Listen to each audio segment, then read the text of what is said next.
Welcome, everyone, to another episode of the Melee Madness podcast. How's it going, Kay? Are you excited to be here? Are you excited to talk about video games? What are those? I don't know. Would you rather talk about 16th century sculptures? I don't even know what a 16th century sculpture is. It's a sculpture. I couldn't even start. I was gonna make a joke and be like, yeah, let's talk about this. And then as I was like thinking to make the joke, I'm like, I literally have no fucking clue what a 16th century sculpture is. I'm not gonna pretend to be smart. For some reason, that's the first thing that came to mind. I don't know why. I have 16th century sculptures on the brain. I think I need like Jerry or someone to chime into the chat and let me know if that's an actual thing. Well, let's check in with chat because Jerry is there and he's like, a vidya what now? Clearly, Jerry wants the 16th century sculpture discussion. How's it going, guys? What century are we in right now? I don't even fucking know. Oh my god. Oh my god. Okay, folks.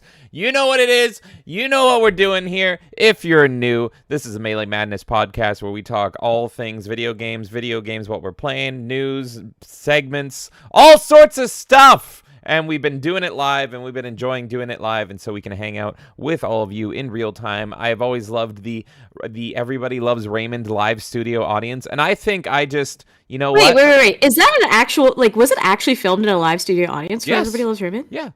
A bunch of shows are. So that wasn't like the laugh track that we were hearing? That was genuine audience? No, most shows had a laugh track, but Raymond and other shows, live studio audience, and they touted that. When you heard this show is filmed in front of a live studio audience, doesn't mean it's live to you. It just means that it's filmed in front of a live studio audience. Is it considered like genuine and not a laugh track if they're like, they turn on a light? You know, like there's an on-air light, right? The applause and the Do laughter. they have like a please clap and then you just like go like this? Yeah, You're the like, classic. Can we get one of those? Sure. Who's gonna clap for us? And then we'll just have like a light, and then every time I see that light go on, I'll be like, yes, that's funny, knee slapper, so and I'll start laughing. Anytime I'm not actually funny, we need that, is what you're saying. I'll be your laugh track. All How right, about that? all right. We need this. We need this. But yeah, I've never actually been to one of the live studio audiences. I don't even know if it's it is for Saturday Night Live. Saturday Night Live is famous for doing the live studio audience, and then Everybody Loves Raymond did that. I remember that because I was a Raymond fan back in the day, and I would see they panned out. I think on the last episode, I think they panned out and showed the audience. Oh, did they? And they all took a bow or something. I vaguely remember this. I watched it when I was a kid. But yeah, I think the last episode they pan out and they show the audience to be like, thank you. I've never seen the last episode. You know how I told you I'm like a person that likes the meat of a series and not like the end? Yeah, I like the meat. So we all like the meat here. Yeah. But my point is that like I never actually watched the last episode because it was too sad. I remember watching the Friends last episode and I was sad over that back in the day. Okay. Yeah. But now I cringe at Friends. So I'm a completionist. I fucking need to, if I start a show, even if I hate it, I'm like, I'm seeing this fucker through. I don't care. So very rarely. If I am more than, like, I will stop if it's like the first 3 episodes, but if I go past episode 3, it's like I'm in. Hey, the video games. Yeah, this is not even anything to do with video games. Okay, never mind. I said 16th century sculptures. This is now a sitcom show. Let's talk about sitcoms, everybody. Hey, this sitcom video games. I was going to say, I want to know if there are sitcom video games, so I was going to ask that. But my other thing is, now that we're on the topic, I think it's fair to ask people in our studio audience, what is your favorite sitcom? What is everyone's favorite There you go. What is my favorite sitcom? I don't know. Munsters? I don't know either. Maybe Munsters? I grew up with Married with Children, loved Married with Children, loved King of Queens. Definitely Married. Was the Norm Show considered a sitcom? Yes, it was, and it's so good. You can watch it for free on YouTube. Oh my god, I love the Norm Show. Oh my god. Was Mad TV a live studio audience? You said SNL was. Yeah, Mad TV was. Yep, Mad TV was. Yeah. I was more Mad TV than SNL. I never really cared for SNL. Well, in our childhood, here's the thing: we missed the boat on SNL when we weren't alive. That's when NSL and Saturday Night Live was at its best, when, like, you know, Chevy Chase was on it and all that stuff. But yeah, our era of Saturday Night Live, during Mad TV. I mean, we had Chris Kattan and Will Ferrell. But yeah. Yeah, no, I was Mad TV gang as well. Okay, two questions, Mad chat. TV. We've already derailed. 2 questions. Favorite sitcom video game, and Saturday Night Live versus Mad TV. Mad TV wins. Sitcom will ask us a question, but the other one we're going to do is a poll. I'm going to make a poll for Mad TV versus SNL. All right, while you're doing that, I'm very curious. I'm going to talk to our chat. But yeah, now you have me thinking sitcoms. I don't know what my favorite sitcom is, but it might be... I don't know either. It might be Married with Children. Might be Munsters. But yeah. Let's check in with chat and let's swap back to fucking video games. Good lord. Yeah, seriously. We're the one podcast that talks exclusively about video games and we just ruined it. We ruined it. The streak is over. We're like Goldberg and now we're talking wrestling. Dude1286 is saying perfect timing. Is it? Did we time it perfectly? Just call me the Clock King. And then Paula Dokins, the Clock King. He's a joke villain from Batman the Animated Series. Oh, okay. I don't think finished talking about finishing shows. Finish that show. Good lord. Best show ever. There. My favorite sitcom, Batman the Animated Series. Filmed in front of a live studio audience. We got Paul Doak in the chat saying, howdy, how's it going, Paul? And dude is saying, James saying he's a completionist means he can no longer joke about me and nerdy. Yeah, that's right. I have all of the sitcom achievements. I have all the platinum trophies for films and all the achievements for sitcoms. And you should see my runtime on the Nintendo Switch when I'm watching Leave It to Beaver. It's fucking wild. It's wild. Let's see what we got going on over on YouTube chat. We got Gino, the one, the only, the mad jokester himself. Gino saying, I have a new joke to test out on YouTube. Uh-oh, you ready for this, Kay? You ready for Gino's new joke? No, listen. He spent weeks. I streamed I streamed like twice in the past few weeks, and both times jokes were brought up, and both times I mentioned I am the most awkward person when it comes to knock-knock jokes or fucking puns or any of this shit. I have never been good at it. I've had friends come up to me in the past and be like, I started reading a book on jokes. You want to hear one? I'll be like, no, because I'm bad with them. I don't know how to respond to you. I enjoy offensive comedy. I am not good with planned jokes. So, Gino, I will listen to your joke, but I am the wrong person. Knock, knock. Hey. What? Go. See, this is what I'm talking about. What? Yeah. Yeah, knock, knocking. Knock. You say who's there? I don't fucking know. Who is there? You're fucking dead and so are your friends. Fuck you. Okay, cool. That was my What is this, like Dark Souls or Even something? that one. Even you that one. You're dead. That's my humor. That's my humor. Everyone got to see my humor last night. Literally fucking Jedi Knight re-edited. That's my fucking humor. That's my humor. Just randomly fucking shooting Rosh to death. Yeah, Ratheron, like that kind of shit Jaden, too. Whatever. Calling Karth a cuck is my comedy. Oh, good. Good. Okay. We derailed everything. Okay. Hey, that's video game related. Go on. Okay. This is the joke. You ready? You ready? Gino says, have you ever thought about adding corn to your cobweb decorations? If you do, they could be corn on the cobwebs. It was a good pun, but I just don't know how to react. That was the show, everybody. Have a good night. You can find us every... Insidious Bliss is in the chat going, let's go. Let's fucking go, Insidious Bliss. Jerry Crow says, Vidya, what now? That's right. And Jerry Crow says, born March 6th, 1475. Caprice Michelangelo. Italy died February 18th, 1564. Rome, Italy, Michelangelo. There you go. There's your 16th century. Well, that's 16th century sculpting. Okay. Yeah, because Michelangelo, because 1500s. So all I need to know to be into 16th century sculpting is TMNT. So as long as I'm just like, oh yes, I love those characters here. Wait, my mic's no way. These characters here from this, I'm good. Okay, cool. Yeah, see, now you know everything there is to know about now sculpting. I'm smart. That's all it took. Is to understand the turtles. I've been telling you you're smart for years because you're a Ninja Turtles fan and you never got it. Jerry Crow says the sewer rats were named after the sculptors. Exactly. Kendon says, hey everyone, how's it going, Kendon? Jerry Crow says, I mean Ninja Turtles. Ninja Turtles, not those... Ninja Turtles. We don't deal with those fucking biker mice from Mars over here. Insidious Bliss says, I am now punished, Bliss. What happened? As long as you're not Hugh Bliss. What happened? Why are you punished? Do you have the eye patch and the scar? And that's all I know about Metal Gear is Punish Snake and all that. We got Fallen Angel in the chat saying, hey, just got here. Are you guys talking about the laughing box?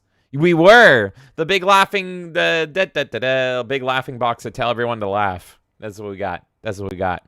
Thank you for joining us, Fallen Angel. Jerry Crow says you should play more Civ, Kay. I bought her. I love... What? I bought you Civ on the Switch. I don't think you've opened it. It's not good. It's not good. I played it. It was not good. Thank you for the gift. It was not good. My favorite civilization is Civ 3 Gold Edition. And I think Civ is only good up until the 5th one. I've tried a little bit of the 5th one. But Civ 3 is the best one by far. And not the regular Civ 3. Civ 3 Gold. My favorite civilization is the America in the 1980s. Okay. Kendon says... Hey, that was a real laugh track right there. Yeah. Kendon says Kay has a laugh light and James has a shut up Dave light. What? I think that's like there's somebody that has a shut up because there was somebody that was funnier than someone else, so they had like a shut up button pretty much to be like, stop talking, I'm the funny person. Who's That's Dave? what I know from that. Who's Dave? Are you Dave? I'm assuming, yeah, I'm Dave. Or I'm Dave. Paul says Everybody Loves Raymond was great. It was absolutely loved the cast of Everybody Loves Raymond. Mainly Peter Doyle, I want to say, who's also from Young Frankenstein, one of my favorite comedy films of all time. But yeah, Peter Doyle as the older dad was amazing in it. Fallen Angel says the laughing box doesn't need people laughing at all. No need to tell the audience when to laugh. The box did it all. That's why the guy got paid so much. Laugh, monkeys, laugh. Fatbeard says, does Scrubs count or is that too new? I think that's a modern sitcom. Yeah, I've never. A sitcom's a sitcom. You can say something from 2023 is your favorite sitcom. Whatever. I never watched Scrubs, but I'm pretty sure that's a sitcom. Jerry Crow says probably How I Met Your Mother. Friends were too much my parents' thing. Yeah, and they are very comparable shows. So that's a good point, Jerry. Am I old? Yes. I grew up on Friends, man. Insidious Bliss has a How I Met Your Mother was like. Sorry, I'm just saying How I Met Your Mother. I found kind of like cringe person. Oh, okay. Well, you. But I was one of those people, like people would always fight. They'd be like, "Friends is better." No, How I Met Your Mother is better. And I was like, they're both not like amazing, but I'm a Friends person. Well, they may not both be amazing, but Insidious Bliss has immaculate taste because he loves Norm. Norm's my all-time favorite comedian. Absolutely love Norm. Fatbeard says, I love Mad TV. It was so good. It fucking was. Insidious Bliss says Herman's Head. Kendon says never seen Cheers, but I love Frasier. Oh, that's right. That's right. Fallen Angel says my favorite anime is Cory in the House. Well, again, Fallen Angel has the best taste. Did you like the original? That's So Raven. That was also a good anime. I need to see the Evangelion Cory in the House intro at some point tonight. Okay. Is that going to get us taken down everywhere? It's just the Evangelion music put to Cory in the House. Yeah, isn't the Evangelion music like heavily copyrighted or whatever? It is? I don't fucking know anime. I've never. Our last like five streams have all been copyright struck anyways. Beautiful. We're burning it fucking down. I got a notification this morning saying that you playing a song yesterday got us like banned in Russia or some shit. I always get banned in Russia. I don't know what it is, but the Russian people hate me. They're not happy about you. Yeah, that's I just imagine like in the streets of Russia, it's a giant wanted poster with my face on it, and it's just like me looking all happy, and they spit on me as they walk past and all that stuff. Gino says it's a bit of a corny joke. I know. That was a double joke now. Jerry says, yes, spot on. Gino says, also on gaming news, Apex is addicting. That is all. We know Gino works for Apex, all right? Look. Everyone go support Gino's job, which is he's the Apex headquarters. He's the headquarters themselves. He's literally a giant building. Apex predator. He is an apex predator for my heart. Insidious Bliss says, the U.S. government seized my money. Long story short, I have family in Russia. I sent them a little help, and it was taken by the OFAC. Holy shit, man. That's fucking brutal. They probably thought you were, like, funding terrorism or some shit, because when that steps in, that's usually like I don't know, we have a different version in Canada, but it's pretty much like a suspicious transaction according to the government. That's fucking crazy. That's okay. Sorry that happened, man. Bliss. That means you're on every list that I'm on now. Welcome to the party, pal. I hope we're right there on the same list together. I'm sorry that happened to you, buddy. I hope. Yeah, I'm sorry that happened. That's I hope annoying. you at least get a refund or you're able to plead your case. Keep us posted on that. Kenan says they're dead, Dave. Everyone's dead, Dave. Dave! Jerry Crow says, no, I'm a kid. I'm a kid. Nerdy Neo says, How I Met Your Mother is the best. Fallen Angel says, if you remove the laughing track from Friends, you can actually notice that Ross is a psychopath. There are videos of it on YouTube. I love those videos. I have seen those. Similar to Big Bang Theory has the same shit. And what's his name? Oh, yeah. The nerd. I was going to say the nerdy guy from Big Bang Theory, but they're all the nerdy guy.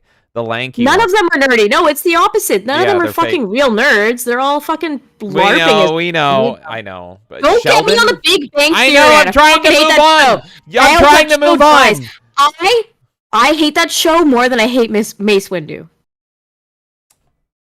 Good night, everybody. Look what you've done. Look what you've done. It's worse than Mace Windu. Jerry Crow says, haven't gotten around to the spinoff. Fatbeard says, oh, Simon Pegg's old show, Spaced. Not sure if it had an audience, though. It doesn't require a laugh track or an audience to be a sitcom. I've never seen Spaced. Is it good? Should I watch it? Gino says, I think the U.S. really wants to rush in there. And he said, rush in there. Get it? Yes. Yeah. Yes. Jerry Crow says sanctions are just sanctions. Insidious Bliss says it was because I liked your tweet. Yeah, probably. Exactly. They were gonna let it through, and then they're like, you just liked a video game tweet about the Atari 2600? Russia, why don't you like me? I mained heavy in TF2. I was a Russian main. Fallen Angel says, best show growing up was How I Sneed Your Chuck. Ooh, that is a good one. The show's premise relied heavily on a subtle joke that would usually go over most people's heads. Oh my god. He's a pickle! He's a fucking pickle! Wasn't that show formerly known as something? What was that show formerly known as? Jerry Crow says, oh fuck, being the sanctioning body, damn. What a name for a cop, whatever. Nerdy Neo says, I'm going to die here. You're here forever, though. The ride never ends. More context? What does no, that was it. That was all he said. Guess what? We're all stuck here forever together. There's no escape. Chat with Nerdy Neo today, and I was just talking normally, and then I saw his name come up, and I'm like, since he's here, I just have to say that every character's better than Mace Windu, and then I left. Oh no. Fatbeard says you should both watch Space. It's good. Thanks, buddy. I'll add it to the list. And he says, and Black Books, which was a Dylan Moran show. He played the guy whose girlfriend ate his leg in Shaun of the Dead. Oh, I vaguely remember that. Dude says, I think Peter Doyle's last show was him going on to Mind of Mencia to talk about stupid license plates and bumper stickers. Interesting. Very cool. Silent. All right. Video games. What am I supposed to say in response to that? I don't know. Say something. The light didn't go off. The light didn't tell me I had to clap at that exact moment. I'm drinking an energy drink tonight that tastes like fish. It literally is fish flavored and fishy. Fatbeard says dead air. Whoa, Kemosabi. Let's get this show going. Dead air. Goodbye, horses. Okay. It is time for our opening segment. It is time for the plays of the week. Okay, who wants to go first? You want me to talk about my games? You want to talk about your games? You go ahead. You want me to go ahead? All right. Let us go ahead. And guess what? For the first thing I've been playing, I'm getting a little bit of an echo here. I'm getting a little bit. Move that a little bit closer to you. I'm too loud for you, Kay. I have the gain all the way fucking down. It's impossible. Try the other way. Try the other way. If I turn it all the way up, what the fuck? Never mind. All right, never mind. What are you talking about? I'll mute. You go talk. No, it's fine. It's fine. No, I don't want you muted. I don't want you muted. I like talking to you. Everyone else has muted me in life. Okay. For the first game that I've been playing, it is actually a game that I did not stream. So I'm pulling up someone else's footage here, but the first game I'm playing was the demo for Deep Rock Galactic Survivor. So I was very interested in this game. If you guys know, I absolutely love Deep Rock Galactic. It's one of my most played games on Steam. Lovely game. We've streamed it. We streamed it with our lovely community as well. Paul coined the term Deep Dick and Dwarves. That's what we call it now.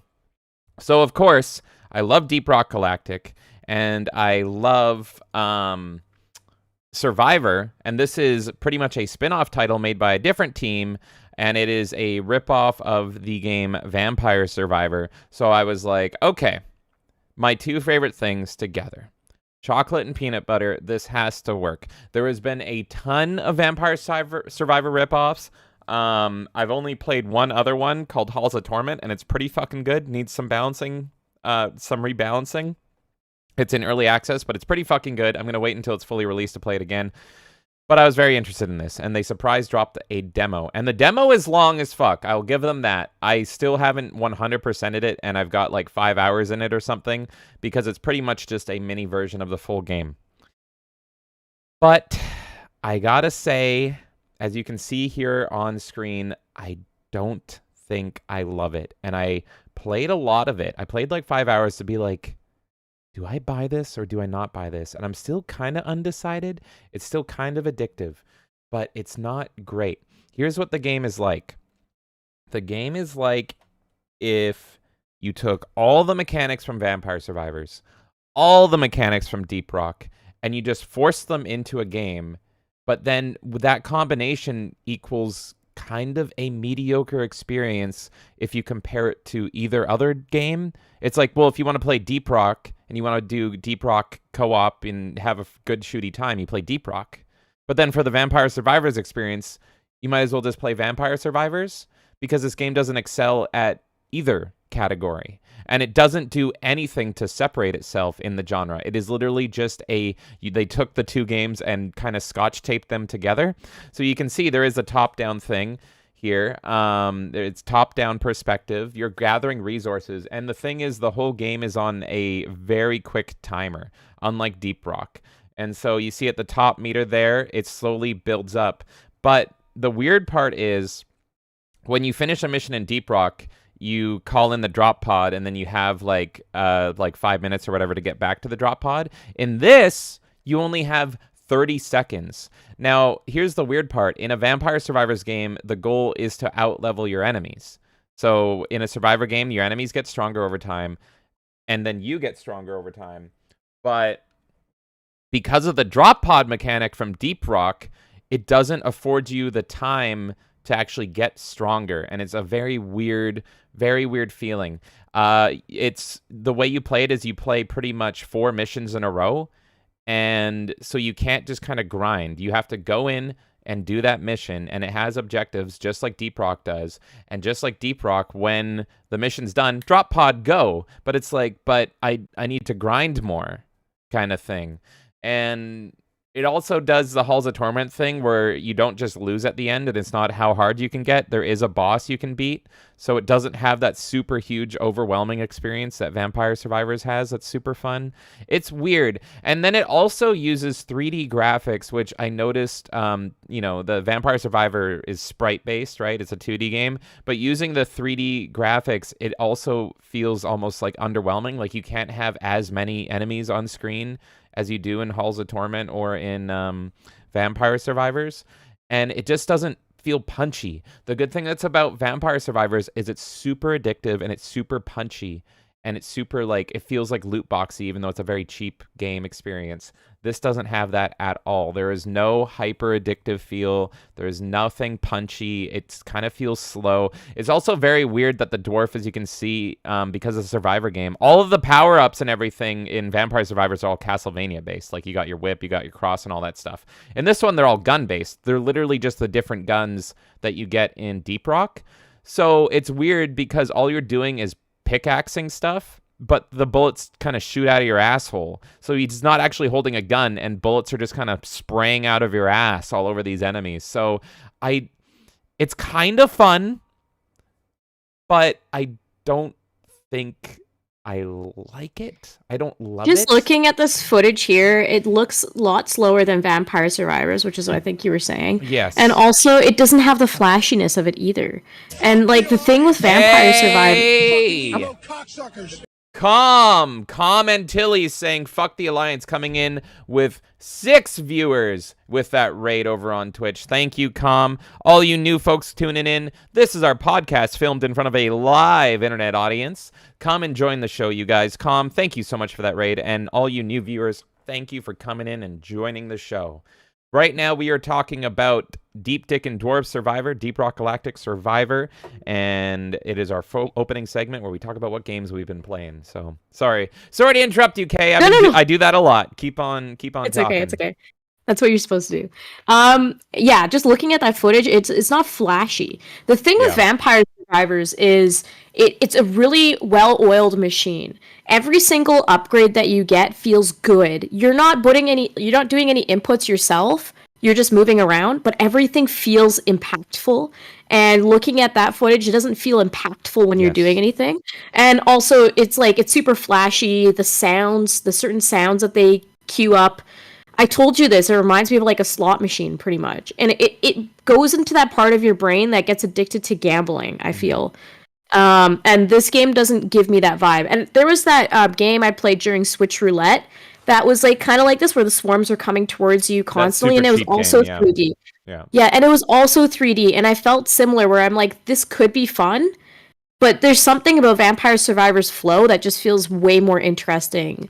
And I don't feel like other games are quite getting it. Halls of Torment is the closest thing I've seen to actually understanding that flow. The weird thing is it's kind of fun. It's just not fun enough. So there is a couple things that I like, but they're literally, the things I like are just from Deep Rock. So it has, unlike Vampire Survivors, it has dynamic, unique missions. So you'll go into a mission and it's like, you need to collect 6 mushrooms, or you need to mine nitra or something, right? And so that's kind of fun, because when you go into each level, you don't know what mission you're going to get. But again, why not just play Deep Rock for that feeling? And then another neat... It's really bizarre to me, though, because Deep Rock itself looks more pretty than this, you know? Like, I get that Deep Rock's going to be prettier, but this, they didn't give any of that, like, eye-catching color to. Yeah, and that level that you saw on stream...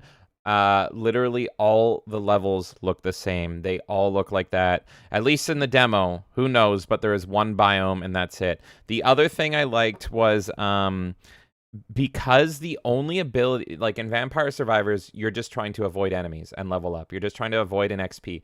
In this game, there's, again, taken from Deep Rock, in you can mine any texture in the world. So all the levels, you see those walls, you can just mine right through them. You can pickaxe through them. A lot of those have minerals in them. They might be the main objective, or they may be your currency that you use to level up or something, or your front end currency to kind of boost up your character for later runs. That's kind of fun. So when I'm playing it personally, when I play Vampire Survivors, I hover around the enemies. I try to get XP, right? When I play this, I actually don't try to get XP at all. I let the XP kind of get itself eventually, and I just run and I look for minerals to pick up. So it's almost more Minecrafty, but because the enemies are all getting killed by the bullets flying out of my asshole. And so I'm just running around like a madman with my pickaxe. My asshole gun is doing all the work, and I'm just like, there's gold, ting, ting, ting. There's minerals, ting, ting, ting. So it's almost relaxing-ish, because I'm not focused on the enemies. I'm really just trying to dodge the enemies to get to minerals. So it's weird. I'm in such a weird place with it. I've almost streamed it multiple times because I've just been like, I need help deciding if this game's fun or not from our community. So maybe I'll still stream the demo. I can still play the demo. I haven't capped it out or anything, but yeah, that's my thoughts on. Is it going to be a full-priced game?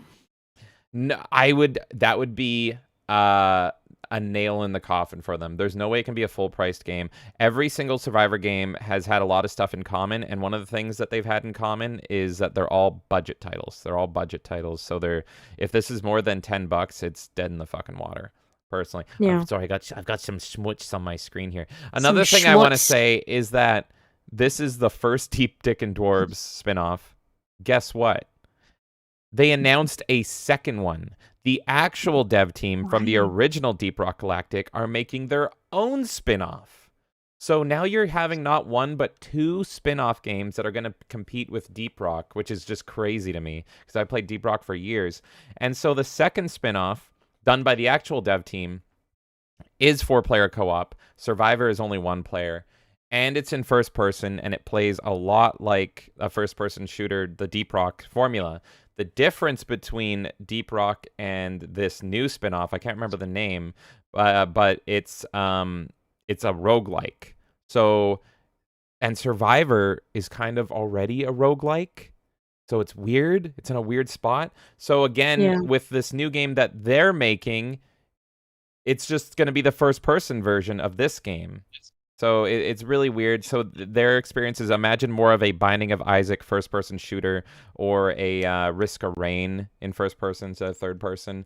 I'm interested in that, but I went from loving Deep Rock to almost getting Deep Rock fatigue, and now I'm like, you went from having one amazing stellar game to having 3 games, and they're all kind of similar-y. It's weird. It's weird and out of nowhere, in my opinion. It's a weird position to be in because they're such a great development team. And it's a team that you would want more products from, but there's also no point if they can't iron out another good system. Yeah. Yeah. Do you want to talk about a game, or should I go to my next game? You just keep talking about all your games. All right. Let's keep it going. I'm going to talk about a game I am so freaking excited for, you guys. My game of the year coming up. That is RoboCop. That is right. We're talking about demos all day today, baby. I streamed. It took almost 8 hours to get through RoboCop, the demo, and that is because when I love a game, I have to talk to every person, hear every line of dialogue, and man, did this game not disappoint. I had such high hopes for this game. Let's go to some action. Good lord. Hold on. I'll go to something a little more actiony.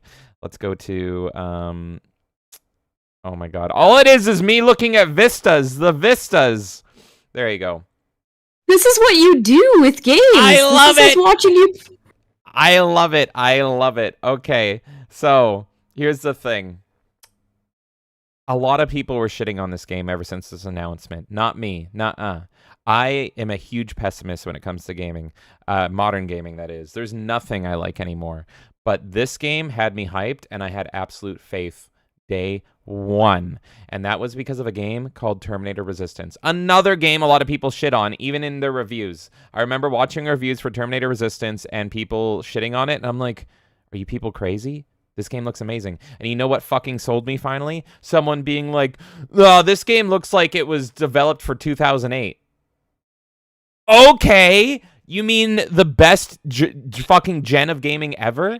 I have heard for Terminator and now for RoboCop, I have heard so many freaking people complain because it looks like a game that was made for the 360 PS3 era. And it's like, oh, you mean the best era? You mean the era where I had a ton of fun and it was all sunshine and rainbows and I had no freaking problems with anything ever and I loved every game? Sold. So I played Terminator, and yes, if you guys haven't played Terminator Resistance, go fucking play it. You owe it to yourselves if you're like me and you're disillusioned and disfranchised with the modern gaming industry. You have to play it if you're a Terminator fan.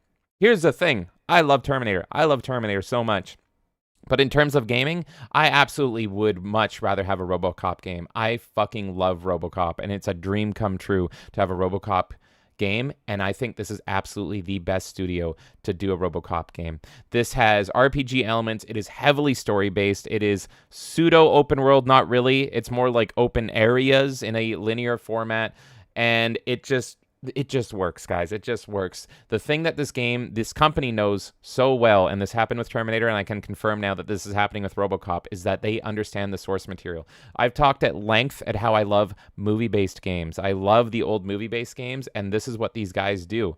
Everything I've always wanted from movie-based games back in the day that don't exist anymore. Doesn't matter how good or how bad things are at a fundamental level, I need to feel like I am in the movie. I need to feel like we are actually in the movie. We are being the character. And I've had this with Batman and Star Wars. It's great to read Batman. It's great great to see Batman, but to play Batman is like a next level feeling that can't be beat. And that's what I'm getting here with RoboCop. When that theme song kicks in and your overlay is hitting and you're shooting that Auto 9, it is the best freaking feeling in the world. And then the more that the game expanded, it just got beautiful because it doesn't end there. You're RoboCop. It's in your fucking name. You can issue tickets for parking in front of fire hydrants. You can help little old ladies with their disputes. You can file missing person reports, and it's like, this is the best cop video game ever now. I fucking love this demo. 8 hours, it feels so good, and it feels so punchy. And you know what? One complaint people have is the graphics. I think it looks great. I don't know what the issue is. Did you guys fucking see Starfield just last month? This blows the doors off fucking Starfield, at least in terms of its character design. I couldn't ask for better. Let me get off the pause screen here so you can see more of the game. It's just mind-blowingly good. I don't think I have any complaints. I can't tell you a complaint that I have. This is very similar to the Terminator DLC that they released that was amazing, where you played as the Terminator. You are RoboCop. You're not going to heal on your own. You're more of a fucking walking slow tank, which is exactly how RoboCop is supposed to feel.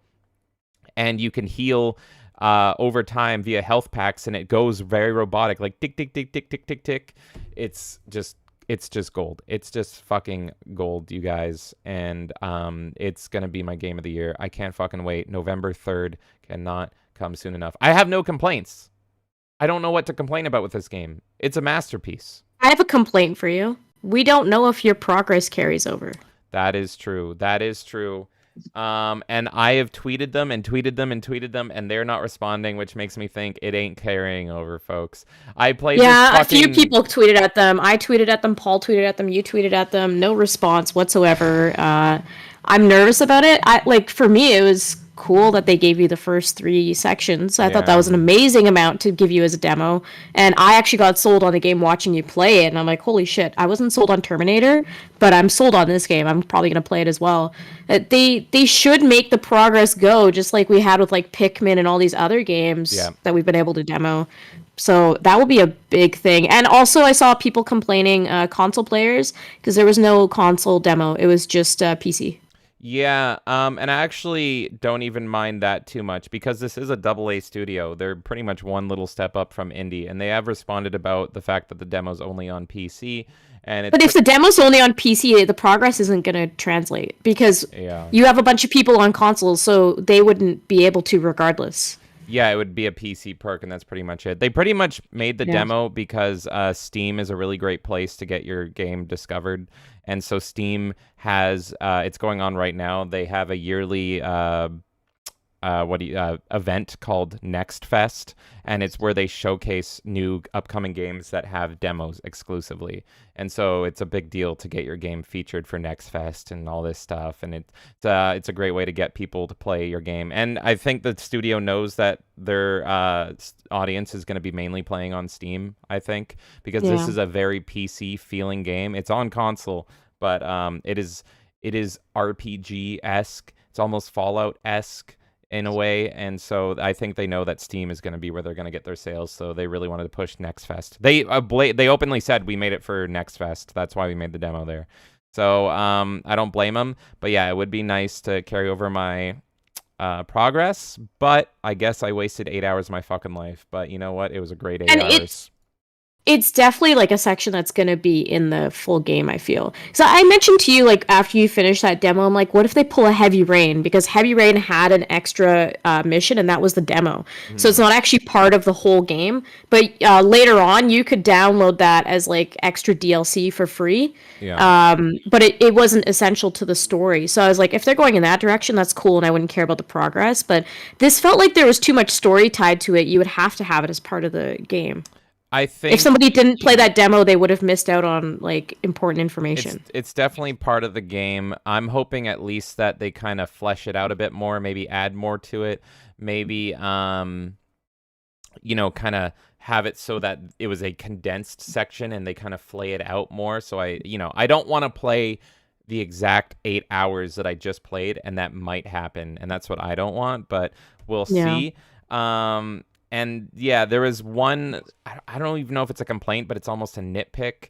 the nitpick about Terminator, and it's also going to be in RoboCop, where it's you absolutely can miss things. It's kind of part of the experience that you can miss things. Like if you don't have, if because there's RPG elements, if you don't go into lockpicking or this or that, you might miss out on collectibles. You might miss out on XP. Might miss out on like fetch quest kind of stuff.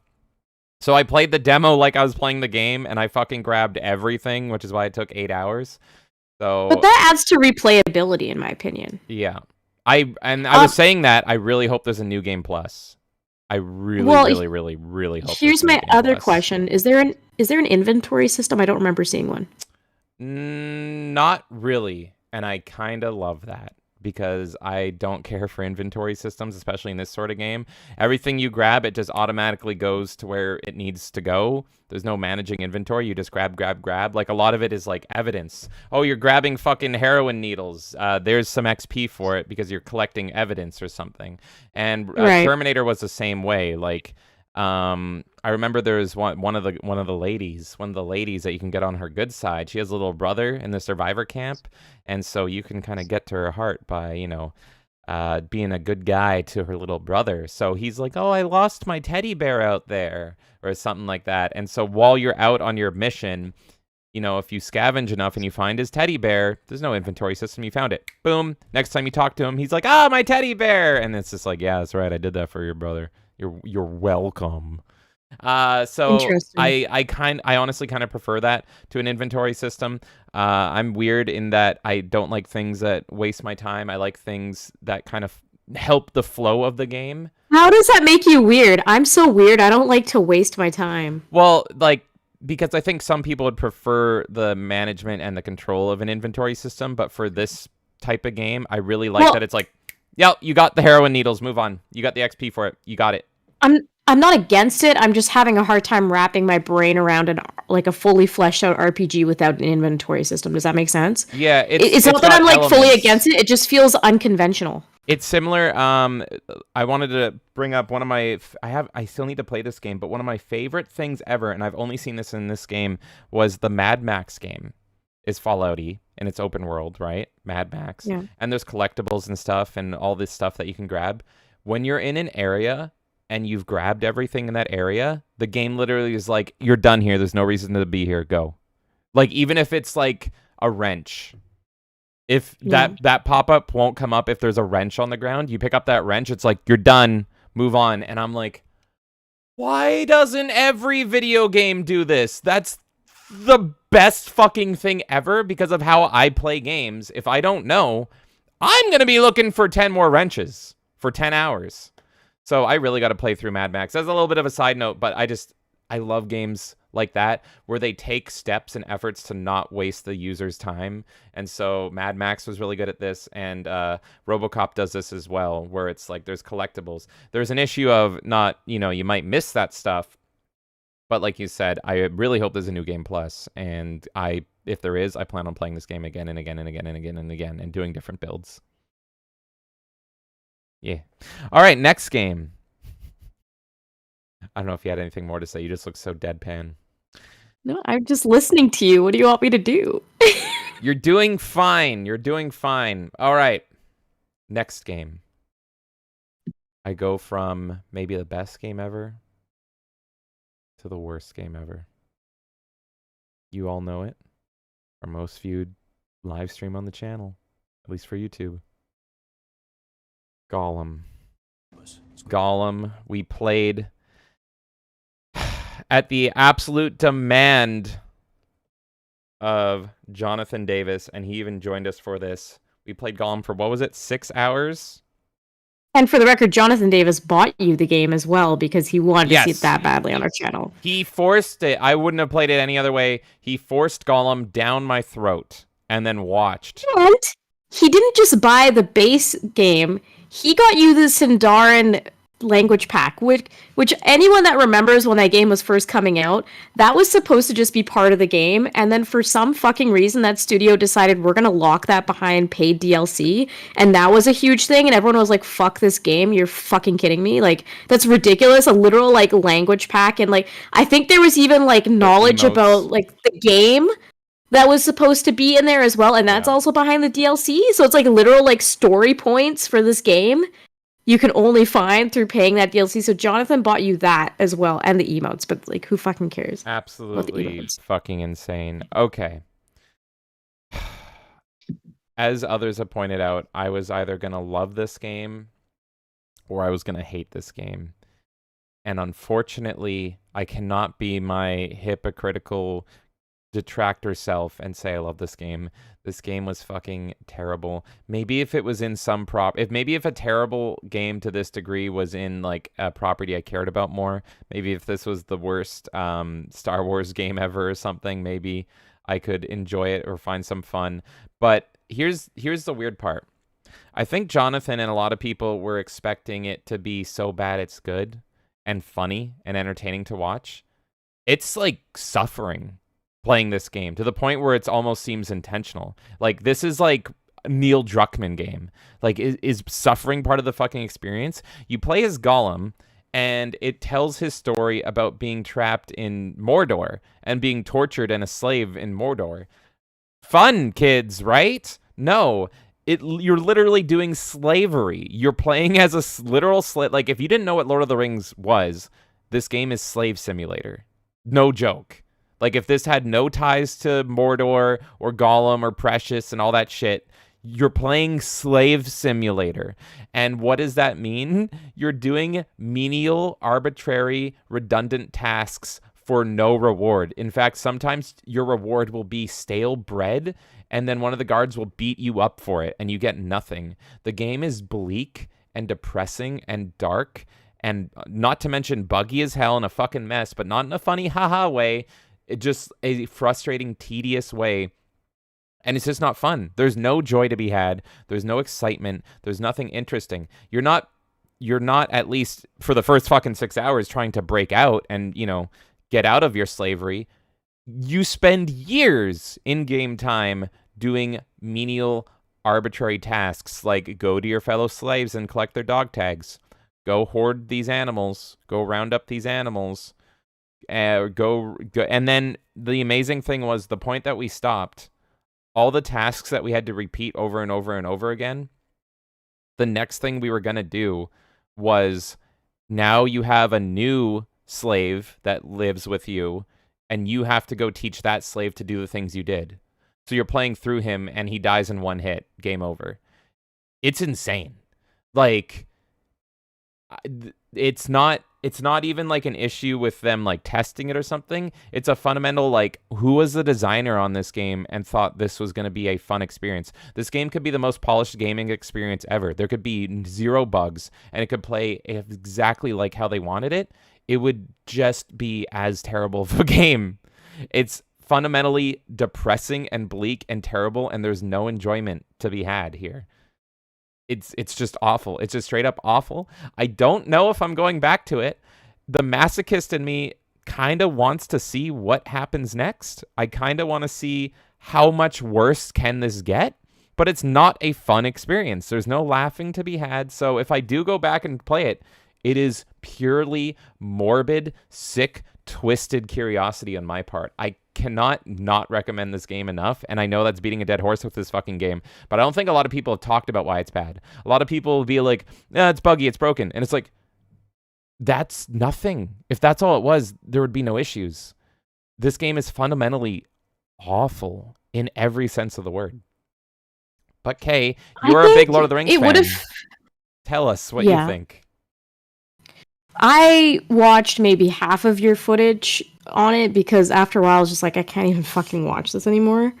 It was really hard to watch. So I went back and even tried to watch a bit more, and I was like, no, this is just boring. The thing is, it's really dull, and it makes it like, I don't understand what story they're really trying to tell. Like, it to me, it's like a really poor depiction of the character. Mm-hmm. It's not like you're inserting the character in like a point in the story where it's very interesting and you're like, okay, this is his perspective in this part of like Fellowship or anything, right? Yeah, there's a reason why this part of the story isn't told in the movies, or I don't know, you tell me, even the books probably. It's like, but I don't even really, it's like they were kind of doing their own thing. They're just like, oh yeah, he was doing this at some point, and then they're trying to make something out of nothing. Yeah. And it's like, no one really cares about any of this. I want to give it one compliment, and the compliment is I actually really like the Gollum Smeagol system where you're like going back and forth and you're trying to like, are you gonna go the Gollum? It's like the devil and the angel on the shoulder mechanic. It's not a bad I idea really in like that theory, mechanic. but it's insanely broken and pointless in terms of its execution. Right, 100%. It's like it's one like okay mechanic in an otherwise like complete dog shit game. And I'm like, if you built this mechanic, which I mean, this studio is probably fucking done. I wouldn't be surprised if they just have completely disbanded and they're never doing anything again. I'm pretty sure they are done. Yeah, so it's unfortunate that that happened to them, but also they put out like something that I've seen like barely any other games that are worse than this. Is really fucking bad. But that one little mechanic could have been really cool if they went through the entire trilogy. And they were like, you know, like trying to show the interaction between Frodo, Sam, and Gollum. This would have been better as a Telltale game with that mechanic. Yes, that's what I'm saying. This could have had potential. And I see why they were trying to tell a story around him. I think it's overdone. I think there's so many other characters in Lord of the Rings you could tell stories about. I was saying I want a story about like the elvish heaven. It's not quite a heaven, but there's a land that they can be like completely free of conflict and escape all this bullshit, but they're in Middle Earth anyways. I would have loved like a story around that, for example. Like there's so many things you could have done. You could have done Arwen's parents, which their story kind of mirrors like Aragorn and Arwen. And it's very interesting. You could have gone in so many different directions with characters. You could have even done more work on the Hobbits. I'm not like huge on Hobbits, but there's still like stuff you could have told around that. There's so much you could have fucking done. You could have done a game on the dwarves. You could have told a game on the fucking dwarves, made like a Deep Rock type game, but for fucking Lord of the Rings dwarves. That would have been fucking amazing. There's so many games you could have done around Lord of the Rings. And for some reason, there's an obsession with Gollum and Smeagol that I don't get, because besides the like duality of man thing he's got going, there's nothing really that interesting about his character. I think he's and if excellent. Andy Serkis never what's that? I think he's excellent in the film. Like in the This is what I'm trying to get to. Like Andy as a Serkis character, is a he's maybe my favorite character in the movie, but I've never desired, like, it works in a film. I wouldn't desire to have a video game about him. He's not a badass cool character that I want to play. He's a good character because of his voice actor. He's a good character because of Andy Serkis. He's not like a good character otherwise. And the writing right. Like, yeah, but I'm saying like that performance takes it above and beyond for me. Like otherwise he's not like, he shouldn't be like a main star of a game. It doesn't make sense to make him the star of a game. But you get why they were going for it, because you could have made it interesting. You could have made it, it's like he's this like, it's almost like following the track of the ring or something. You know, you could have been like, this is a something that's placed in the story at all points, but it's not always in the main focus of the story. So like, what are they experiencing throughout the whole thing? Like you could have gone with that, and I kind of get if they were trying to do that, but it didn't convey.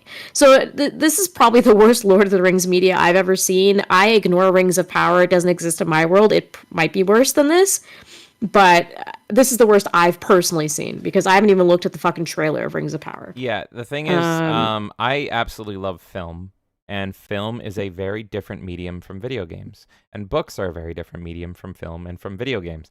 Not everything that works in one will work in the other. So I don't think a Gollum game would ever work. I think it can work. I do think it can work. They just didn't do a good job at it. Because you having a Gollum-centric game where he's just a slave, there's no fucking point to that. What is the point of the story?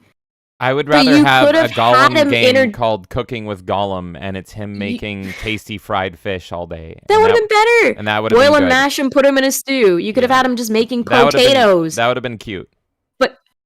But, like, you could have had him around the events of the main story. When I say the main story, it's a story that everyone commonly knows, the trilogy.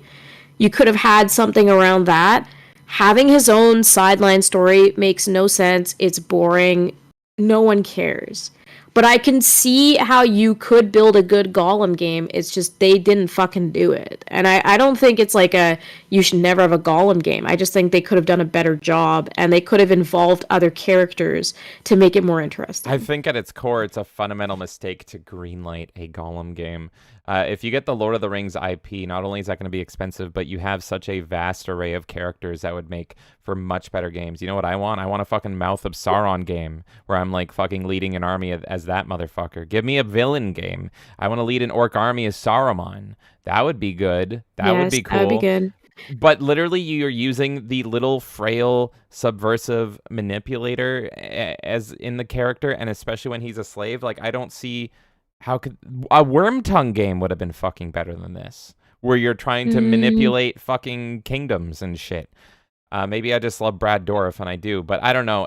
I've never been the world's biggest Lord of the Rings fan. I really enjoy the movies, and I think they're excellent films, but I have never really desired to have video games in that world, and this has really even made it even lower in my priority. It's just like, man, this is fucking rough. This doesn't. They're amazing, superb films, but dear God, I don't want to spend 50 hours as a fucking anorexic slave eating stale bread.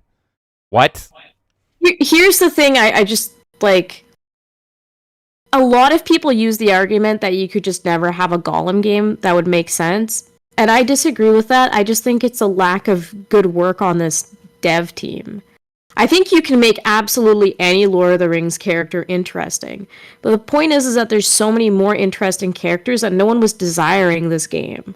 Give me... But you could still make it. It's just that it's like, there's no point to. Give me a dating sim game between Merry and Pippin, and that would have been better than this fucking game. I don't know. I don't know if I'm going back to this. Maybe we'll stream it again. If it is out. It's because I'm a sick man. It's not out of enjoyment. It is morbid, sick fucking curiosity at this point. I can't even tell. Like, the story is so bad. Everything's so bad. It's just not. There is nothing to be enjoyed here. Do you notice that I'm not complaining about the bugs, though? Because everyone complains about the bugs. And it's like, that's literally the least of its concerns. The least. It's just such a bad, awful experience top down. There's nothing fun here. There's no enjoyment to be had. And I think people enjoyed watching no enjoyment, but yeah. All right, that's my games. I say let's take a look at chat, and then we'll talk about your games. Does that sound good? Sounds good. I love that you have made it just those three, because I know you also played Sea of Thieves, but you're just like, no.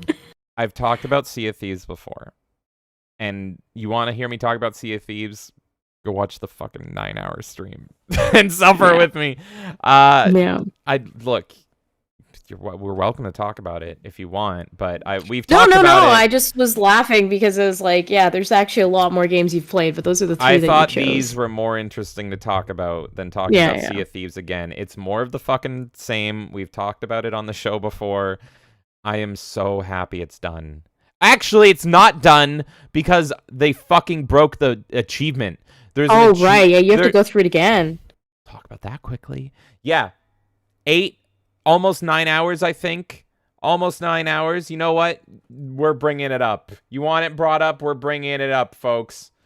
Very quickly here. Almost 9 fucking hours to beat episode 3 of this fucking game, Monkey Island Sea of Thieves. All I am is I'm just glad it's done. I'm glad it's fucking done.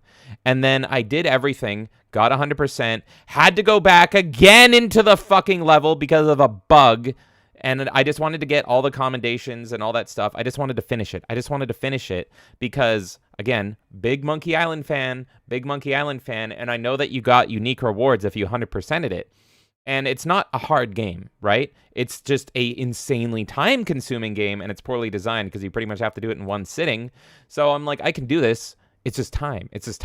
So I sat for nearly 9 hours, 100%ed it, got all the fucking achievements and everything. And it's also, just in case we ever play Sea of Thieves again, I just kind of like having those little cosmetics that are like, hey, I was here. This is the one thing I did. I'm never going to remove that. You know, in Sea of Thieves, you have titles, you have commendation kind of things, you have little titles below your name.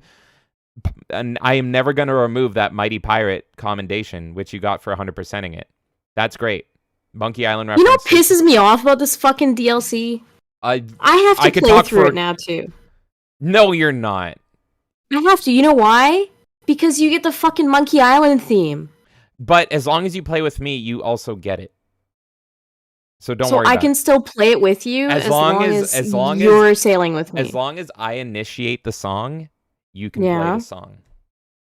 Okay, then I So you're don't have to. fine. You're fine. Thank you. I cared Thank more you. about the Mighty Pirate title, but yeah, they actually had that broken. The fucking song was broken at first for people.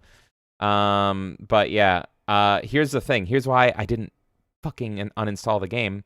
There's an achievement in the game, and all you achievement hunters out there, listen to this. They released episode 1, right? I had to 100% that, took me 3 tries. They released episode 2, I had to 100% that, took me 3 tries. Each time it took me probably between 7 to 9 hours to do all those. Release episode 3, same thing, took me 2 tries. Did it all on stream. I was up till 5 a.m. I streamed from I think it was like 7 or 8 p.m.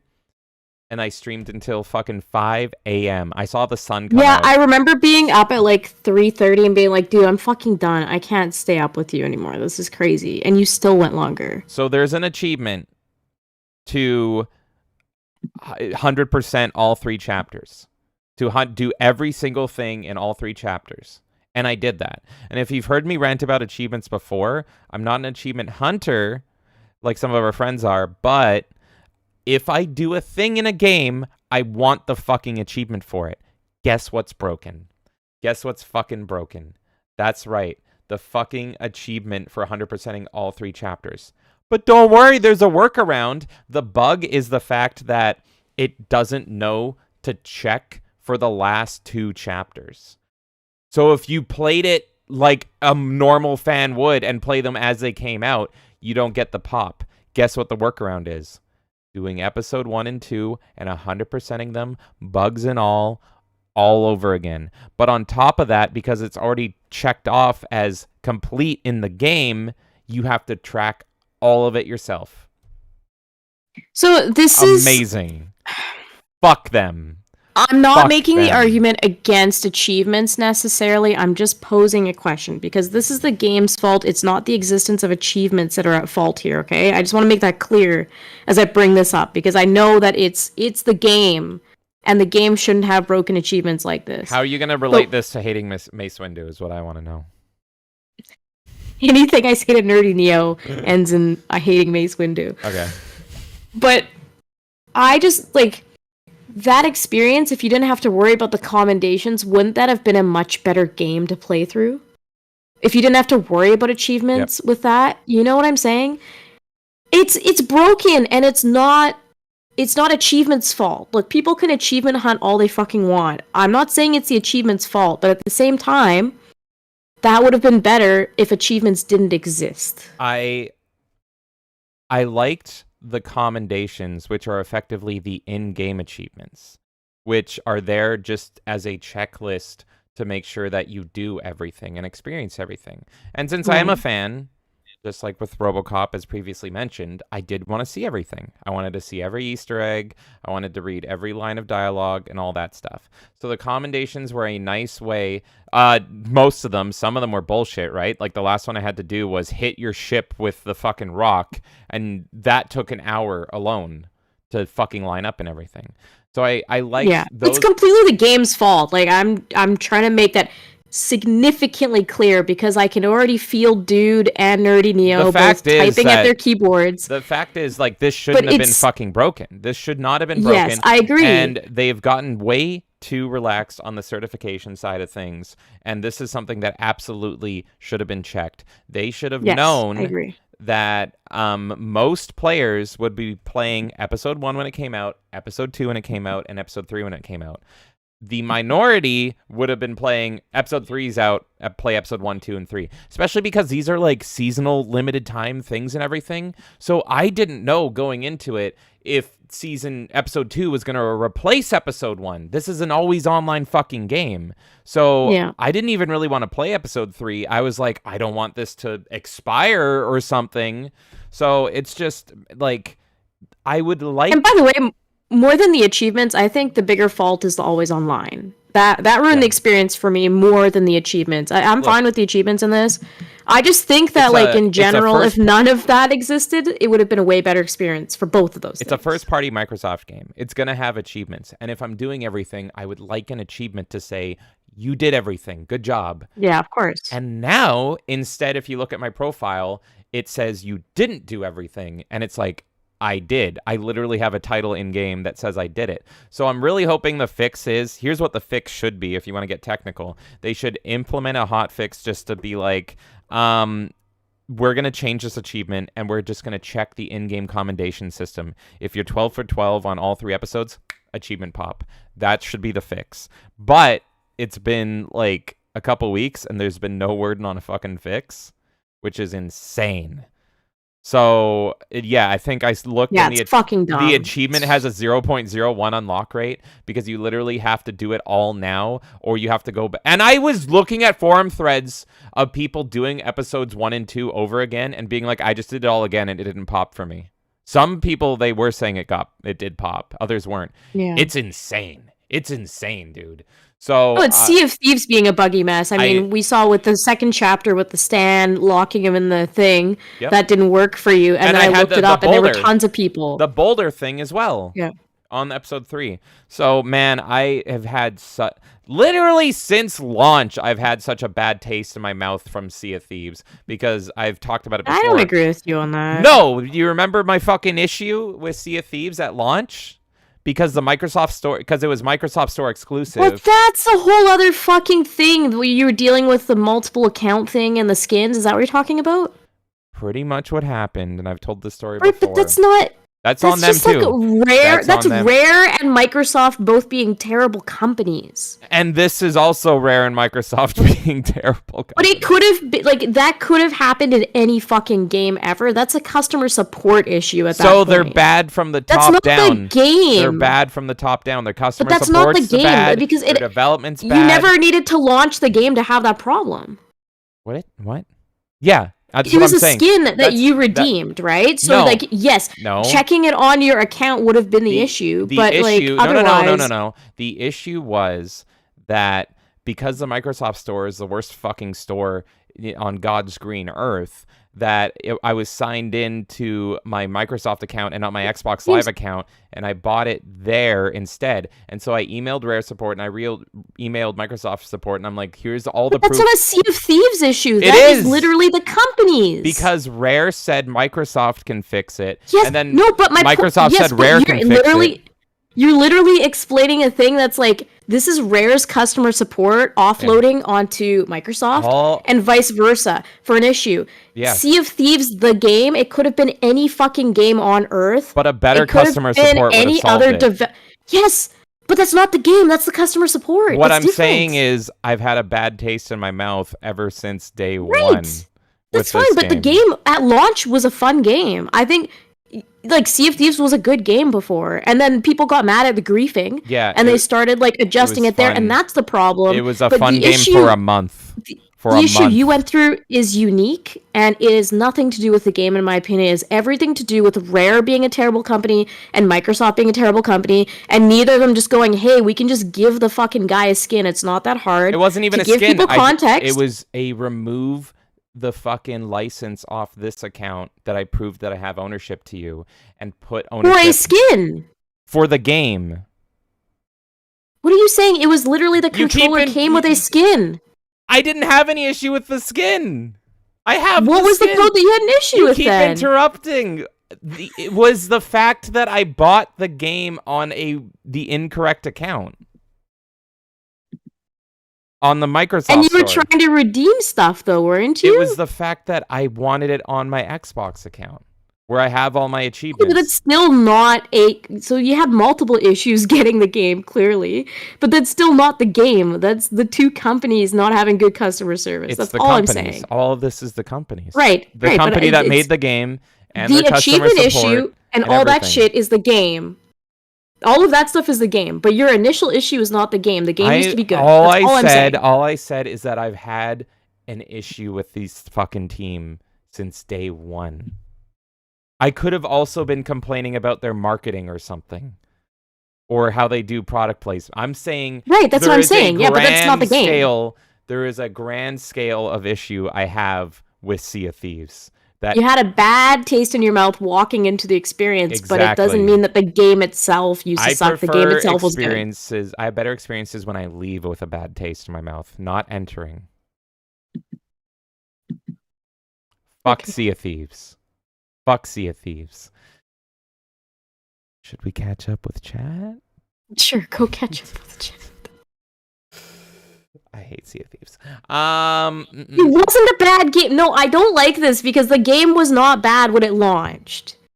That used to be a really fun game. I don't think it's fair to say that the game was always bad. They made changes to the game that were terrible. It was that made it a bad game, but it used to be a good game. And tedious game at launch. Your unique situation that happened doesn't make the game bad. It makes the companies that made the game bad. But the game was also incredibly shallow and repetitive at launch, right?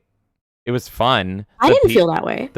It was 3 missions. I feel like now it is because now you can't grief people. At launch, it was the same 3 missions over and over and over again, and you grinded for arbitrary rep that did nothing. Sure, okay. That was the game. That was literally the game.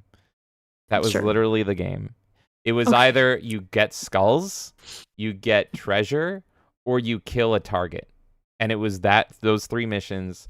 That's still the game. That was the game. 3 missions. That's still the game. That you grind for rep. I like that. It was a fun game. What made it fun? I'm a pirate. What the fuck do I need to do? What made it fun was griefing, the PvP in the game. Yes. And they nerfed it in a month. And it used to exist, and it was fun when the fucking griefing was there, and now it doesn't exist. Yeah. And now it's going to be even further gone because they're doing PvE. So really, it's like, I don't know. Anyway, I'm defending early Sea of Thieves because I used to have a lot of fun with that game. That's all I'm saying. It got pretty water. That's about it. Yeah, go talk to chat. All right, chat. How's it going, everybody? Dude, 1286 says James. Oh, I read that one. I thought it was achievement related. Let's see here. Where was I? Dude says there's about to be another game that's released on 3 different gens now. Can you guess what it is? I wish it was Peggle 2, but I know what it is. Red Dead? No. That's my guess. My guess is GTA 5. But GTA 5 is already, 360? It's PS3, PS4, and it's about to come out on PS5. They're putting it on PS5? Yep. What the fuck? What's the point? Just give us 6. Dude, I think 6 is gonna suck balls. This is separate from backwards compatibility, right? This is literally they're reskinning the exact same game again. Same game. That's so funny. Oh, dude says it's already 3 gens, so it's not. So it's something else that's already 3 gens. That's why I guessed Red Dead, because I was like, there maybe Red Dead, but I think Red Dead is only 2, right? I want it to be Peggle 2, the best game ever. That's what I'm gonna say. Make it Peggle 2, the best game ever. Dude says Sea of Thieves issues that James is experiencing just proves that achievements are going to enhance good games and show all the flaws in bad ones. They certainly flawed in this regard, that's for sure.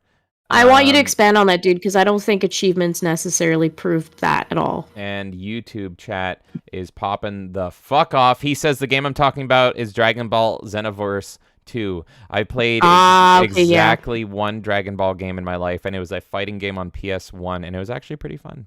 That's all I remember. YouTube chat. How's it going? You guys are popping off. We're going to speed run this shit. You guys ready for me? Fatbeard says K is echoey. That's because I'm too loud. And then he says mooted and then muted. Nerdinio says K deserves to be muted. Fatbeard says, oh my god, I'd love to play that with you. Play what? I don't even remember what I was talking about. Good lord. Fallen Angel says women and muted go in the same sentence, ? Kay says Mace Windu sucks ass. Fatbeard says I'm sold on this already. Kay says true. Nerdy Neo says almost as much as your takes. Fatbeard saying oh no. Jason saying yikes, Neo and Kay fighting tonight. Yeah, what else is new? Kay says Nerdy Neo and I are always fighting. Exactly, it's a love-hate relationship. Fatbeard says or a hentai variant of Vampire Survivors if you're an individual of taste. Oh, were you talking about Deep Rock Survivor and playing that with me? It's actually only single player. Which is like, that's the thing, is like, if you wanted to set yourself apart, Deep Rock's known for its co-op. So it would make sense to make this co-op, and that would actually set it apart. And no, it's strictly a single-player experience. Fallen Angel says, if you want to buy the game, you need to check if your character has... Oh no. Is that it? You know what? I'm sold. I'm sold, Fallen Angel. Oh my god. Jason says, Vampire Survivors feels like a slot machine. That's why it's so addictive. Yeah, there's no slots. There's no slots. That's what I was getting at. Yeah, it has like a certain feeling to it that is just very addictive. I looked for slots. Even more than loot boxes. Fatbeard says, yeah, the graphics aren't bad, but they aren't as eye-catching or fun. And we got Crazy T in the chat. How's it going, Crazy T? Let's see here. Crazy T says, Ro Bro Cop. She loves that Ro Bro Cop. Nerdy Neo says, it just works, huh? Does it have 16 times the detail, too? It does! Jason says, did you wish that this game had a little more cheese? I was hoping RoboCop used more of his catchphrases. It does get cheesy, and they invent like almost new catchphrases and stuff. I'm sure they will be in the game. I'm trying to remember, but there's parts of the game where he's really crime doesn't pay, and it's very nice and cheesy. It felt perfect to me, dude. Fallen Angel says, this question may sound silly, but in your opinion, does RoboCop game feel better with vaporwave music? I think it would. I think it would be good in some parts, but they get the original score, and that's what I really appreciate, is that that RoboCop theme song, when that hit in the demo, that was the best part of the demo. It felt so fucking hyped to hear that dun dun dun dun dun dun dun dun dun. So it's really important that they got Peter Weller, and they did, and it's really important that they got the original score, and they did, and it's a fucking masterpiece, honestly. Fatbeard says Steam has a crap ton of events, great for AAA, AA, and indie. Insidious Bliss says, I think RoboCop looks great and will buy. The only thing it really brings down is the graphics. Brings down the graphics is the crosshair with the RoboVision. The RoboVision is great for fans, but the mix might put off for some. But that's the thing is, yeah, this is why I love this team, is they're making them for fans of the movie, and I absolutely fucking love it, and that's what a movie-based game should be. If this same team made a movie-based game for a movie I didn't like, I wouldn't get the game, but I'd probably be happy for the fans kind of thing. So I'm trying to think of a movie I don't like that people like. There's a lot of them. Hot take, I didn't like Logan. They made a Logan game. I'm sure people would go ape shit for it, and I probably would sit it out if it was exactly like the Logan movie. I'm hoping some people in chat are like, what? It's a long story. What's everyone's favorite X-Men movie? Mine is Days of Futures Past. Dude says, James wouldn't have known that you were supposed to throw the salesman into the water after locking him into the dresser. He would have thought that locking him in the dresser was the end of the interaction.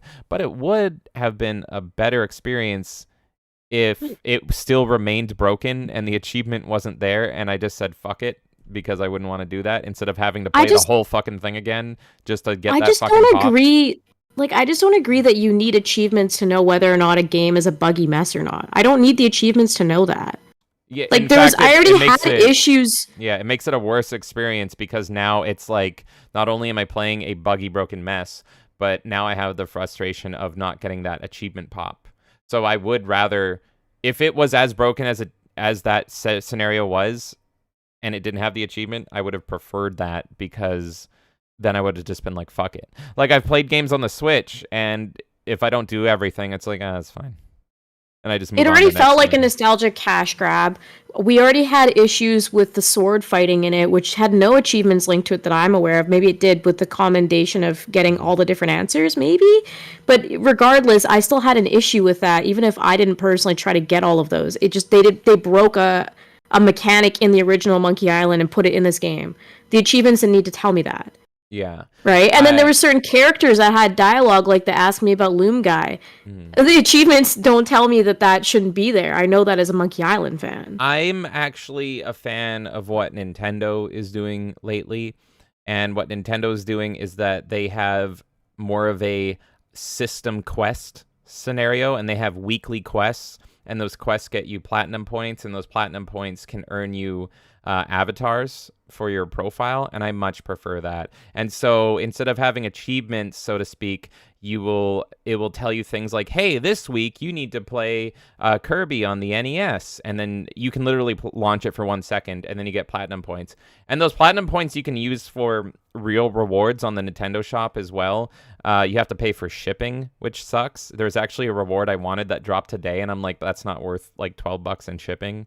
And it was like a reusable like grocery store bag, but it had Mario on it, and I'm like, it's free, but it's really like $10-12 shipping. But you can also use those platinum points for free avatars and stuff for your profile pic. So I think I love it. I'm a big Bing Wahoo shill. I hope Nintendo keeps not having achievements, and I hope they kind of just expand this daily, weekly reward system that they have that's more system-based rather than game-based, if that makes sense. Because it's kind of similar. But it's got more of a daily feel to it. Fatbeard says, I was hoping you could upgrade and mod his actual body parts more. That won't be a thing because they have unique skins, and I love games that have skins. So far, none of the skins have appealed to me. You get the best skin is actually the pre-order skin, which makes it a nice deep blue, and the collector's edition skin, which is like $12 more. He looks all battle damaged. And they also announced that if you end up not pre-ordering the game, don't worry, you can buy the skins later for real money. So for some reason you really want that blue RoboCop and you don't end up pre-ordering, I really like that. You can just buy it later, hopefully cheap. Insidious Bliss says, this game makes me so sad. Dalek Entertainment had some good adventure games, and this killed them. Okay, do you know anything about the Dalek Entertainment? Do you know what games they've done? I've heard the name, but I can't off the top of my head remember what games they've done. Let me know what other games they've done in chat. Yeah, I can't think of any on the top of my head. Let me look it up. And we got Travis Keys, like Captain Keys, if you will. How's it going, Travis? He is over on the Twitch chat, sending his purple hearts. Well, purple heart to you, sir. How's it going, Travis? I hope you're doing better. Let's see. I see Surviving Deponia is probably their most popular. They did Deponia. Shit. Yeah. That's a good game. I've never beaten it, but I played a bunch of it. Deponia is a good fucking game. Damn, rip them. Pillars of the Earth. Deponia. Blackguards. A lot of like kind of mid games, but people like Deponia. I mentioned Deponia first on the list because that's the one people like actually like. Mm-hmm. The other ones are okay.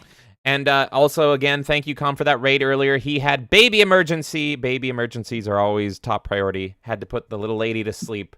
Thank you again for that raid, Com. Let's see here. Jason says, unfortunately, thank goodness you hated it. There is still hope in you, James. I wanted to hate love it so bad, Jason. I wanted that. There are shitty games that I personally love that I'll probably stream. The most famous shitty game I openly love, Duke Nukem Forever. I love Duke Nukem Forever. There are shitty games that I find the gold in the shit. That was not one. It was all shit. I don't think there's really anything good to say about it, really. But we talked about that. Fatbeard says it's also the worst depiction of Gollum I've ever seen. So terrible. Every inch of this game smacks incompetence and laziness during development. True. It's just super fucking rough. Kendon says, listen, you need to stream the full game. Jonathan bought it for you, and you need to play it. You're treating me like a baby that's like, you're not going to get your dessert until you finish your food, young man. And I'm like, it's rotten and expired. Oh, dear Lord. Insidious Bliss says point and click would have worked for Gollum. That could have been better, but if they didn't change the setting... I agree with that. You could, then that's where the Telltale thing comes in, I think. You could have had like a Telltale hybrid type game. But it still would have had to be a better time period for Gollum, something more... Absolutely. Like you couldn't have been doing the same My point is that you could have made a Gollum game. You could make a Gollum game that's good. And so many people keep saying, no, just never make a game around Gollum. And it's like, you could. It just depends on what part of the events you make the game around. And they chose a really boring point. I got a good Gollum game. Go. Fishing with Gollum, and it's a nice relaxing fishing simulator, and when you click quit game and it goes, are you sure you want to quit? Gollum strangles you to death every single time. Fishing with Gollum, really well, nice polished fishing game, And he's like, "Oh, you got a big one." Yes. And then it's like, "Are you sure you want to quit?" And Gollum just like, and that's it. That's the game. Fatbeard says Nerdrotic went on an epic rant about how many different things they could have pulled from a game about Lord of the Rings. I'd love to know the reasoning behind this story specifically. There is a lot of good Lord of the Rings games, and I've said this on my Gollum stream, but I've never been blown away by a Lord of the Rings game. My favorite Lord of the Rings game is Conquest, and it's a very mediocre game. It's just a mediocre Battlefront. Kay, what's your favorite Lord of the Rings game? I like Battle for Middle-earth the most. I actually really enjoy the EA ones as well. The trilogy that was on console. On like I think it was like PS2 GameCube era.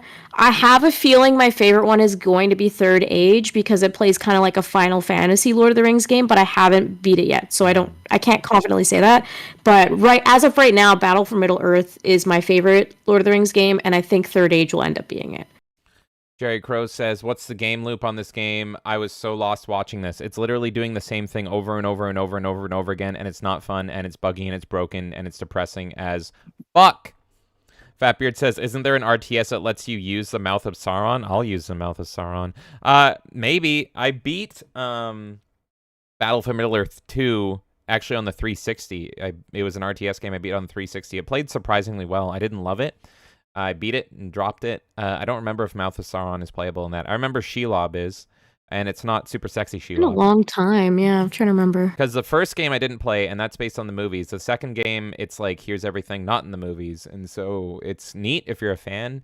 But I did beat that one, and it wasn't bad. If you're an RTS fan and you love Lord of the Rings, definitely check out Battle for Middle-earth 1 and 2. It's for me with Lord of the Rings and Star Wars. It's interesting. I love the books and the movies more for Lord of the Rings, and then for Star Wars, I love the games more. And I don't care about the movies and stuff as much. So yeah, for the games, I've never really cared too deeply about Lord of the Rings games. I think they're okay, but I think Battle for Middle-earth is really good.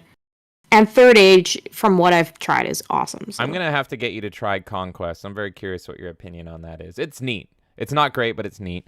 Insidious Bliss says the issue is what is the mechanic that Gollum can relate to the player. Third-person action isn't it. I know.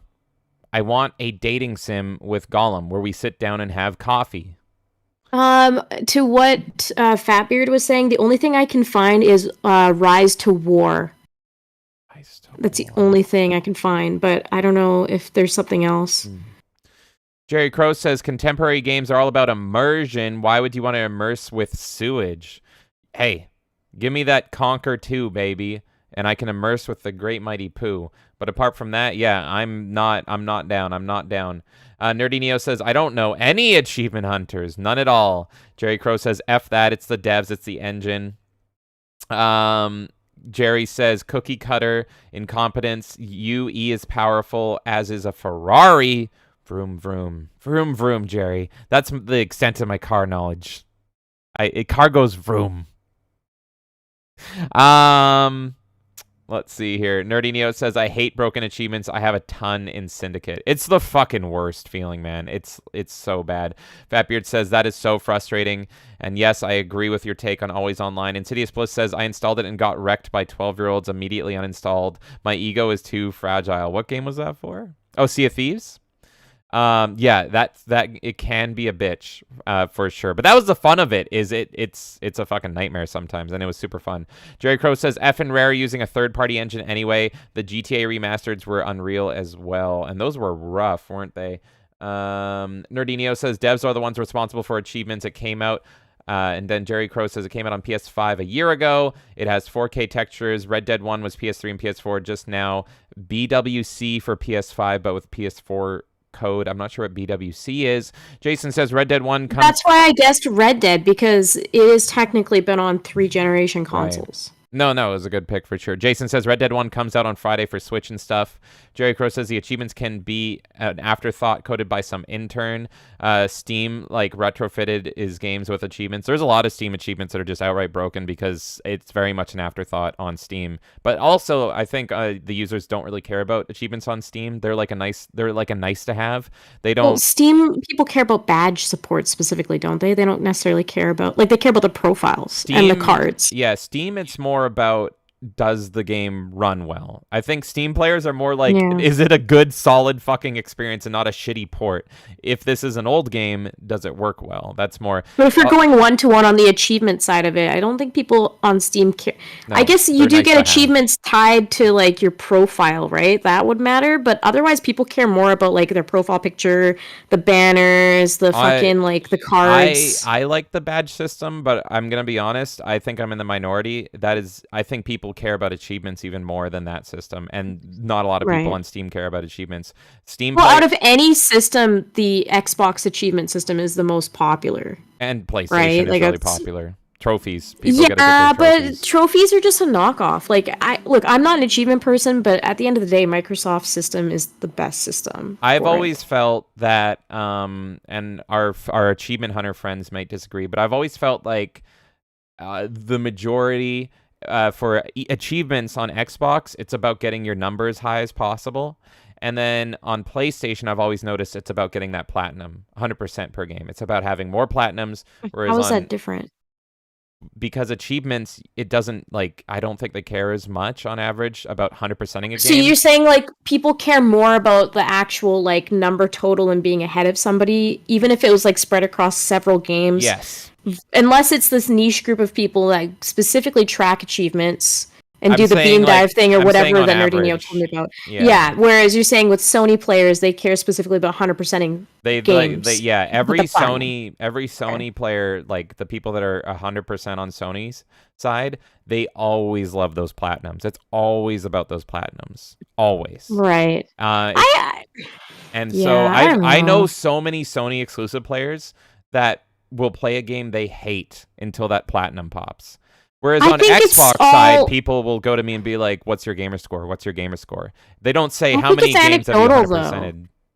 I think regardless, you and I are going to end up in an anecdotal conversation, which I guess is every conversation. But the thing is like, I feel that a lot more people are Sony exclusive. Like, people talk more about being Sony exclusive now versus being Microsoft exclusive. Like, once Halo went to shit and all this kind of stuff, people didn't like care to call themselves Xbox exclusive gamers as much. Yeah. So we're going to hear naturally about achievement hunting on the PlayStation more because people tend to brag more about being Sony exclusive players. But I think on average, if you talk to somebody about the achievement system side by side, I think Microsoft people do kind of care more if you talk to them, and it's a better system. I don't think you're necessarily refuting me on the system being better, but No, I no, I'm saying that the achievement they're the same system, but just how they're kind of visually tailored to the user experience, it makes it so psychologically the player will care about different things.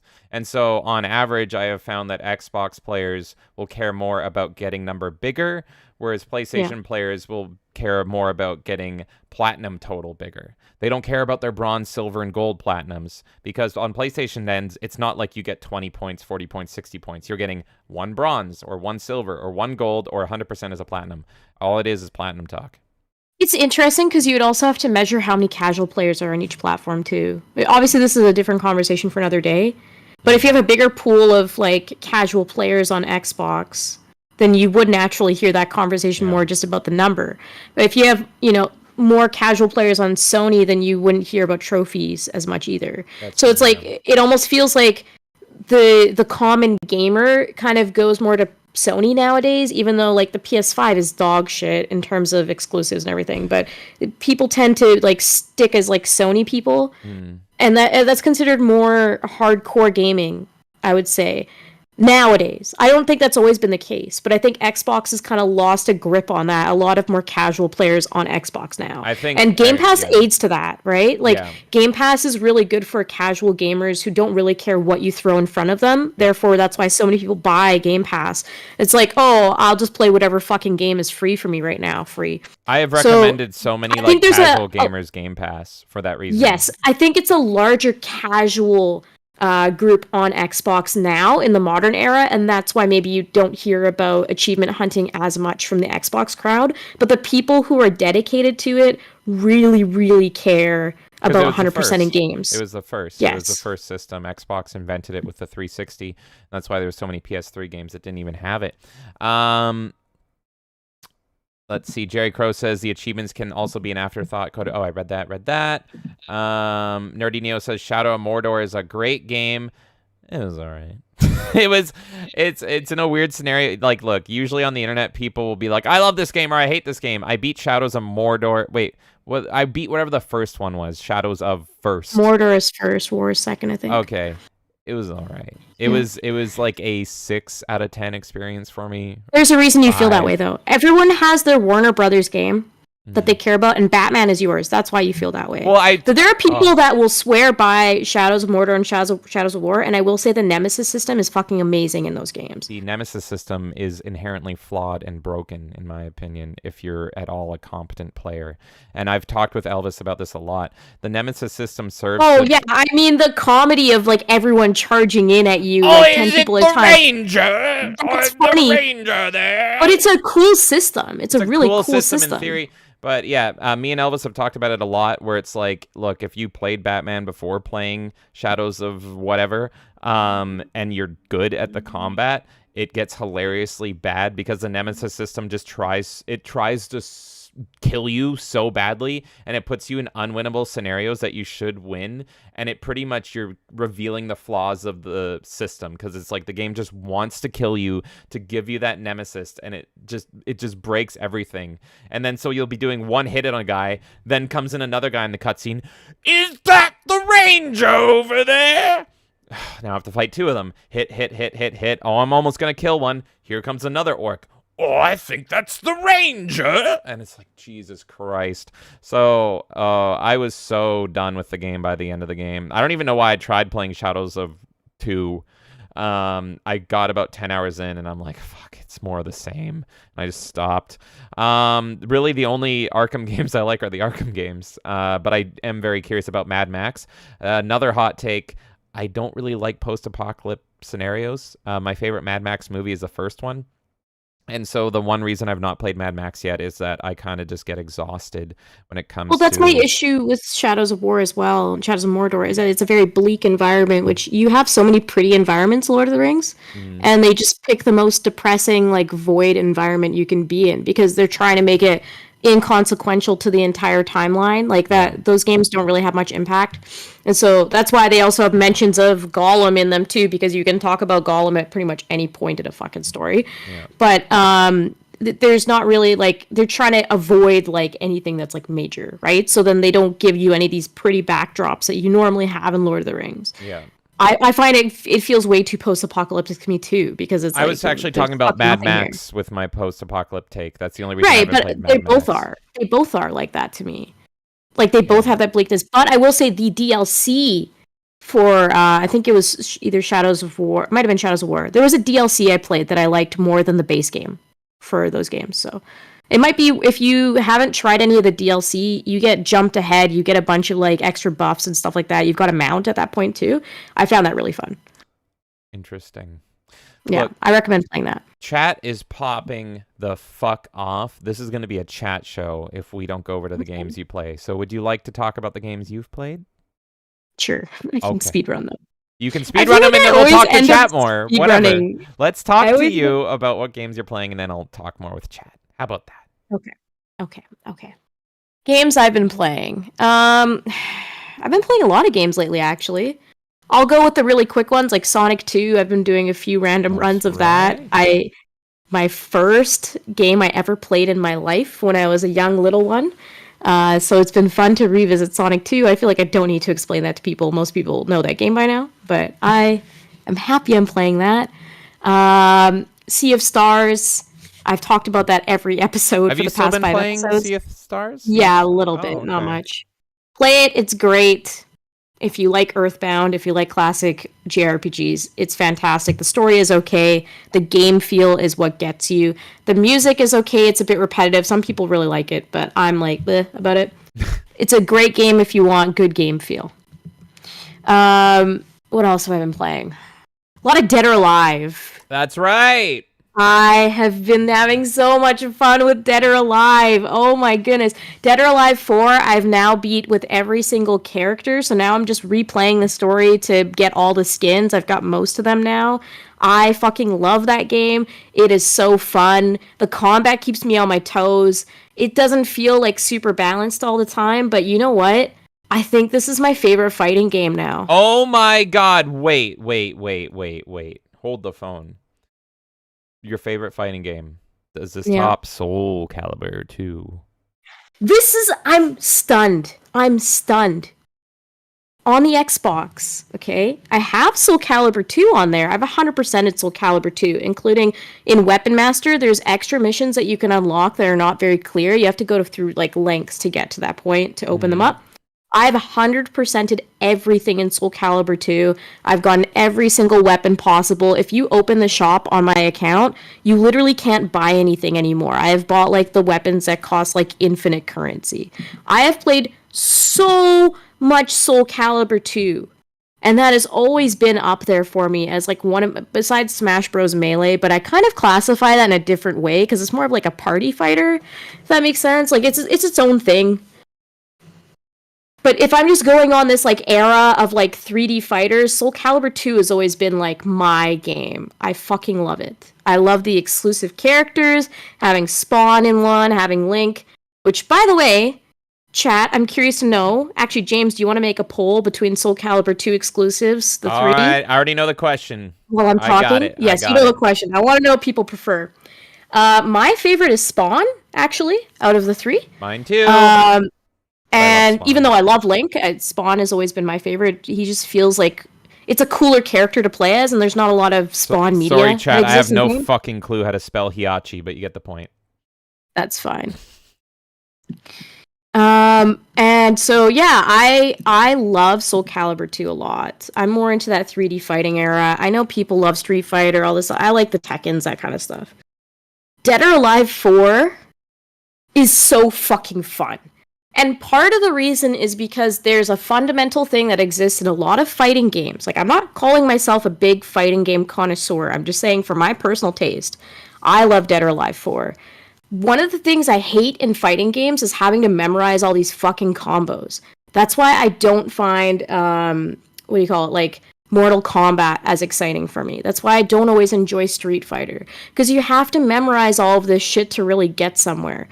I love that in Dead or Alive 4, you can play in any way that you want, and you still feel like you're doing something good, and you still have a fair way to fight. And it's just extremely chaotic. So I love it. I love the outfits on the characters. I love the personalities of the characters. I know a lot of them are parodies of other games. That's fine. I just, for me personally, it's my perfect little pop culture game. I love the jiggle physics. I love they're not afraid of sexiness. Now they are. I love the stupidity. There's so much stupidity in these games. One bitch is trying to just get lettuce. That's what she's trying to fucking do. She gets into a fight with somebody over lettuce, and then someone saves her life from a dinosaur that's about to murder her. And she gets mad at him and is like, don't you think you were kind of mean to that dinosaur? And he just looks at her. He doesn't say anything. He just looks at her and is like, bitch, I just saved your fucking life. And you're fighting me now? You fuck off. It's crazy. It's stupid. Tina just wants to be a Hollywood star, and her dad is like, please no. And in her dad's ending, he finally gets to do the Grand Prix. He's so fucking excited. He's like, this is my dream. He's riding the bike, and he sees his daughter in a bikini making out with somebody, and he crashes, and he loses because he loves his daughter more than his dream. And he's so mad that his daughter is being whored out by Hollywood. So, this is the most important game that anyone can play. It's such a good game! And it's stupid, and that's fine. That's fine. We need more stupid. We need stupid games. We need games that don't take themselves seriously. Dead or Alive does not take itself seriously, at least in this era. Now, when you get to the newer ones, it does, right? And I can't say Dead or Alive is like the best fighting series ever, but to me, Dead or Alive 4 is peak fighting. But it does try to take itself seriously in the newer ones, and it's less sexy because they wanted to compete with all these other like tournaments and stuff like that, and that pisses me off. You took and away I probably the main those, thing right? you had going for you. It's so stupid. Exactly. Exactly. So I love Dead or Alive 4 specifically. I used to like Dead or Alive 3 a lot, but Dead or Alive 4 just takes all of that and makes it 10 times crazier and more fun. To me, I have more fun with it than Soul Calibur 2 at this point. Hey, dude, have a good night, my friend. I didn't get to address your questions yet because chat's popping off, but we are going to get to them in a minute here. Have a good night, dude. What I wanted to ask you is, you said it's your favorite fighting game ever. It's topping Soul Calibur for you. Yeah. Does it top Melee? Oh god, chat. I need the Who Wants to Be a Millionaire music. The dun dun ha ha ha. Can I get that? Hold on, while you're thinking. Let me see if I can find that.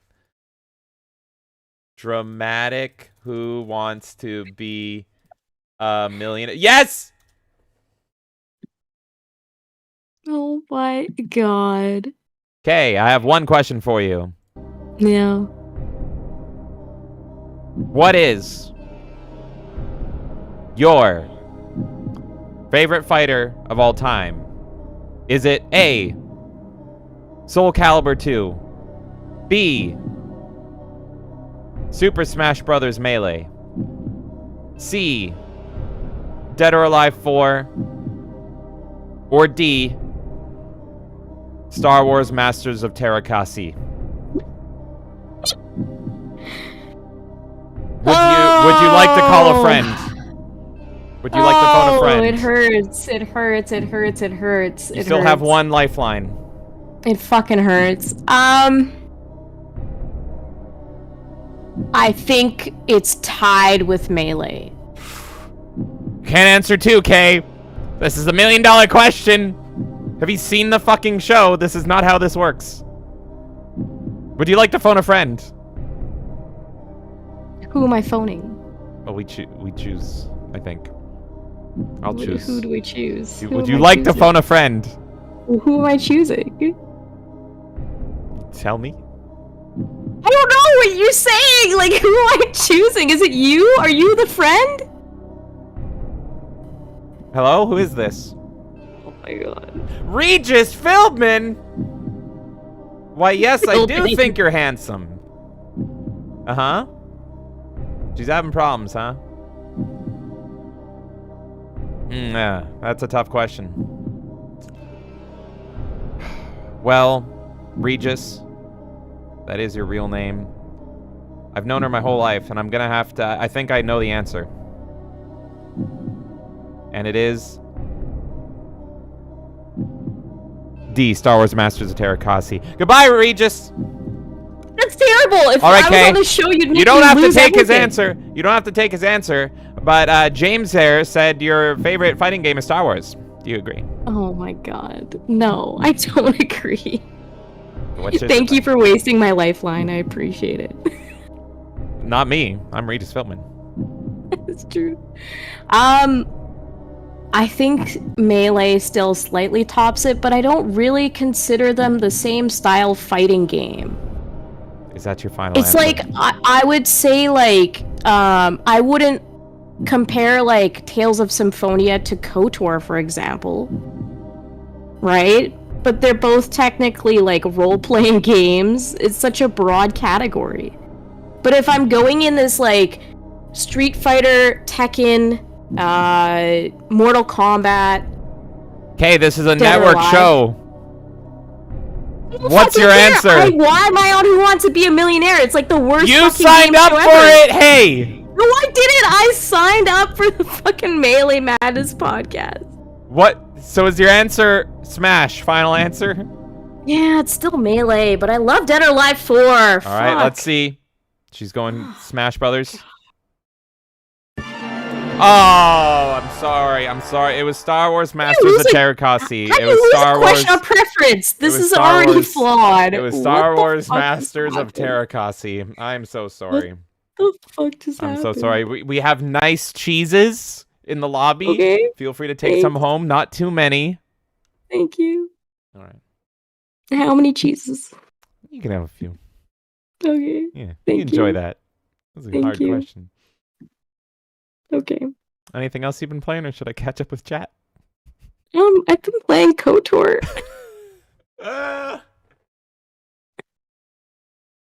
I like that game a lot.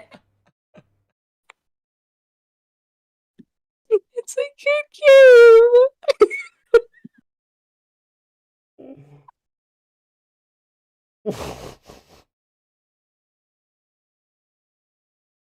Uh, game. I can't even talk about what I've been playing. I've been playing KOTOR. Play KOTOR. It's a great game. yeah. Anything else you got to say about it? It's fun. I'm playing my first Dark Side run. Yeah. Yeah. Yeah. I enjoy watching me stream it. That's all I have to say. All right, let's catch up with chat. Yeah, let's talk to chat again. Okay, I'm gonna talk to chat here. Okay.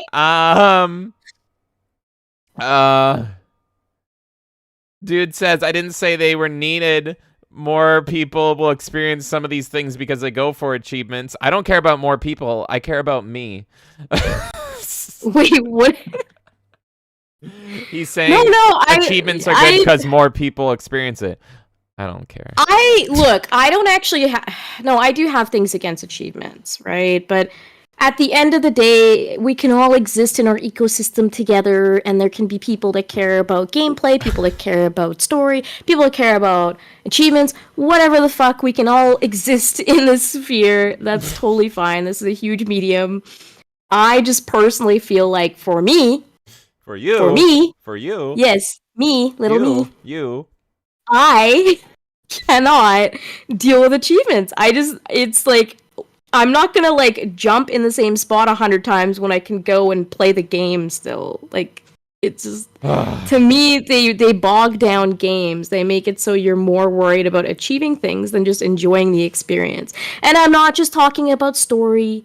I'm also talking about gameplay. Sometimes those things work against gameplay as well. You can't just play through a game normally because in the back of your head you're like, oh, but if I do this 100 times or I do this 10 times even, let me not over exaggerate. If you're doing even like, oh, I have to do this one thing 5 times, you're not just playing the game how you would normally play it. And look, I don't want to have a one-sided argument. I feel like almost rude at this point, just yelling at dude. Don't worry, like, I'm yelling at him next. I'm yelling at him next. So take your time. I'm just saying, like, we could definitely have a part 2 of the In Memoriam on Xbox 360 conversation with Dude and Nerdy Neo, because I think, like, typing versus talking, it's not fair to them, because they have to type paragraphs, and then I'm the one that dominates the conversation.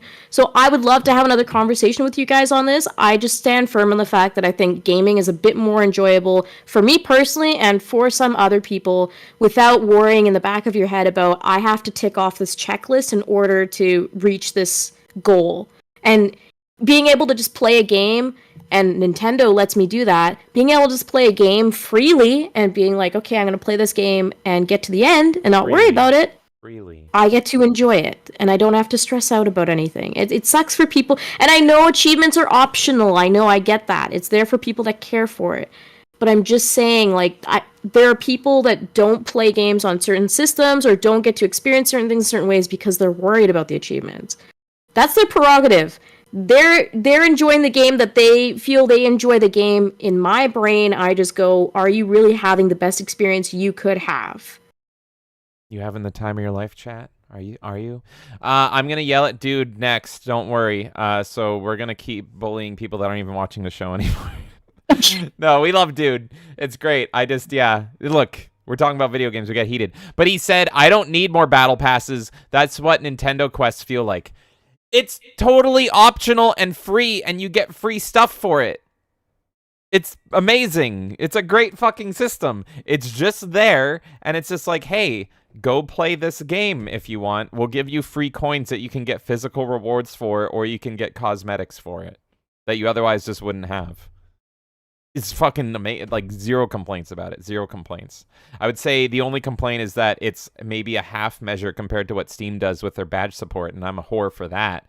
The Steam badge support is just that, but way better designed. No physical rewards, though. So actually, that's one up that Nintendo has. And yes, if you are wondering, I am employed by Shigeru Miyamoto, and if I don't completely shill Nintendo Quest, he will stab me. Dude says PS has levels that each trophy category gives an XP value. Base games are required to go to 1290 XP after the platinum is earned. That's interesting. I have a lot of PlayStation friends, like a lot of friends that like exclusively play on PlayStation, way more than Xbox, even though in high school. Oh God, I aged myself. I mean, even though in the past I was exclusively an Xbox kid, but most people I know in the real world are all Sony. They're all Sony boys, and all they talk about is those platinum babies, those sweet, sweet platinums. I've never heard XP ever talked about. It's all about the platinums and getting that platinum. It all just depends who you surround yourself with. Again, right? Like I talk to a lot of Nintendo people. Yeah, and they're like, "What is achievement?" Yeah, it's like What is whatever that? group you circle around, they all are going to have different things. That's why I think it's all anecdotal, which again, everything we do is anecdotal, but I'm just saying I would really want to see the percentage measure of how many casual gamers are in each console, and then you could measure it better. I'm pretty sure my perspective is right. We all think that. Yeah, but it's mine. Everything is right from a certain point of view. Yeah, exactly. That's what Obi-Wan told me. Obi-Wan, like, if he wasn't a Force Ghost before, he would Force Ghost himself just talking to me. He'd be like, oh, Jesus I wish Christ. Obi-Wan was my dad. I'd be a lot smarter if he was. And thank you, dude, once again. He said, dropping off. Have a good night. Thank you, dude. All right. Have a good night, dude. Let's look at some YouTube chat. I have no idea what's going on there. I think they'd be throwing bananas at the screen if they could. Where'd I leave off? Fatbeard says, Third Age rocks. For some reason, I thought of the Drew Carey show intro to go back to sitcoms. Cleveland rocks. Remember that? Third Age rocks. Which was Third Age? I don't think I played that one. Lord of the Rings game? Is that the co-op one? It is a Lord of the Rings game. Let me see if I can go find the box while you keep talking. Okay, I'm going to keep talking. She's going to find the box. Oh! It's the one I bought for you! Yeah, play it! Play it! Jerry Crow says, I played a bit of Lord of the Rings Online. Cool with all the lore. I wonder, you know, Kay has never been a MMO person, but maybe if she got into one MMO, it would have been Lord of the Rings Online.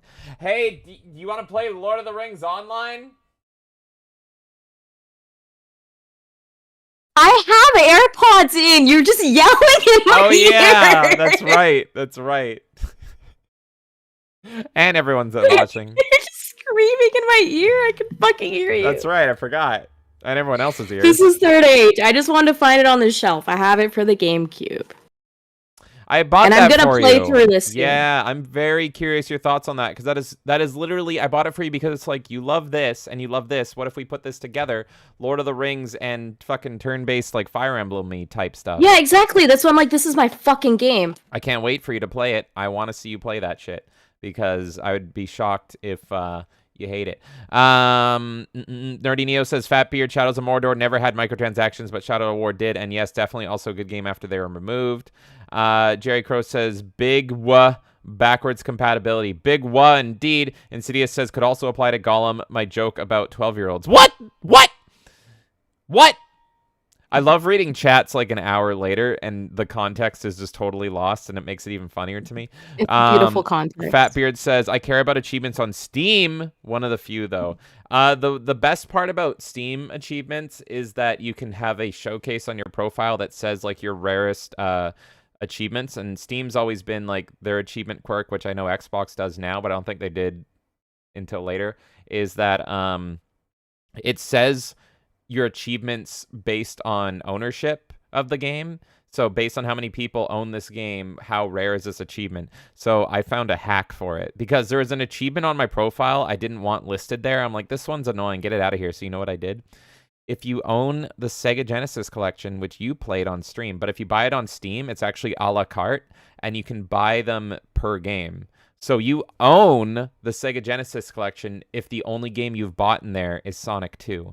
I bought all the games in the Sega Genesis collection, and so the rarest achievements on my profile are it's because like nobody owns fucking Alex Kidd, and I played Alex Kidd, and nobody else that owns Sonic 2 played Alex Kidd, but it's technically the same game because all the games are actually DLC. So all my rarest achievements are all Sega Genesis collection, and they're not even that hard.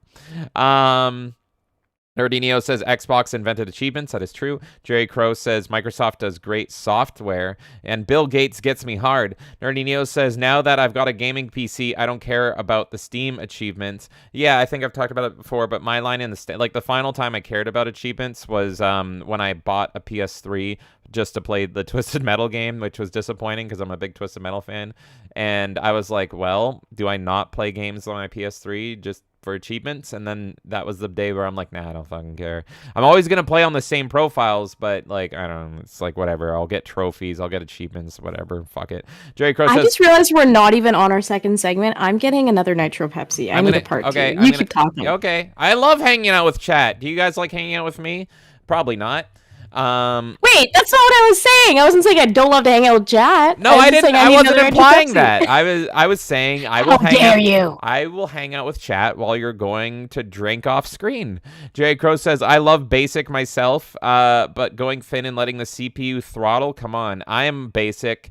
I'm not that thin though, but yeah, I can go for a good throttle. Come on, Jerry. Nerdinio says there's no number value to trophies, saying I've got 200 gold trophies. Like, what does that mean? But I've got 200k gamer score. That means something. See, that's the difference between Xbox people and PlayStation people. Every time I talk to a PlayStation person, Nerdinio, it's not about 200 gold trophies. It's about that platinum number, because that platinum number means that you 100%ed it. So that's every PlayStation conversation I've ever heard is, how many platinums do you have? What's that number? And it's not going to sound like 200k gamer score, but it's like, they're going to be like, I have 200 platinums, which means that's 200 games they 100%ed, and that means something to them. I've never heard a PlayStation guy talk about bronze, silver, or gold. Nobody fucking cares about that. Fallen Angel says, one game. I don't know why. Doesn't even matter. Why'd I buy this? Look, Linkin Park came for us one time. Fatbeard says, for me, it's compulsive. I like seeing all the achievements unlocked. That's true. Jason says platinum trophies are all that matters. There you go. There's a PlayStation guy. That would be a good debate, honestly. If we got a PlayStation guy, sounds like we got Jason in here as a PlayStation guy. We can have him come on to bring the PlayStation perspective against Nerdy Neo and Dude. There you go. And I think I know some PlayStation people that would probably come on and also agree that platinum trophies are all that matters. Like, man, in the last 10 years, I've heard people go crazier over platinum trophies than achievements. Just saying. Jerry Crow says platinum or bust. There you go. Nerdy Neo says the only way to ever see how many games you've completed on Xbox is by going through a website like True Achievements. So again, yeah, that's why it's more out of their mind. But that big number, that big old number, is always on the home screen, and it's always tied directly on your profile. Jerry Crow says, after I've completed a game, I like to make a decision of either going for platinum or just putting the game down. That's like the more moderate take I see from a PlayStation gamer, is like, I know a lot of PlayStation gamers that will fucking go for a platinum every single time, even if they hate the game. But yeah, Jerry Crow's opinion is also, I've heard that many times, where it's just like, all right, I beat the game. Do I now play it again and again and again and again and again and again just to get that platinum, or I move on? Nerdinio says, if you don't have the plat, you haven't completed the game. Well, you can beat the game. I think he means completing the game as in you saw the credits and you beat the game in a story-based single-player scenario.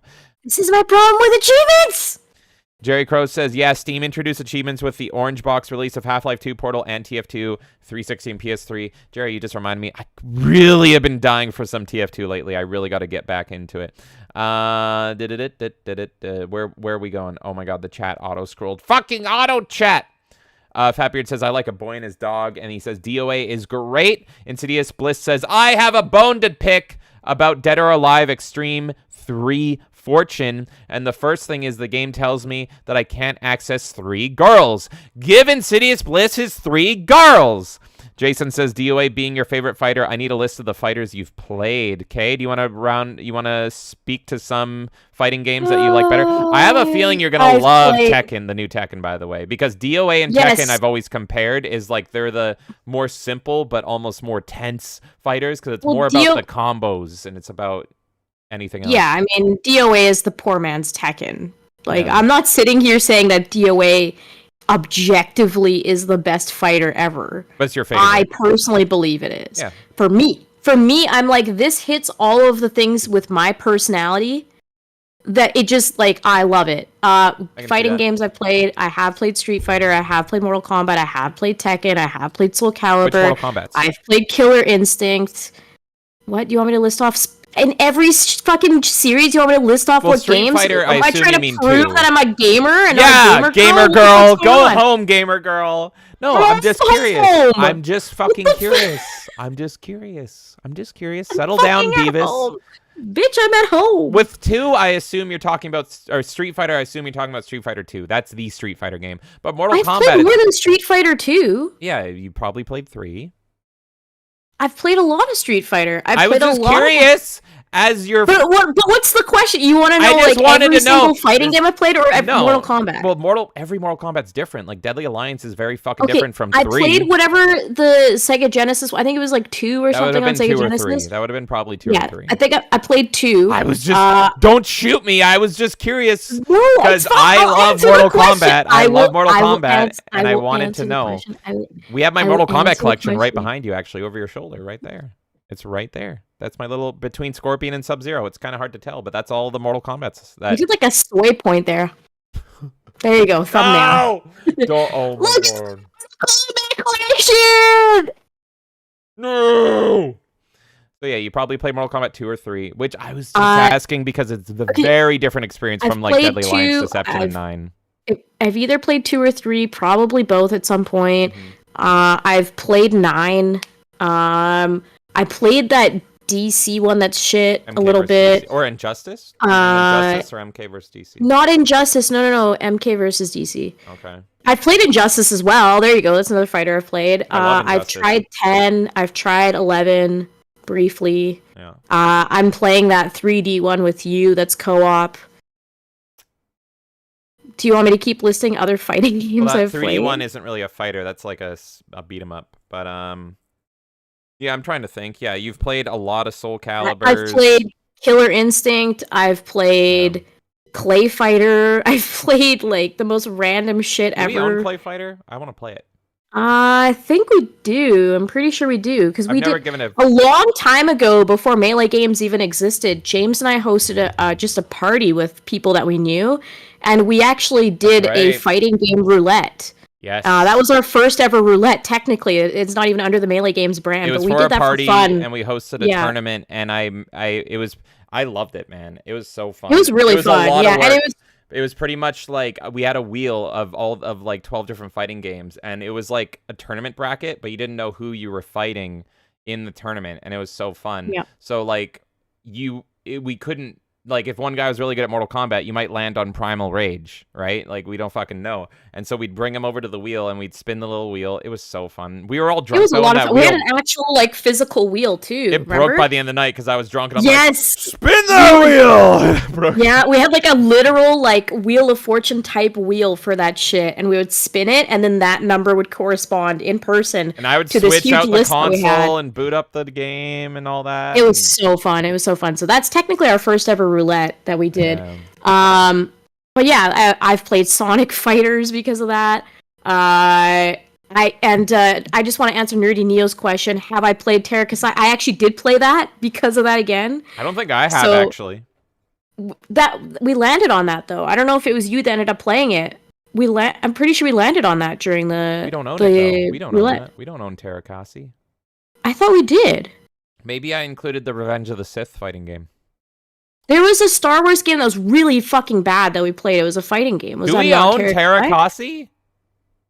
I thought we found a way to have it. I'm pretty sure. Either we like borrowed it was on the list, and I remember playing it and being like, "What the fuck is this garbage?" I was drunk. Whatever. Keep going. I swear we did. This was like years ago. This Yeah. is like fucking 2015 or something. And I don't remember Tuesday. I have a memory of it. I don't know. That's cool. Though. Now I want to play it. Now that we may own it. But yeah. I'll check later. I don't know Yeah. if we owned it or if we borrowed it, but I remember we made a huge list of fighting games, and that was included on there because I remember playing it against someone. Insidious Bliss says not having access to those 3 girls was more devastating than the U.S. government stealing his money. That's true. Yeah, that's pretty Maybe the brutal. U.S. That's government pretty was brutal. also to blame for that. By the way, I like DOA 3, but DOA 3 never sold me as like the best fighting game. DOA 4 is a near perfect game for me. For me. So if you're gonna give Dead or Alive a chance, play 4. That to me is like the best in their entire series. The 3 is good too. I liked 2 as well, but neither of those games like I would think fondly of them because I was nostalgic for 3, but it never was at a point where I was like, this is my game. And then I actually didn't play DOA 4 until recently. So I skipped over 4 because I didn't own a 360 at launch. I bought it after the Red Ring shit was gone and Slims were out and everything. So I never actually played DOA 4. I played the next one, 5, and I hated 5. So I was like, okay, I guess I'm just nostalgic for 3, and every once in a while I'll get a craving for it and I'll play it randomly. But I decided, I was like, oh, the Xbox store is shutting down and all this shit. I'll just try 4, whatever. And I fell in love with it. So this is a recent love of mine. There's no nostalgia around it or anything. I love this game, playing it today. I don't know. Am I supposed to finish answering the question about fighters? No, you answered plenty. I played a lot of fighters. I have Smash Bros, PlayStation All Stars. I've Power Stone, Jump Force. And I think the more. So the point is, every fighting game you just listed, you like DOA 4 more personally. Including over Soul Calibur, which up until this point has had the throne. Yeah, and you just shoved that old granny Melee off because the throne. Melee to me ascends that shit. There's a bunch going on with Melee, and yeah, it's a fighting game. I'm not, disavowing that part. I just in my brain they're categorized so differently. Like when I categorize Western RPGs versus Japanese RPGs, I don't really compare the two together. Right. I have a favorite Western and I have a favorite Japanese one. So. Jason says, Spawn wasn't that great. He was just a generic guy. He had nothing that made him Spawn. I don't know. For me, I only bought Soul Calibur 2 because I was a Spawn guy. I was a huge Spawn fan when that game came out. I didn't have an interest in Soul Calibur 2 until I saw Spawn was in it, and I fucking loved it. I pretty much only played Spawn. I also ended up falling in love with Nightmare, so I really only played Spawn and Nightmare. I'm pretty sure Keith David did the voice for Spawn. I like how they explained that his weapon is the axe because his cape can transform into fucking anything, so they made his weapon the axe. That's actually his cape. It would have been nice if he had guns because Spawn is known for using like big fucking heavy guns, but I'm pretty sure they just didn't want an M rating, which is why they gave that away. Apart from that, he felt very Spawny to me. I was, as a Spawn fan, I was super fucking happy with him. And then he was the reason I bought the game. I think that's the best depiction of Spawn in a video game. He was also. He does have a lot to compete with, but to me, that's the best depiction. He was in Mortal Kombat. What is it now? 11. He was in Mortal Kombat 11, and it looked great. He looked great in it. But I didn't really like Mortal Kombat 11. So it was like, eh. And like, I don't know. Soul Calibur 2 came out at the right time for me, and it feels so good to play him. It's just such a great feeling game. There's also another Spawn video game on the Xbox, which is kind of fun, but it's also kind of a fucking mess. The best part of the game is Spawn Armageddon? Yeah, the best part of the game is the music video, the Marilyn Manson music video that shows all the cutscenes from the game. That's honestly the best part. Apart from that, the game's kind of rough. And there's other Spawn games, but none of them. We played that Dreamcast one recently at the arcade. Yeah, that was weird. That was weird. That if you want to talk about games that feel like a Spawn skin, that felt like this was a different game, and they just kind of shoved Spawn into it, and it's like this doesn't feel like what Spawn is really weird. It was kind of fun, but also kind of bad. I don't know, but we are long overdue for a good Spawn game. I'll say that.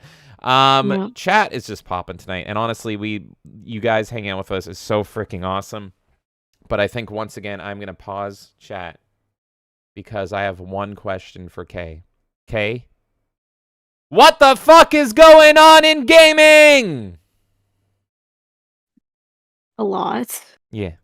A lot. Or lack thereof, however you want to view it. Well, depends on certain point of view. Okay. Well, I just want to give a shout out to Jonathan Davis being here. Hello. Hey, Jonathan. Yeah, you keep up with new chat. I love everything that chat's been saying, so I actually have it framed on where I left off so that I can keep reading all their comments. You guys have been freaking awesome. So, Kay, you talk to the new folk. I'll talk to the old folk in the back. How about that? But let us get into our titular, if that is a real word. I don't think it is. Titular story. Disney. And yes, I have many thoughts on Disney, but this is a gaming podcast. But this is gaming related. Unfortunately, Disney CEO pushed to consider bolder transformation in gaming.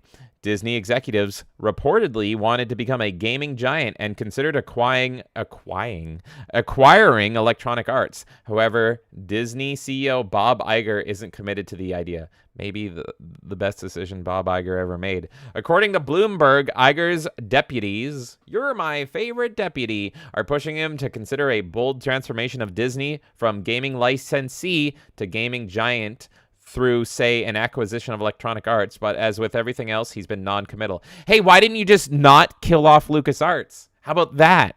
I wasn't going to interrupt you, but that was my first thought. I'm angry. Disney was in the game publishing business until 2016 when it closed Avalanche Software and then proceeded to license out its properties to other developers. In recent years, Disney licensed games included Star Wars, Jedi Knight Fallen Order, and Jedi Survivor, as well as Return to Monkey Island, which I surprisingly liked while everyone else hated. Furthermore, Disney has said that it is interested in working with studios of all sizes, including indie ones. And that's right, they have that Ubisoft Star Wars game coming up. This isn't the first time we've heard Electronic Arts being potentially acquired. Last year, NBC Universal and EA were reportedly going to merge, but the deal fell through. Additionally, there was rumors that Amazon was going to put in a bid to acquire EA as well, but nothing has transpired. Okay, what are your thoughts on this? I think this is the worst thing that could happen if those two companies combine. Mm-hmm. It's like a stop, you're already dead scenario. Like, stop it. The like, two great evils. It's the deadly alliance coming together. It's like, no. Yeah. And like, there's a lot there. I'm going to speak on the perspective of Star Wars a little bit because I think I can speak better to that. My favorite era of Star Wars games was when anyone could make Star Wars games. Mm-hmm. You know, and so the idea of Disney acquiring one singular company, which if they merged with EA, then the studios under EA, I guess, technically would be with them, but then EA shuts down studios all the fucking time. I gotta say this real quick, because I'm, again, a huge Star Wars fan. This was pretty much what they did at the start. Was they said, we're not going to bother making our games. We don't want to have LucasArts. We don't want to have all these studios making different games. So they said, EA, you make all of our games. So it looked like for a while that EA was going to be the only one making Star Wars games. Do you know what changed? They underdeveloped. They underperformed. They underperformed. And Battlefront 2 was such a shit show, and then they fixed Battlefront 2, and Battlefront 2 was fine, but it was too fucking late, and the player base had already left, and so you still have some people that play it, but it could have been way more successful if they just did it right in the beginning. So they're pretty much trying to do what they did in the first place, but make it very permanent instead of semi-permanent.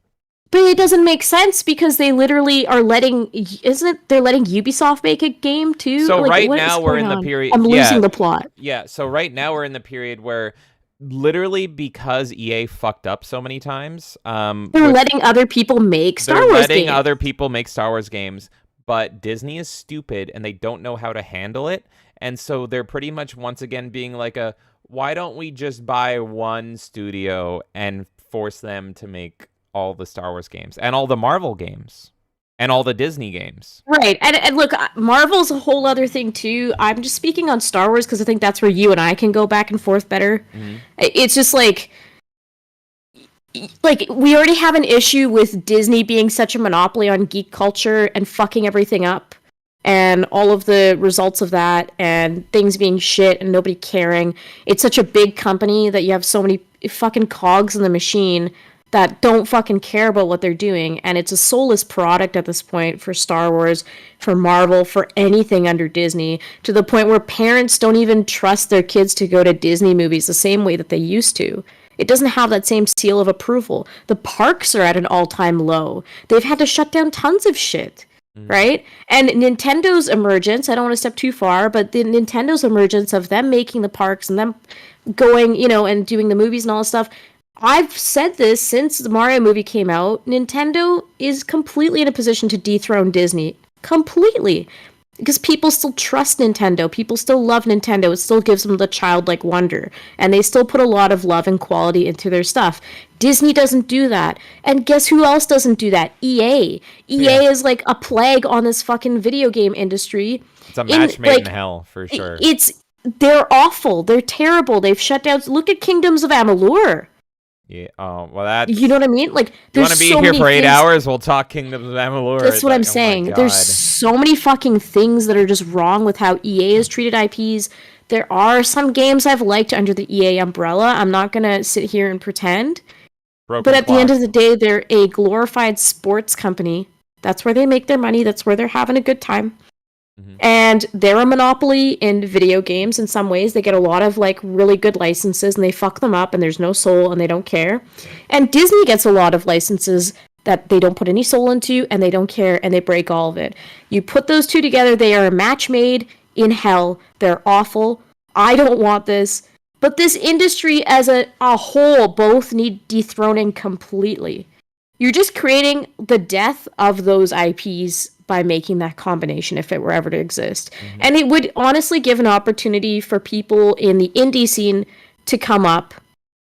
I don't know a lot about this, but I know there's this Iron Age that people are kind of standing behind, and just this idea of like independent ideas and smaller creators and supporting them to kind of flood the marketplace and help to elevate those products, because all of these old things that we've loved are dying. Right. And they're gone. They're gone beyond repair for a lot of us. So it gives an opportunity for those people to go even further and to make their product something, right? Because like you're going to get to a point where people are just completely sick of this and they bankrupt themselves somehow. To me, it's like a monopoly issue, though, because they're just both so big. How long does it take until they go completely bankrupt? And I honestly wouldn't even mind seeing it. Look, I absolutely love Star Wars, and it has tested my love ever since Disney took over, and it's at the point where I want it dead. I want to just have Hey, oh my god! Look, I'm getting interrupted, Kay. I'm getting interrupted because Jonathan Davis just dropped a $20 Rumble rant and said, shout out to my favorite podcast. Oh my god. There's a billion out there. Why do you like this? Wait. Maybe he's shouting out a different podcast. He didn't say us. Shout out to just in general. There's another podcast that's my favorite. I thought I'd tell you about it. Exactly. Maybe it's something else. I'm speaking too soon. Shout out to my favorite podcast. A breath of fresh air in the gaming space. I played Baldur's Gate with a controller, K. It makes the game more complex than PC other than movement. Check out gameplay. If Jonathan is talking about us, that, you know, what a fucking compliment, Jonathan. You're the frickin' best, buddy. Thank you. If you're not talking about this podcast, that's the funniest thing ever, and I love it. Either way. Yeah, thank you for bringing us another podcast. Thank you for the Rumble rant, buddy. And we love it, and we're happy. Look, like, we're not sugarcoating to try to appeal to one thing or the other here. I will disagree with Chad. I will have my own opinions and all this stuff. Everything. James and I will yell at each other. Yeah, like it happens. Everything here is 100% authentically our takes and everything. We're not gonna say EA good because they're the fucking king. We're not gonna say EA bad because that's the popular take. So we give you the fucking authentic take here. But honestly, Jonathan, thank you so much, buddy. We appreciate it so freaking much. And I will rib on the chat, including telling Nerdy Neo that Mace Windu is a plague on Can you stop? We're gonna be here all night. Stop it! You two get on. I'm just saying, for better or for worse, we give our opinion. That's all we're doing. So, anyways, Jonathan, thank you so much for that. And also, I am gonna look deeper into Baldur's Gate. Like, I mean, the PS5 is technically, or it's usually in our living room, so it's kind of like, oh, this might be cozier on console. But I do kind of want to get it on PC as well. I don't know. I'm still on the fence, but I really want to fucking play the game. That's what I know. I want to play Baldur's Gate. If you play it, that's all you. I have zero interest in Baldur's Gate. I've heard mixed things. I told you. Like, I want to play you. I literally was like, yeah, I want to play Baldur's Gate, and you're like, good luck fucking bears. Yeah. I was literally like, let me know how many bears you fuck and enjoy every character you're nice to wanting to have sex. And they're not even attractive, like in Dead or Alive. I'm a sucker for video games using Dungeons and Dragons mechanics. Yeah, but this is what makes us a good team. That's why we're a good team. Is the games you want to play, I have no fucking interest in, and then I'll play this random ass fucking garbage no one's ever heard of, and you'll be like, "What is this?" And I'm like, "I like this." Doop doop doop doop doop. Yeah, exactly. By our powers combined, we kind of cover everything. right? To some degree. There's some that both of us don't like. Like what? It's weird because I find art. Well, I can't think of any on the top of my head, but I'm Right? just saying there's probably games that both of us never even talk about ever because neither of Mainline us care sports for it. titles are about the No, only I like thing. sports. I do too, but like I'm talking EA, like FIFA. I like Madden. Oh, there you go. I play every Madden that comes out. You know That's that. true. That's true. And I'll play Mutant Football League. There you go. And I used to play all the NBAs, but now I'm tired of them. I can't anymore. But I like playing some of the older ones where you still have the servers online because you can make custom teams and stuff, and I get to use my 2005 Sacramento Kings team. So I do like sports games, so we even have that covered. It's just there's probably What do we randoms. not have covered? Now I'm curious. Like what is our area where chat? Let us know what's our area we're missing, and I'm very curious if you guys are correct or not. I think chat will be able to answer that better than us to say like I never hear you guys talking about this game, and Because then we can maybe be like, I yes will, or no. and I'll be like, oh shit, you're right. I've never talked about my love for blah blah blah. Let's talk about blah, blah, blah. Even like we play fucking board games on video games too. We play like the stupid like Wheel of Fortune stuff and Family Feud and whatever. Dude, and my Risk and... Wheel of Fortune short on Instagram. All the ladies were loving that. I need to do a Wheel of Fortune stream for the ladies. I can think of one that, well, no, actually, it doesn't really count. I was going to say Call of Duty is one that you and I aren't invested in the modern ones. But I love shooters. That's my main genre. It's just, the modern Call of Duty I don't care about. But guess what? The modern Call of Duty was the first game I ever streamed on the channel. Okay, I'm stopping everything. Jason just called the Sacramento Kings the Sacramento Queens, and we have a problem. Good night, everybody. Okay? I'm out. We have a problem. We have a fucking problem. Night. I'm going to bed. I don't like the modern Sacramento Kings, but dear God, Peja Stojakovic, mwah, such an amazing, beautiful player. That three-pointer, oh my God. Him and Vlad Divac and fucking... that whole lineup, Mike Bibby is okay. I liked him because he was also part of the Vancouver Grizzlies. That doesn't really count. That lineup, though, in 2005, when they were going against the fucking... They were going against... James, you're distracting me. They were head-to-head with the Lakers on Christmas Day. It was fucking amazing. I loved the energy of that time. I have fallen out of modern basketball, though. I 100% have. I don't care about LeBron James at all. Fuck him. He's so fucking overrated. I'm a Michael Jordan person through and through. So that is my excuse. The Lakers are not the better team. Fuck off. I love Kobe as well. Rest in peace. Rest his soul. I love Kobe. I love Shaq. I love all that stuff. There's different eras of basketball that I enjoyed. Obviously, I liked, the Chicago run. I'm just modern basketball. I'm not in anymore, so it's hard for me to talk on this stuff. Like Steph Curry and stuff, I liked him for a bit too. But LeBron, I'm not into any of that shit. I also like the Mavericks at some point too. He's like Steve Nash. So, anyways, I'm talking sports, and this is totally not a sports show. I just wanted to say that I do play sports games mainline. What are you doing here, huh? Is this one of those sports shows? Yes, it is now. It is now. What you got going on there? It's a sports show. Is that a Gengar and a cowboy hat? Yes, it is. By golly, that's the coolest thing I ever did see. You're too loud for this microphone. If they can hear you in there, they're probably like bleeding by now. Why would you do that? Why'd you do that? Jason says, I will give you Peja. That's a yes. Peja Stojakovic is my favorite basketball player, personally. But obviously, Michael Jordan, like, I love him on, like, a legendary status. But Peja Stojakovic is my personal favorite. I love him. And Jerry says, GSW with Gold Boy Curry, though. Yeah, I mean, Golden State, they're doing... I liked that when they were, like, at their prime, too. Like, it's just, I've fallen out of basketball again because, like, it's just, the teams constantly change, and then I'm like, okay, I've lost track for a year or two, and I'm gone. Is that RoboCop? Oh, you are not talking about video games. This violates the stream. That's true. I am violating the entire stream. We were talking about EA, and then I got into sports. That is technical. There, just say, now it is video game related because you said EA. So talk about sports all you want. Does Neo agree with me on something? I hate the Lakers with a burning passion to this day because how the Kings were screwed by the Lakers refs. Thank you. Yes, thank you. See, Nerdy Neo and I have found peace over sports. You're not a sports person, though, Nerdy Neo. I'm confused. What's going on here? Fuck Mace Windu. Okay, we're back. Oh, my God.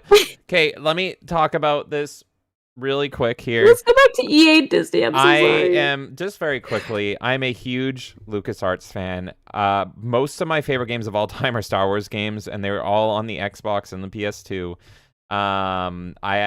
God, those games are so beloved to me. And as Kay mentioned, that was the golden era of Star Wars and Star Wars games. You didn't know what type of Star Wars game you'd get. There is a Star Wars game for every genre, and it was great. My favorite racing game of all time is Episode 1 Racer. Literally. One of my favorite tactical shooters of all time is Republic Commando, which Nerdy Neo has been playing. Best combat ever in a game is Jedi Academy. I consider Jedi Knight to be my episode 7. It's a great game. My top 3 games of all time, KOTOR's in it. So, and those were all different companies under one roof of being published by LucasArts. And we are never going to get that again because of Disney's mishandling of it. And if the company that they choose to go with is EA, that is a horrible mistake, and I am not at all surprised. You can keep talking. I'm talking sports with chat. Yeah, feel free. You know what? Hey, you want to talk about sports with chat while I read the next story? Go for it. No. It's all good. Look, my point is that you have two big monopolies with EA and with Disney combining together. It's going to destroy several industries. The video game industry is already getting fucking slaughtered by some of these companies. And it's like, I don't want to see a mega company like that. At the end of the day, I want to see these companies dethroned. I don't want to see them combine into a greater force. And you know what? It could go either way. It could go in the direction I said, where you're giving opportunity to indie creators and more people are going to turn their wallet away and all this stuff. And that's what I hope for, is that at the end of the day, what? I just realized Jonathan Davis was like, "This is my favorite gaming podcast." Proceeds to talk about the NBA for 20 minutes. We were talking about sports video games, and then I just was saying that I could use my team, and then how do you talk about a sports video game and not talk about the sport? That's what I have to say. Can I continue now? Go ahead. Let me know when to segue over to their next tale. Thank you. Okay. All I'm saying is I would hope, in an ideal situation, regardless of what Disney and EA do, whether they combine or they stay apart, I don't care. I fucking hate both of them in the modern day. I would hope that all of these other indie projects can get elevated and we see the death of these things that are soulless. But the other direction it can go, and I've used this example a million fucking times, when Netflix threatened to change the passwords, there were more signups for Netflix. Yep. So I hope for that other side, and I feel like it could happen at some point. So there's going to be something that breaks the camel's back. And we're seeing a lot more people slowly understand that they should support smaller creators and support projects that actually have soul in them and not just give to things that are dead now, that have killed the toy industry. God, we could get into a conversation about Star Wars used to be the pinnacle of toys, and now that has been destroyed because of modern Star Wars. Just all these things. At the end of the day, there are so many people who just mindlessly go on a shelf and they see, ooh, new Spider-Man game. Ooh, new Star Wars game. Oh, Wolverine, I liked him. Oh, Deadpool, he's so funny. And they'll just buy it. And the company gets the money. And it doesn't matter if it's the worst thing in the world, because someone is like, yeah, but I got to play my favorite game, Deadpool. And I love Deadpool. He's so funny. He breaks the fourth wall. Ha ha. Yeah. So I hope and pray for society to be better, but it's not. It's not. One of the most blackpilling experiences ever was seeing that CGI Lion King remake become one of the highest grossing films of all time. And it's such a soulless corporate fucking mess cash grab. And it's like, dear fucking God. If you just look at... We're all victims to it. Look at it, me and you playing the fucking Monkey Island Sea of Thieves. Like, we knew that was a soulless cash grab and we still played it. Like, no one's immune to it. We all just have our different thresholds. I can sit here and judge everyone on the planet for giving money to things.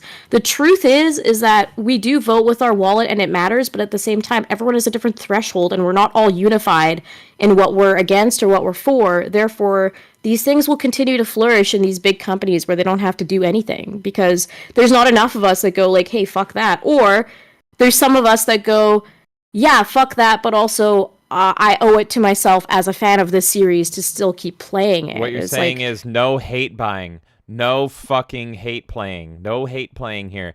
That said, I was really tempted to buy Jedi Survivor the other day. This is what I'm saying. Is like, I'm the problem. It's impossible. We're all the problem. I'm the problem too. I'm probably gonna buy Spider-Man 2. I'm part of the problem. Oh. How much did I yell about Spider-Man? How much did I fucking yell about Spider-Man the other day with the other podcast that we did? And I still, like, I'm still part of the problem. I'm not saying that, like, I'm better than anyone else. I'm just saying that, like, all of us do it, and ultimately we're just helping these companies get lazier and lazier. And something has to change, but we all have to be unified in that shit. And it's not happening. So we all pick our own threshold, what we vote for, whatever. And the only advice I can give to people out there is that if you recognize a smaller project that maybe doesn't get the numbers of EA or Disney or whatever, and you think that it's doing well, or that it is something that's worth giving your time and money to, really elevate that product. Like, let's try to get people to shine through that aren't going to get that same attention, that aren't going to get the soulless, like, oh, it's got my favorite character, I'll grab it, or oh, I used to love this series, I'll grab it. Like, we all have to, at the same time, try to do better with that, but it's not going to happen. So EA Disney merging or not, it's going to suck regardless. It's fine. We have to deal with this world we're in and make our own choices. You ready for story number 2? Yes. I picked this one just for you to try to brighten your day. You ready? Thank you. I need it. And you don't even know what I'm about to talk about, but I No, hope I don't. you enjoy it. Ultra rare GameCube prototype with LED lighting and unique controller discovered by collector. A collector purchased a prototype model that originally appeared at Nintendo Space World 2000. Do you hear about this? Mm-mm. Good. That was what I hoped for. You're going to want to watch the stream as well because you're going to want to see these photos. Recently, a collector managed to get their hands on a prototype GameCube that originally appeared at the 2000 Nintendo Space World Trade Show. As spotted by the worst fucking journalists ever, Donnie Fillerup of Console Variations created a blog post confirming they had purchased the prototype, explaining and illustrating the differences between the prototype model and the final design of the Nintendo's iconic purple lunchbox. Fillerup details as all the differences they spotted inside and outside of the console. Some of the more notable... the controller looks different. Yeah. Some of the more notable changes include the prototype GameCube's transparent window lid that had LED lights inside, which you can see in better display at the event, which was uploaded by YouTuber Adam Doree. Window lid aside, the other notable differences on the prototype console include more air vents and the lack of an air filter on the rear of the system. Even more interesting is the design of the prototype GameCube controller seen above, which is radically different from the controller included with the console. It looks more like a boomerang. It's interesting. But the LED, like the faceplate or whatever, a lot of people don't know, but you can actually pop out that GameCube faceplate. So technically you could have like easily done that. You could have modified a console that way. It's not necessarily unique to this. People could pop it out. So I know there's like a Metroid one, there's a Pokemon Gale of Darkness one. There's only a few, but people started making the Tales of Symphonia console as well. But people started making them on Etsy, so you can actually like replace that plate with whatever you want. And I've been meaning to pick up more of those because I think that's so fucking cool. But yeah, cool. I mean, maybe it's unique to this prototype, but at the same time, you can do that with a modern GameCube. My bigger interest is seeing that like first look at the old controller, because that was the original shape, I guess, and they made it like a bit better. Well, that's what we're talking about right here. Outside of the M-shaped design, the prototype controller features a menu button in the location where the D-pad would appear in the final design, and the B button at the top right side is bean-shaped like the X and Y buttons. Nintendo Space... Well, hold on. They didn't see anything because I have this on. There you go. There you go. This isn't even an original because it's like a third-party remake of it. There's no logo there. Right. But this is like close to the new shape, and that other one is like wider. It's interesting. Yeah, it's slimmer in the center there. Nintendo Space World was an annual trade show the company held from 1989 until 2001, though the 2000 Space World show was arguably the most memorable one. Outside of the reveal of this prototype GameCube, the 2000 Space World showcase had a ton of quirky tech demos to show off, such as a unreleased Zelda game, Meowth's Party, and Super Mario 128. The GameCube was ultimately released in 2001, enjoying modest sales over the next 5 years before eventually giving way to the Wii. Today, it enjoys a cult-like following from Nintendo fans, with Metroid Prime just recently getting a highly rated master. For more, check out our list, blah, blah, blah. We are IGN. I went to the original blog post so you can see even more cool. pictures of this. So here's a zoom in photo here. I'm just going to scroll through these. You should drop that link in chat so people can also like take a look at that. That's pretty interesting. I will. So here you go. You can see it up close. You can see the little window there. And we got some more looks there. You're going to know better than me what the differences are as we scroll through these. You know what's hilarious about this prototype? Okay, if you look at the right corner, the fucking eject button's even broken on the prototype. Remember I told you mine has the issue? But if you look at that button, it's not hollowed out. Like the current one, it's got a circle within a circle, essentially. Mm-hmm. But this one is just a plain button. So it's very interesting. Like, if you look, all the buttons are the same, but on the actual console, like nowadays, it's got like a little ridge. So you definitely, like, your finger goes into the center of that eject button. Oh, you even popped that sucker open. I'd be terrified to mess with that.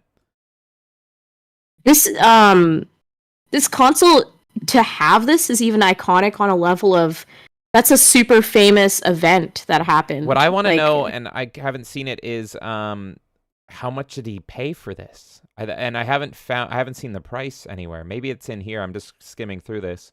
But I haven't seen like an actual price put on this. I'm very curious. Oh, whoa! The vents look different. Go back up. Oh no, I can go back up. Oh well, there's a delay.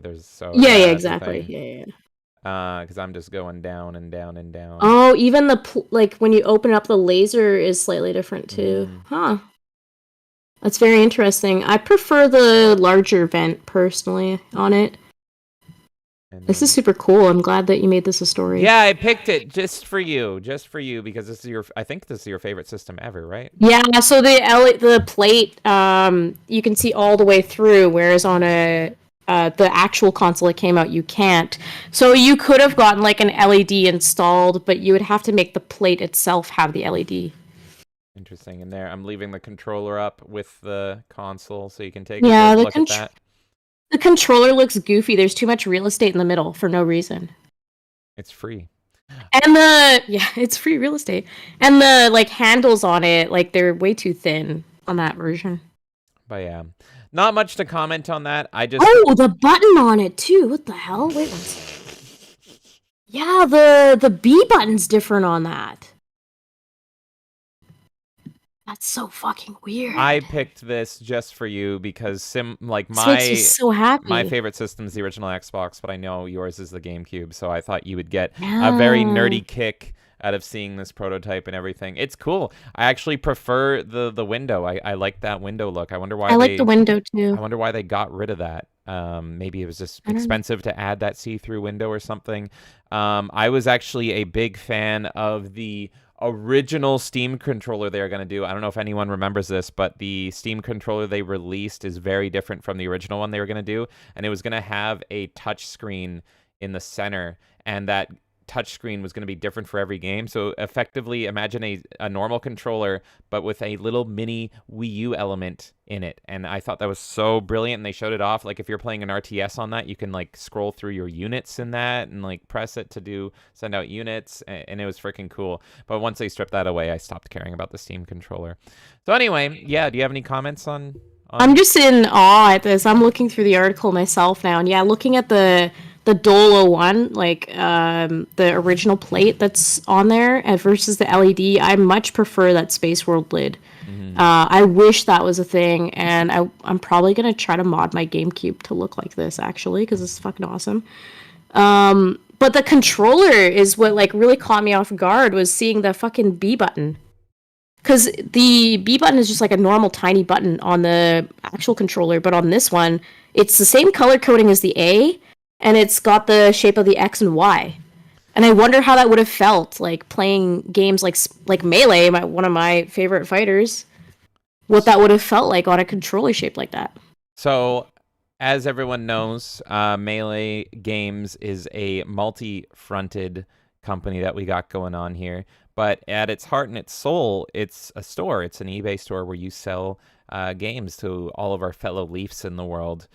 Kay, you're the expert when it comes to the store and the pricing and everything. I'm just the pretty face. So tell me, what do you think that I don't know what the price is, so I can't give you the number, but what is your guess of, like, what do you think this is worth? If you listed that on eBay, this prototype GameCube from this event, the 2000s event, what do you think that value is? And if you can find, like, while we're going through this, if you can find a price, I'm very curious what he actually bought this for. I'm not necessarily going to look for the price. I'm just going to go off of what I think. Yeah, what do you think the US dollar value is on that if you were to sell that on eBay? So here's the thing, right? The GameCube, it doesn't sell super, super high. It's the games specifically that are higher priced. So as long as you're not getting a GameCube with like a Wavebird packaged in or some kind of like rare game with it, just getting a GameCube on its own, if you go on like a local marketplace, or if you kind of go to your fellow man and buy it from them, they'll probably sell it to you for like $50, right? I'm talking Canadian because that's what I know. Okay. Maybe $60. If you go into a retro shop, they're probably going to push it to 100 to 120, I would say, Canadian. So that would be like 90, 80 American, pretty much? Yeah, so they would probably push it up to just over 100, I think. And that might even include a second controller. I think a lot of people tend to include like at least a second controller with their GameCubes. If we're going into the special editions, that's where you start to get into like the $400, $500 range. So I think even like going at that Tales of Symphonia one's probably sitting at like 500 to 600 Canadian, I would guess. If it had everything. I know a lot of those ones don't have the original controller in the box, so that makes it a bit less expensive. So probably around 450.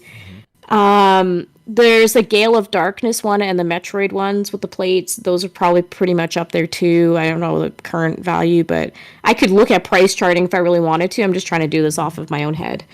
My guess, because this is not only is it tied to Space World, which is like one of the most famous events in Nintendo history, that was where they showed off that Zelda game that literally ruined people's perception of Wind Waker.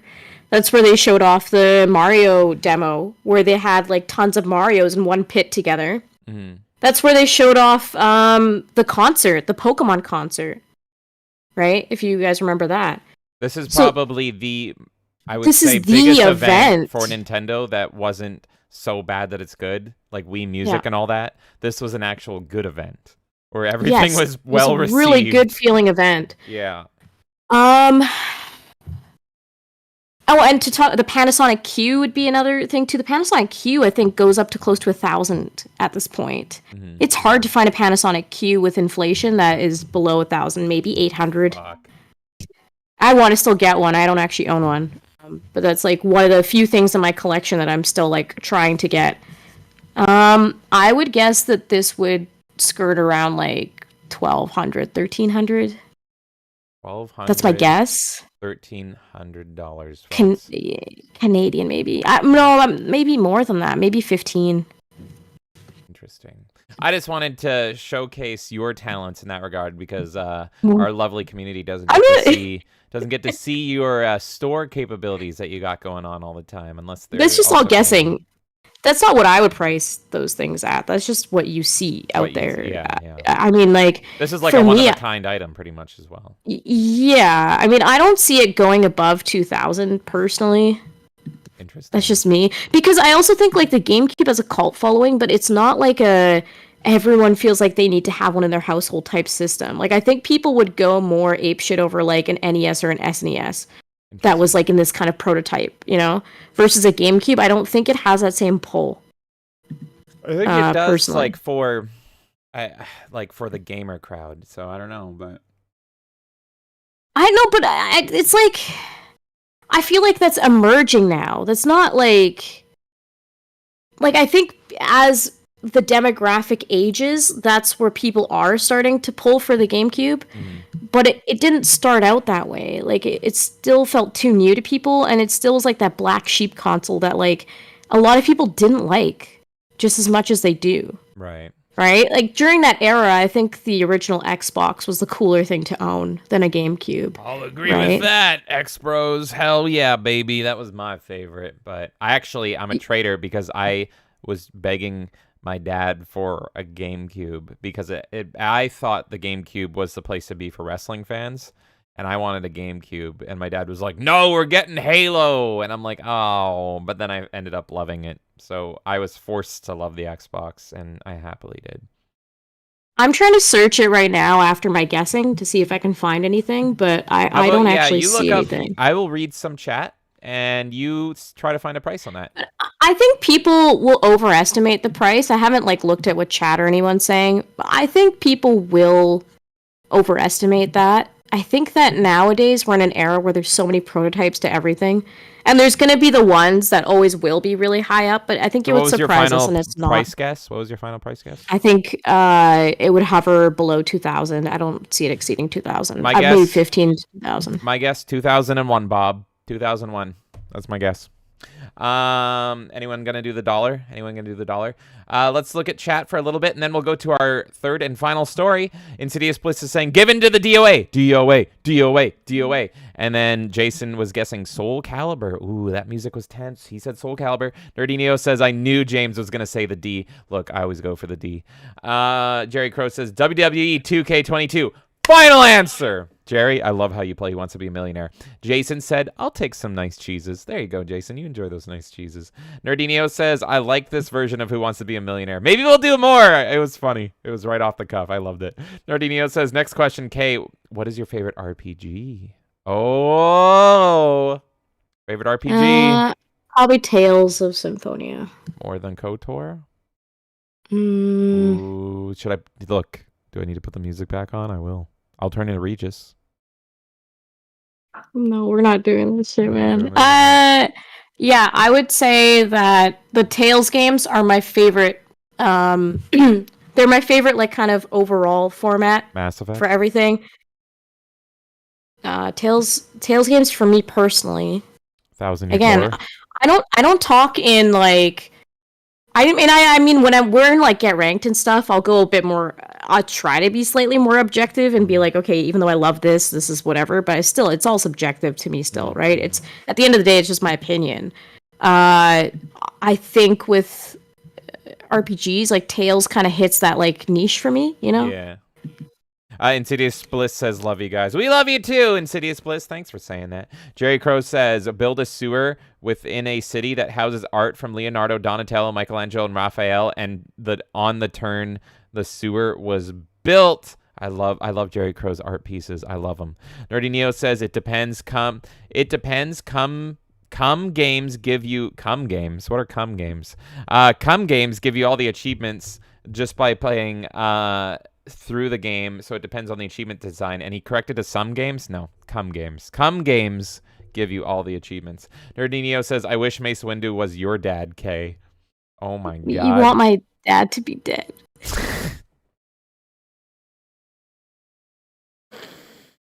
And terrible too. I lost my spot in the chat with that now. And you want my dad to kill your favorite characters, Dad? There's a lot there, Nerdy Neo. Are you sure you want to go down this path?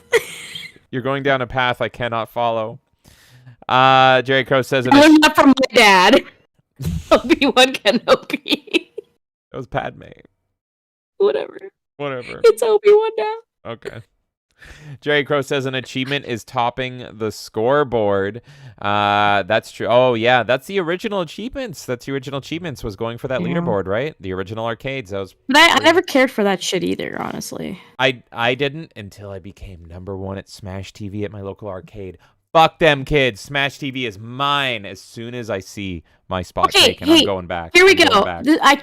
I didn't find the price for the GameCube, okay? Okay. But I found the price for a Game Boy Advance Space World 2000 prototype.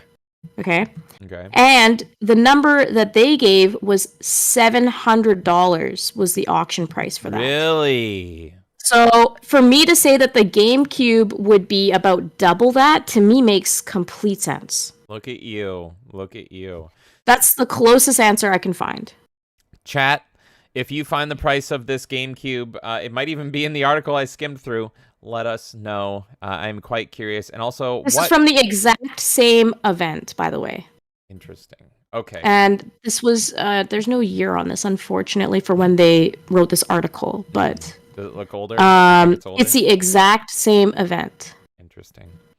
And they sold that for $700. Chat, let us know how much you would pay for a prototype GameCube from the 2000s World Far event. All right. Are you ready for our final story? Yes. Or are you still looking? I can hang out with chat forever. No, I'm just going to put this article in chat as well. Okay. I don't know what year this auction was, so inflation could play play a part in this. I still think that it would hover $2,000, but I'm also stuck in the past few years, so who knows? The inflation could go up to 3,000 maybe, but for me personally, I'm still going in the 2,000 range, under 2,000. I don't, and Jerry's asking what year was the auction held. I don't know. This article is just telling me that this was sold for $700, and it's also from that same event. Right. And the Game Boy Advance would go cheaper than the GameCube, so it definitely would be more than 700. I just don't know exactly what. Nice. I just want to say one final comment before we go. September.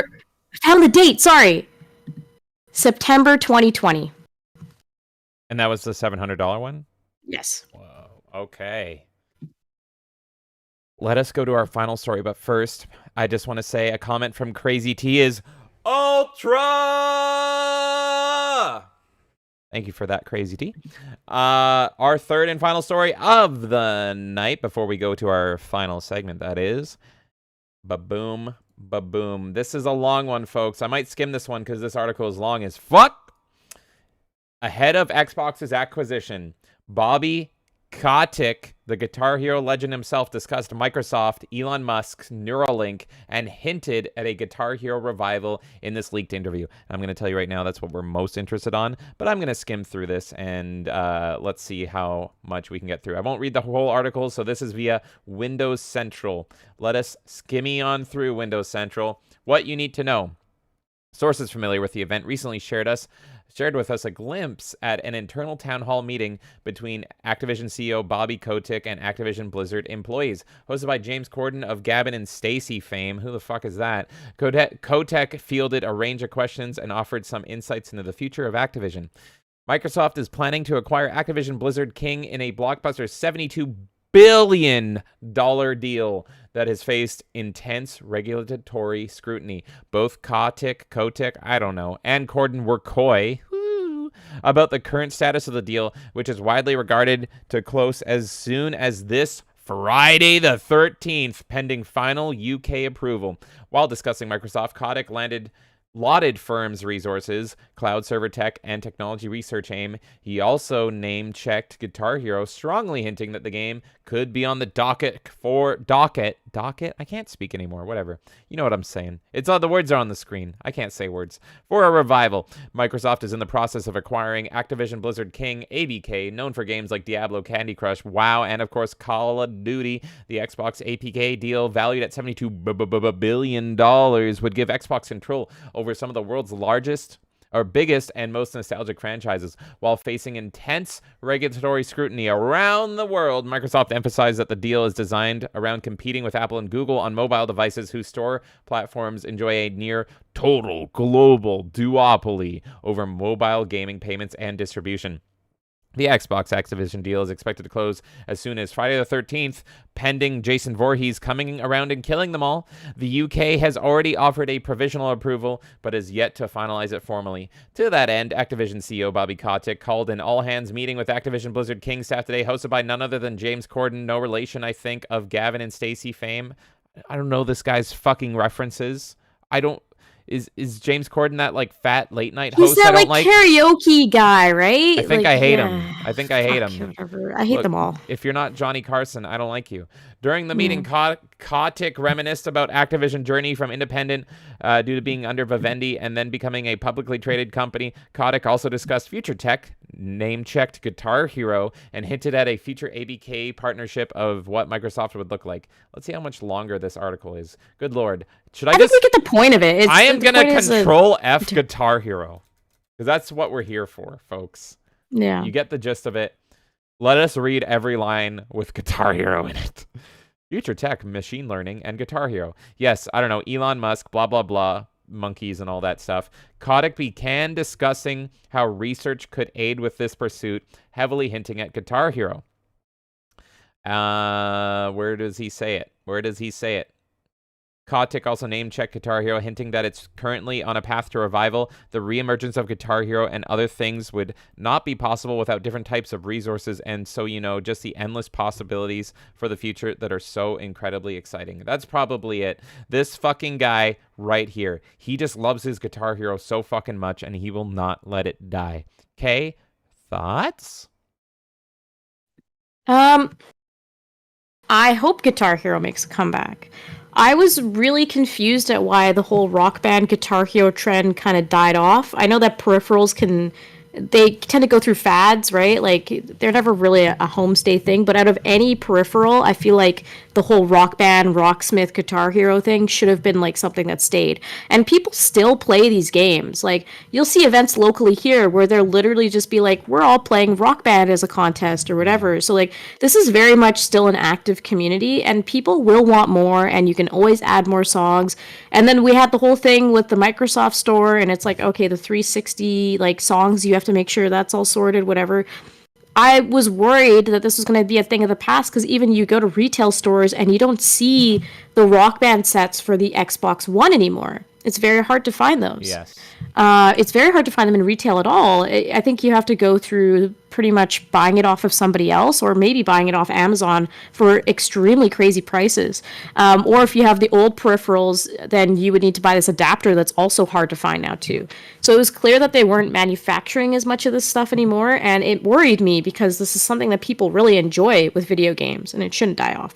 So I hope Guitar Hero is making a comeback. Give us more. I will buy all the DLC again. I will buy your game. I will buy your peripherals, even if it's different and doesn't work. I don't care. I will buy it for my new system. Bring it back. This is a smart business move, in my opinion. A lot of people will buy into it. Interesting. Look, there's a lot of things you can talk about with this story. That's why the article is so long. I think the Activision Microsoft merger has ramifications that we're not going to know until those ramifications hit us. Yeah, of course. Yeah. It's scary, it's strange, and I don't know what the positives are going to be, but we can make a lot of hypothetical negatives that can come about it. So, yeah, I mean, but Guitar Hero should stay. Like, I don't really like Bobby Kotick that much, honestly. No, but I've never met a person that does. I don't even think... I don't like him, but... Even the vegetables don't like him. It's a reference to Muppet Christmas Carol, one of the best Christmas movies ever. I'm sure someone out there will understand. Someone out there apprecied that reference. Someone was like, that dude right there. That guy, right exactly. Michael Caine is Scrooge. Are you kidding? You can't go wrong. But yeah, you know what's interesting is I love Guitar Hero. I've always loved Guitar Hero and Rock Band. Here's my thing is, this is why I think these two giants died off, is I still love it and we still play it, but they take up so much freaking space and they're so expensive that I'm kind of good with the old ones. I have so many songs on them. I think I'm going to buy a bunch of tracks before the store closes on the 360, and I'm good. We have hundreds of songs already, and we have the peripherals, and that's the thing, is they take up so much freaking space. If they were ever to come back, here's $1 million idea, Bobby Kotick or whatever. Make them foldable. Make them all very collapsible and compact, And so Yeah, but that's gonna cause problems. Imagine you're playing in the middle of a set and you're going intense into something, and the foldable thing I goes think and that's where if you're gonna bring it back, I think you really got to figure out a way to not only make these things durable, but also compactable. If you can pull both of those off, it doesn't matter how much it will sell for that. right. But But yeah, it's I you think can't have a design like that that would work they properly already with the tried bringing aggression. it back in the Expo and PS4 era, and I think, if I remember correctly, it was pretty much a flop. And like you said, it was super hard to find. So while I want this back, is it But gonna be something that works out I good? I don't like know. here's the thing. Okay, yeah, it was a flop. It was a flop because you didn't have many peripherals available in storefronts. Mm, You had this adapter that they didn't create many of, and then it was super expensive to track down. mhm. You released this at a point in the console cycle where not everyone had these systems. This was not like in the middle of the cycle. This was very close to the beginning of the cycle. And a lot of people, they had their 360 for so fucking long. They had their other systems for so long. They just kept with that because there wasn't that huge of an offering going to the newest Rock Band. So I think like they could have done a better job on that launch and it would have stayed. Yeah. They didn't time that launch properly. They didn't make the peripherals easy to access. I know it takes up a lot of space, and that is a good argument for why this shouldn't return. Because yeah, a lot of people are ultimately gonna play this, enjoy the fad, and then maybe I get rid of it again. I don't But want Guitar Hero to die forever, but I can't, and I love it, but I can't think of what would make me spend hundreds of dollars for more of this shit to take up even more space, because I'm not getting rid of my old I set. I can think of things here. Okay, so I don't know if this has changed. I'm just going based off of my knowledge of Rock Band as I know it right now. You can't like you can use the peripherals, but I don't know. Can you even hook up like an electronic kit to the new Rock Band? I don't know because I play the No, older that Rock was more Bands. like But the Rocksmith was Rocksmith, right, with the guitar, yeah, exactly. yeah. But the kick pedals suck on the drums. If Mhm. you build me a drum set that works with Rock Band, where it's got a really nice kick pedal that works, I will be happy. I'm sure there's people that have built them, but just give me a native peripheral from this company that's a really nice kick pedal that doesn't snap on me, that I feel like I can actually go aggressively on. What about being able Give me to better. actually hook up an electronic drum kit? Yes, and I have a feeling that I just don't know that you can, but you probably can. And I'm not counting the like I know there's things like Clone Hero on PC. I know people have adopted the system since then, kind of like what they did with DDR and Beatmania. Mm, And so you can find PC games that like work around it, and it's like it's not official stuff, right? It's people taking an idea and making their own product online. right. But I don't know if you can hook up a kit to it. I don't want to pretend I do. I would love it though if I had that ability, or if you gave me an upgraded kit that actually looked and felt nicer. These drum pads also wear out very easily. That's the nature of drumming. And I'm not going to you're pretend to be the primarily the expert. drummer, and I'm primarily the drunk singer. Right, I'm just saying, like, give me peripherals that are more durable, which is why I disagree with you in the foldable aspect, because that would make it less durable, in my opinion. I know, but Get me peripherals that are more durable. Improve the microphone on the new version, so make it so that the mic does your suck. pitch range is better, Yeah. and that they accept the fact that people are not going to sing in the same pitch as what the games want you to sing, but rather reward people for actually having a good singing voice. That would be nice. There are things that they can improve, and my problem with saying like, oh, just leave it at where it's at and like we don't need a new one is that music is created every day, and there's music that we can't access on these games because it has a cutoff. Yeah, I don't care about new music. I want the ability to be able to keep playing music that's created tomorrow. And so I want this to exist still, and I want a marketplace that supports more indie music as well. I'm not talking about indie annoying music. I'm just talking about independent artists that are creating music. Make a marketplace like that. That would be fucking awesome. I'm sure this is on PC. I'm talking in the official capacity under this branding. I want all of that. Make me a cooler marketplace. Give me the ability to create songs in Rock Band, and then we can play it back. Right? Let me design music in the game, and then afterwards, when my friends are over, we all play that song together and we can still get rated on it. There's so many things you could do. Bobby Kotick, if you're watching, there's so many fucking things you could do. Well, yeah, you're on his Write it side. down, I'm buddy. not. I don't think I there's want a it to big happen. the space and cost of it. It's such a tough sell. And that's for me, and that's someone that likes playing it. So I don't know. There is nothing super enticing. I don't think that you can do. Maybe I'll be surprised. Maybe they'll take my money. It sounds like they're going to take your money. I don't think they're going to take mine. Yeah, look, I want to address what Jerry's saying as well because he is an expert when it comes to drums and Oh, stuff, right? definitely. And he is making the point of like these kits are going to cost a fuck ton of money if we ask for better quality. I'm not saying go to that length where you have to be like this is like the quality of like a studio drum set. I'm not asking for that. I'm just saying that these peripherals they were very, very cheaply made and they can improve the quality of it. Like a V2, a V3, a V4. I'm not saying that tomorrow's product has to be perfect, but I want it to be a better version. Mm-hmm. And I want it to be more durable than the previous version. It doesn't mean it needs to be like the level that like a professional musician's using, the level that Jerry's going to want to desire, stuff like that. I'm just talking as a casual consumer.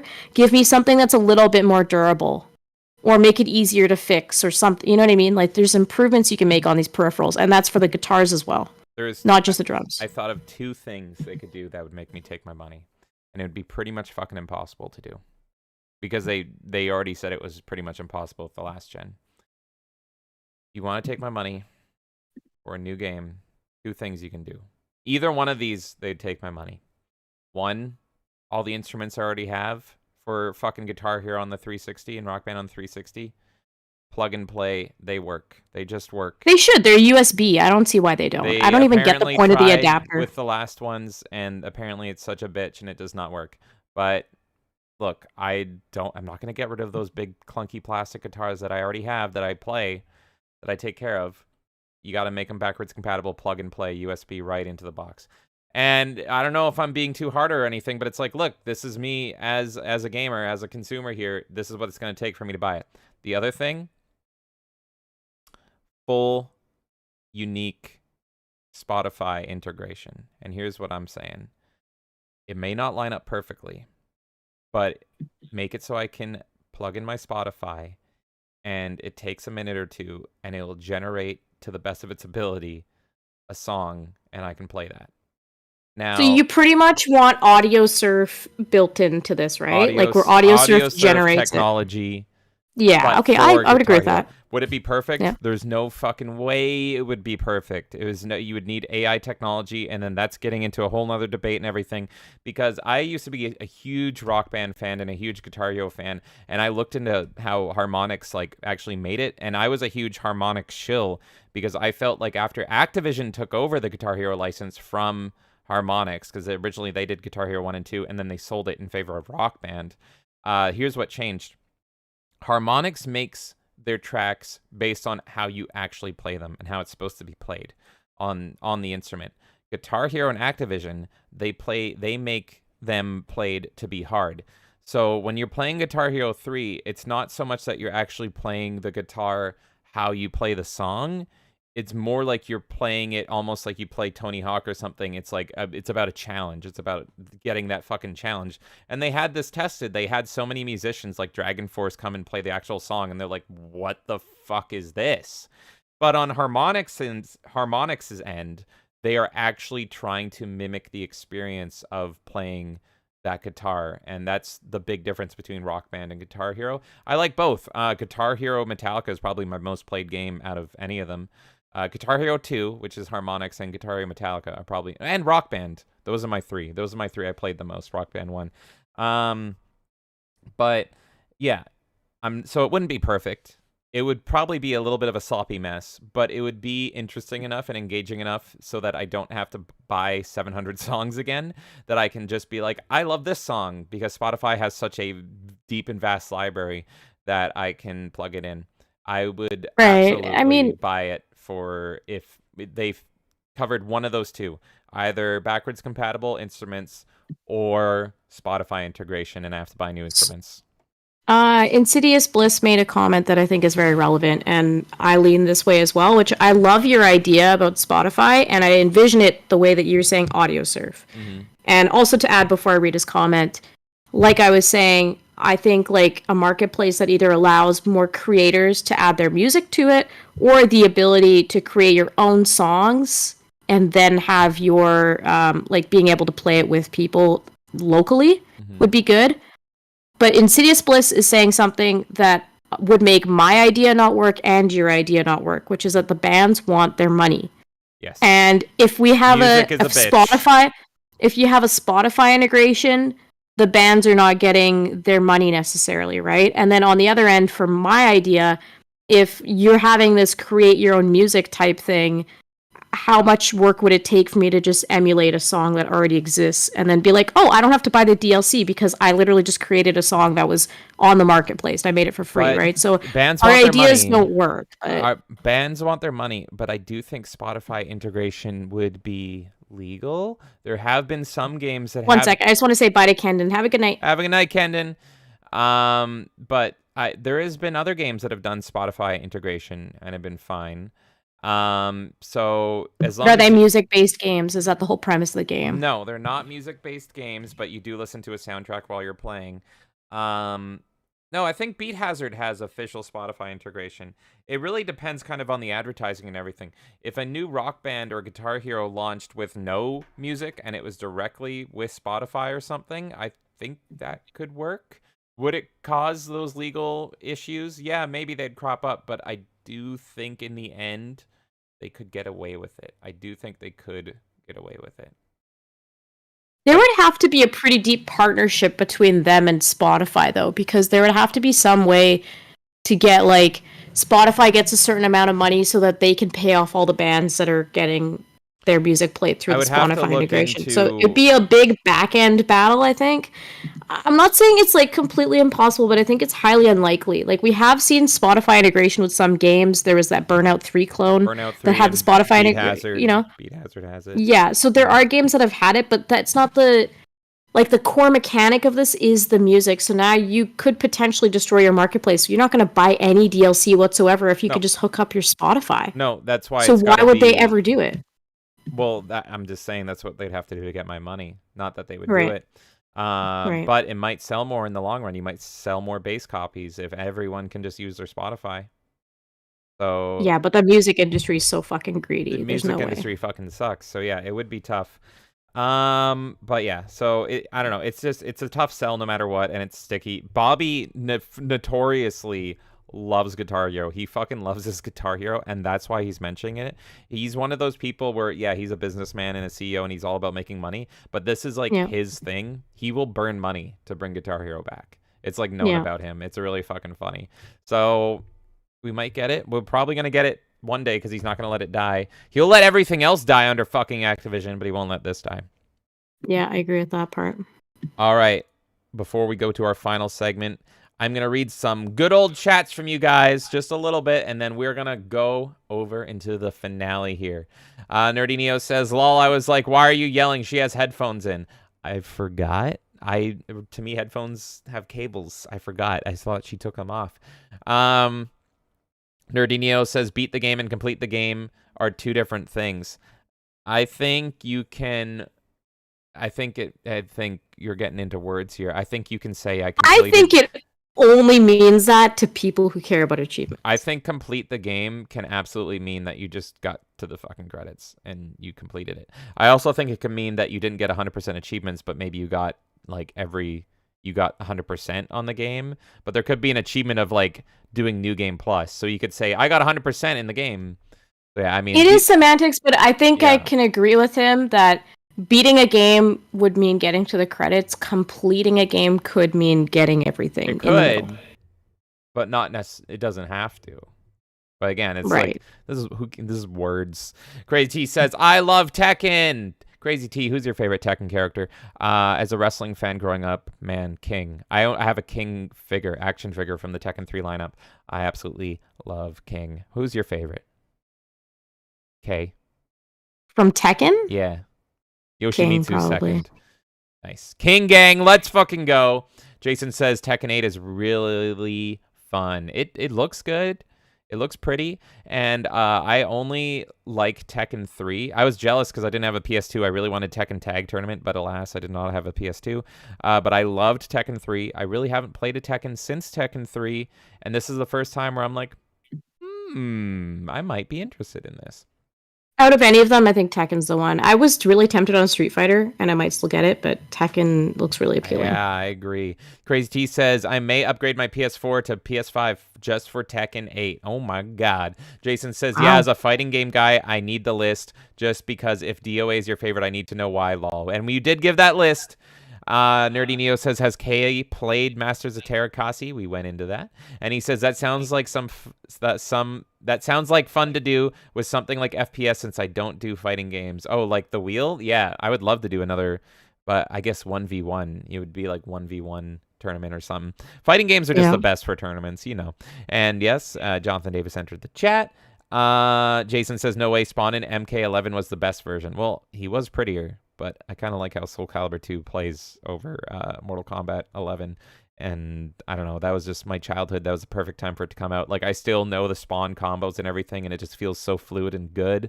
And Jason wants to say he did not care for the gameplay of MK11. He's super pretty in it, just like RoboCop is as well. But I just much prefer and enjoy Soul Calibur 2. And again, right place, right another time, another place. Jonathan says, how to EA more evil than Disney? Are you saying who's more evil? The answer is yes. Jason says we need... I'm going to make a poll. You keep talking. Okay, we just need Capcom Disney games again. Oh my god, that would be fucking glorious. Capcom? Yeah, Disney. That's actually a good point. Wait, I don't want Disney to buy Capcom. I'm not a Capcom fan, as you know, but I don't want Capcom ruined for all you Capcom fans over there. So I actually don't want Disney to buy Capcom. And Crazy T doing her best Darth Vader impression going, no! Kenan says, EA sucks too, so it's a match made in hell. Jonathan Davis says, that's how the apocalypse starts, folks. Too much evil. Crazy T says, stop it, you're already dead. Stop, it's already dead. Jason says, I miss the days of EA originals. Jonathan says, yeah, it's kind of weird if I send money and talk about another podcast. It would be funny. It would be funny. Honestly, it would have been hilarious. Again, Jonathan, we really appreciate that. Thank you so much. Thank you. Insidious Bliss says BG is good. Do you remember what BG is talking about? Battlegrounds? Baldur's Gate. Baldur's Gate. Baldur's Gate. Baldur's Gate. Jonathan Davis says, I got mine. There is a Baldo game, though. What? There's literally a Baldo game that came out. No. Yes. Not like this. Not like this. Baldo the Guardian Owls. BALDO, the Guardian Owls. That's not. Is that not? That's it's not. It's an actual game. But it's an not. Actual it's game. not about the Baldo, is it? No, it's not about the Baldo. Nick I'm just Recato saying that it happens to be a lose game. His fucking mind. Yeah. Jonathan Davis says, I got mine with a honey trap. I think he's talking about the bear he fucked. Oh my god, was the safety word Pooh Bear? Or was it, deer? Jason says, Baldur's Gate has been a lot of fun on the Steam Deck. Jonathan says, it's the bare necessities, the good old bare necessities. You gotta fuck those bears in the ass. Nerdy Neo says, oh my god. Yes, you were, okay, I'm gonna ignore all the basketball chats because you took care of those earlier. Yeah, that's fine. I already talked to them about basketball. They can talk to me anytime they want about that. Insidious Bliss says, Baldur's Gate is 100% enemy of the state guarantee. I thought you and me were now. You and me after what happened today. Let's see. Yes, NBA. Jonathan says, which Call of Duty did we first play on the channel? No. I think we were talking specifically on like what. I don't know why. Because we were saying that we both don't play Call of Duty, but we play shooters. Yeah, no. But I remember mentioning that the first game I played on the channel was Call of Duty, actually. Warfare, or whatever, right? The most modern one that has Shredder in it, and it was because a friend of mine really wanted to play it with me, and I'm like, I don't fucking like modern Call of Duty. But he really wanted me to try DMZ. It was Call of Duty DMZ. That's what it was. Yeah, sorry, yeah. And I really did not understand what the fuck it is because to me, shooters are capture the flag or oddball. It's not whatever the fuck that was. And so I played it literally being like, Warzone. I was like, what is the Warzone? word I'm Yeah. looking for? Warzone. Warzone DMZ, it's called. Yes. And I played It's it, in and I Warfare. felt like such an old man because I'm like, I don't know this is not what a video game is to me. It was so weird. Jerry Crow says Pirates. Oh, that's more basketball. Kendon says MJ all the way. He's probably talking about Jordan. I'm going to pretend he's talking about Jackson. Insidious Bliss says, is this basketball? Is it still a sport? Last I checked. Nerdy Neo says, I hate oh, yeah, it's basketball. You covered that. You're all talking basketball. We pretty much all agree that Michael Jordan was peak basketball. Yeah. Jerry Crow says, you guys give me peace, and we will have peace. Jerry Crow says, I thought I was a fucking nerd. Turns out just backwards. We're all backwards here, Jerry. Don't you worry. Insidious Bliss says, rip Jonathan Davis. Oh, no, rip him. Jason says, sorry, it was mostly my fault. No, it was fun. Talk. Yeah, it was fun. Dude, you know what I was thinking while you're all talking basketball? I'm like, can we talk about how Undertaker made an appearance on NXT? Can we talk about Brian Pillman's opening segment on NXT? But then I'm like, no more derails. Jerry Crow says, here, 20 for the... Yes, here's 20 for the games. Sure, you'll have sports from the 90s. And we got Spatsnick in the chat. 07 to you, Spatsnick. Kendon says, the Lion King CGI really kills part of my childhood. It hurts my heart and my soul. Jason says, K, that sounded like half of my customers that I get every day at my stores. Insidious Bliss says, I only hate buy. Good. Go and hate buy all the games, Insidious Bliss. Go buy the new Sims.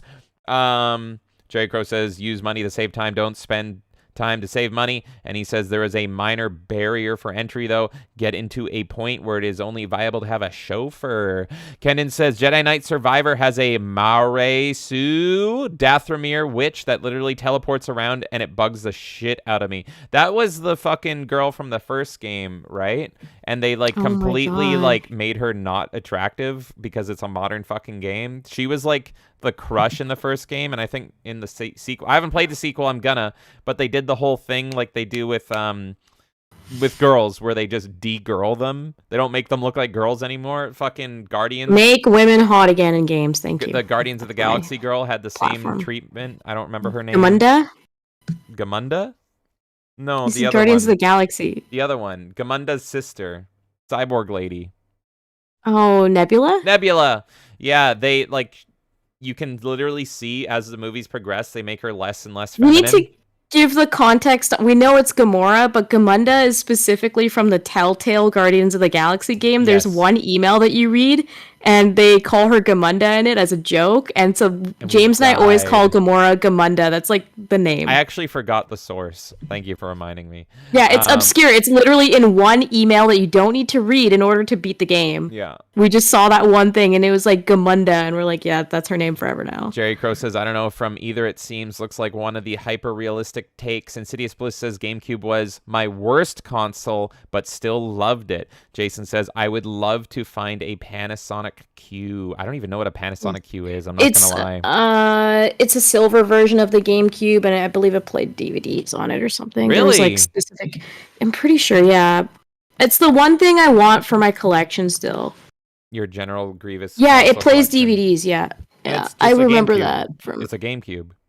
It's a GameCube, but it's got an extra slot, and it looks very cool. I thought it was going to be one of those weird old consoles where one of these companies tried to like get into the gaming market, and then they made like a fucking shoddy system that failed. But okay, I didn't know that was actually a GameCube. Jerry says 4 controller ports was a hit in our family. Then we got the Xbox, Kirby Air Ride, and Melee. You got us! But yeah, I love Kirby Air Ride. I would love a Kirby Air Ride port. Jerry Crow says at least 20K. It is a one of its kind. He's guessing 20K. I think it's too high. Jason says it's a prototype. That alone makes them super expensive. Insidious Bliss says the real question is, where is the Godzilla cup? I ordered it. Oh, I'm waiting. Wait, you did? Yeah. Yes! I'm just waiting for it, but I ordered it. Jerry Crow says... When Insidious Bliss reminded me, because the first time I was like, I'm going to get this cup, and then I forgot, and then Insidious Bliss reminded me, and then I had ordered it that time. Fuck yes. But I don't have it still. Jerry Crow says Panasonic Cube had a volume north of what? How many? 100,000 units? Am I reading that right? I don't do numbers. Jason's guess is between $2,000 to $5,000. Jerry Crow says if it is a grand, a prototype will beat that. That's a lot of zeros, Jerry. Jerry Crow says it is priceless. It belongs in a museum. All right, Indiana Jones. Jerry Crow says the ultra rare Nintendo PlayStation prototype was sent to the auction several weeks back. It has sold for $300,000 dues. And we're gonna go to our final story here very soon. The fucking thing did that auto scroll shit. There we go. This was a historical though, but what you showed was documented and not just a prototype found at Nintendo, rather a showcase. Like this prototype is a 3D mock-up and has no internal parts. Jonathan Davis says my favorite Tale game is the Tale of Two Brothers. Proper James response? He was trying to do a James response. Me saying my favorite Tales game. And you would be like, DuckTales. My favorite game is Tales of Arise Chicken or something. Or you would think of some shit, right? Like you would find. I would ruin it. He did a good job of being like, my favorite Tales game is Tales of Two Brothers. Oh yeah, because that is like, I think it's because it's a Tales game. He's trying to do the thing that you do. Is like brothers, a tale of two sons. So I think he's right. Yeah, exactly. He's getting in touch with his inner me. Touch your inner me, everybody. Nerdy Neo says that's a good one, JD. Jerry Crow says, what year was the auction held at? What year is it? Jerry Crow says it is more than just inflation as supply deflates, right? And these are not prototypes but design mock-ups. It'd be a working dev kit thing, then it'd be more done. Basic dev kit for the PS1 that goes for 1,500 dubstep, K-pop, believers, and Swifties. Oh my god. I got his answer for him though. It was September 2020. That was the $700 for the Game Boy. Interesting. We're actually almost caught up in chat. Let's see. Kay, you let me know when to go to our final segment. I'm going to keep going through chat really fast. Would love to see Guitar Hero again, but with all the things like Clone Hero, I wonder if people would still use that. That was from Jason. True. Insidious Bliss says, Bobby Kotick, the Sauron of video games, does evil. There's so many Saurons of video games, but yes, he's definitely one of them. It's more like there's a lot of Nazguls. Who's the Sauron, though? Who's the head of it? That's tough. Miyamoto. I also don't like Phil Spencer. I don't like a lot of people. Miyamoto, even though I love him, but that's his Who's secret. Who's the fucking Don Matrick? Fuck him. And Peter Moore. Peter Moore? The EA guy? I have a love-hate relationship with Peter Moore. Yeah. He has great ideas, terrible execution. Jerry Crow says they can just rip off the Clone Hero code as its IP anyway. Jason says, I have an embarrassing amount of DLC for Rock Band, so do I, and I'm going to buy more before the store closes. Insidious Bliss says, also Bobby Kotick, the Harry Potter of video games because Harry Potter is bad. Good point. Yes, thank you. Fuck Harry Potter. Jonathan Davis says, that's a low blow. Harry Potter is great, but the movies are meh. I liked the movie. Oh yeah, I only read the first book, so I guess I can't fully judge it. But yeah, I need to go back into Hogwarts Legacy. I want to go with my boy Sebastian and kill all goblins. Jerry Crow says, and Guitar Hero did that 2-string setup, which I think just put a thought into people's minds that Guitar Hero is dead. I think I remember that. Yeah. Insidious Bliss says, true enough, but let me have this one. Jerry Crow says, at least there, nobody says Rock Band, even if they're just playing Rock Band. It's Gihoo. Jerry Crow says, didn't use it as a quarter jack for a trigger for the kick. They cost $1,000 at least. Okay, I addressed those comments from Jerry already. Oh, okay, pretty much saying that like to make a legitimate kit would be way too expensive for what I'm asking for, which is why I said I want a middle ground. Like just make a kit that's a little bit better than this one. That's more durable. Okay, thank you. Kendon says, I just really want Rocksmith. You plug your guitar into the console and actually play the guitar. Easiest way to learn guitar. Yeah, I've always been tempted to get into Rocksmith, but I'm a fat lazy piece of shit, so it's gonna take a lot. Well, we already have Rocksmith, and you can't really go from there because it's there, right? Jerry Crow says in Discord was not professional grade. Kendon says, all right, nighty, I'll have a good night, Kendon. Insidious Bliss says legal if they agreed to it. Arrangements are also protected. Jerry Crow says drums can be done with an algorithm. Quite nice. The 5 buttons have little to do with actual music that it would be hard to make the rules on, but Spotify plus crowdsourced quote-unquote tabs. I have 100% on Metal Gear Solid 5. Yeah, exactly. Jerry Crow says, I have 100% on Metal Gear Solid 5, but 40 of 42 achievements. Because then you get into also, like, multiplayer achievements and all that stuff. So you can 100% complete a game, but then you don't have all the fucking multiplayer fucking Yeah, that's an interesting thing. I think we should address that topic on its own at some point, because you're right. Like, you can have almost every achievement, Oh my god, everybody is sleeping because we are almost caught up. Let's fucking do it. And all you guys that have hung out with us for so freaking long, almost 4 hours so far, thank you. All you guys that went to Betty Buys, thank you. You're all the freaking best. We love you guys. Jerry Crow says probably online content. Insidious Bliss says I can remember when EA was good. I was there, Gandalf. Jerry Crow says Tarkov clone, and Jerry Crow says COD Modern Warfare WZDMZ is a Tarkov clone. I mean, for the context, 1 hour. Oh, okay. Yeah, no, my friend was like, come play Call of Duty Modern Warfare DMZ with me. And I'm like, what? And he's like, it's like Tarkov. And I was like, what? Who? And I'm like, is it like Halo 2? And he's like, no, that was like 20 years ago. Let it go. And I'm like, I like Halo 2. All right. Insidious Bliss says, much love to you guys. Makes my money laundering scheme worth it. You and me on the list. You and me on the list, Bliss. All right. I am freaking excited. This is the final segment. And for the final segment, as always, anything goes. I come up with a topic of discussion, and Kay has no fucking idea what it is because she likes surprises. Are you ready, Kay? Yes. Well, Kay, if you've noticed, we still have our beautiful Halloween colors up, and we have our nice little spooky logo because I freaking love Halloween. I love everything Halloween. This is one of my absolute favorite seasons, and of the season. Look at this, wearing my beautiful Halloween shirt with the leaves. Love it. Love it. I wish the season would never end. So, that being said, being that we're smack dab in the middle of the best season of the year, the Halloween season, what I want to know from you, and you decide if I'm going first because I wrote another essay, or if you're going first, what is the #1 spooky game you recommend to get people in the Halloween mood? Oh, fuck. I thought you were just going to ask what games I like. And I was like, yeah, I can make a list. But #1? #1, only one. If people go to you and say, I want to get in the spooky Halloween spirit, what do I play right now? And if you need to think, I'll go first because I have an essay. I appreciate your question, but I'm also just like, that sucks because there's games that I would recommend, but they're... And like, as always, chat, the question goes to you guys as well. I want to know. Here's the thing. With Halloween, like, to get in a spooky mood versus a Halloween mood to me is two different things. If we're talking about film, I would say Trick or Treat. Great pick. Great I would say Trick or Treat. Yeah. But if I were saying, like a really good horror film, I'd probably go more like Friday the 13th or Halloween.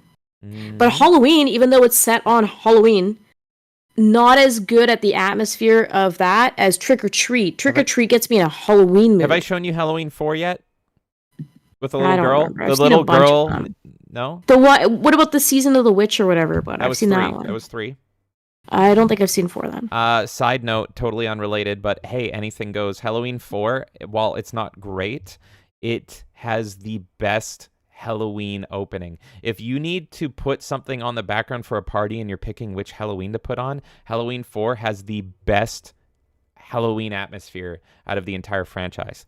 And I don't recommend it as a Halloween movie. It's not great in the franchise, but putting it on in the background, that opening, glorious Halloween opening. All right. So to answer your question,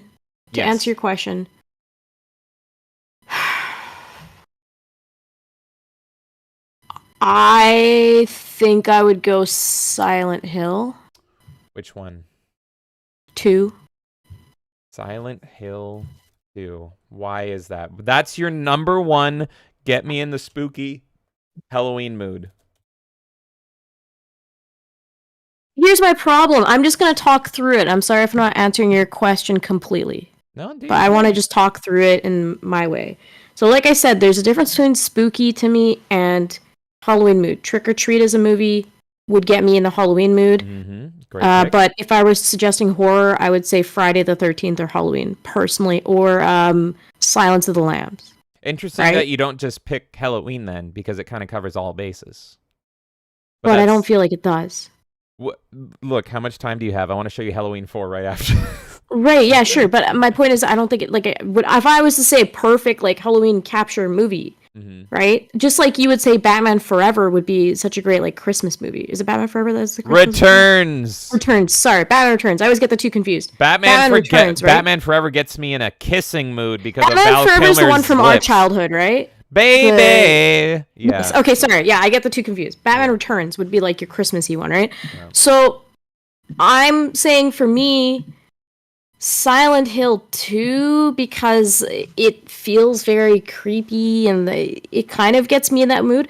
But honestly, I like that game a lot. The game that I would put someone in a Halloween mood for is not even really a game I would recommend to people, which fucking sucks. Because it's like, if I were to recommend games, I would recommend Silent Hill 2, even some Resident Evils I would throw in there. Mm-hmm. I would throw in Eternal Darkness. I would throw in Amnesia. I would put in Outlast, which I know a lot of people don't like, but I liked Outlast. I don't like Outlast just because of the type of game. It's like it's one of those games that's just antithetical to what I like about gaming. I hate survival games, that's why. But I can appreciate it. But those are like the kind of the games that I'd be like, those are fun, like scary games, Mm-hmm. right? Mm-hmm. If I'm getting somebody in the Halloween mood, Dead by Daylight. Whoa! So does that top Silent Hill? Is that your pick, or is Silent Hill your pick? I don't. Dead by Daylight's not my favorite game by any means, but it gets you in the mood. Interesting. Because it has so many different licenses around Halloween, like, you know, these characters from scary movies. Well, I love your answer. It's like it's a cash grab in a sense, and it's not a perfect game. But if I want to get in the mood for the season, Dead by Daylight would probably do it. But there's other games that have better atmosphere that I enjoy more. It's just that they don't quite hit that, like, Halloween thing for me. Just like I said with Trick or Treat versus like Friday. I agree with you, obviously, on Dead by Daylight because I'm a huge fan of horror movies, and slashers to me are super comfy. It's like comfort food. I've said that before. And so a lot of times when I'm in a slasher mood, not only will I watch a slasher, but I'll often go and I'll be like, you know what? I really just want to stab the shit out of people as Michael Myers, or I want to kill people as Ghostface, right? Or Freddy Krueger. Yeah. So as a horror fan and a big Halloween fan, I can confirm your opinion is super freaking good because Dead by Daylight is the only game I can think of, with rare exception, and we'll talk about that as we close the show, but one of the only games where you can play your favorite killers. As you said, it's got a lot of properties. So it's primarily original characters. No, sorry, go ahead. To relate it to our store, I was asked today if we're getting Dead by Daylight merchandise. And my answer to that was, we have horror stuff. And, like, I'm open to having merchandise from movies that are featured in Dead by Daylight, but I'm not necessarily going to have Dead by Daylight, like, branded merchandise. But I would still recommend, like, you know, there's certain characters in Dead by Daylight that have tons of merchandise just on their own for the movies and stuff. And so I said that I would be open to adding some of that kind of stuff to the store. You know, Dead by Daylight. I would consider that Dead by Daylight merchandise, right? Dead by Daylight does have a lot of original characters, and the team. Have a good night, Jonathan Davis. Have a good night, buddy. Thank you again for your Rumble rant, my friend. Yes, thank you so much for your Rumble rant. Dead by Daylight does have a lot of original characters in it. It started off only having original characters, and it was that way for quite a while. And they tried to make those characters be characters. I think people don't really care about the original characters, but I could be wrong. They even went as far, I don't know if you know about this, but they went as far as making a fucking stupid dating sim based on the Dead by Daylight original character killers. And That's so you can, cringe. it's so, I pretend it doesn't exist. And yeah, you can go date the trapper and hit on him and all this stuff, and the nurse and all that stuff. So Dead by Daylight merch isn't out of the question. But it's possible. But I'm just saying, like, when I got asked that question, I wasn't near you at the time, so I couldn't, like, fully, because obviously you're the expert on, like, the horror type stuff, right? my immediate response, just to get back to them on time, was like, yeah, like I would probably have like different horror like IPs that I would bring in, but I wouldn't necessarily have like a Dead by Daylight with a tag on it and that like plush or something. I don't know if I could find that, but I could find you probably like a Michael Myers plush or something. I could find you some Resident Evil merchandise. I could find you like all this stuff. So I would consider that Dead by Daylight merchandise at that point because those characters are in that game.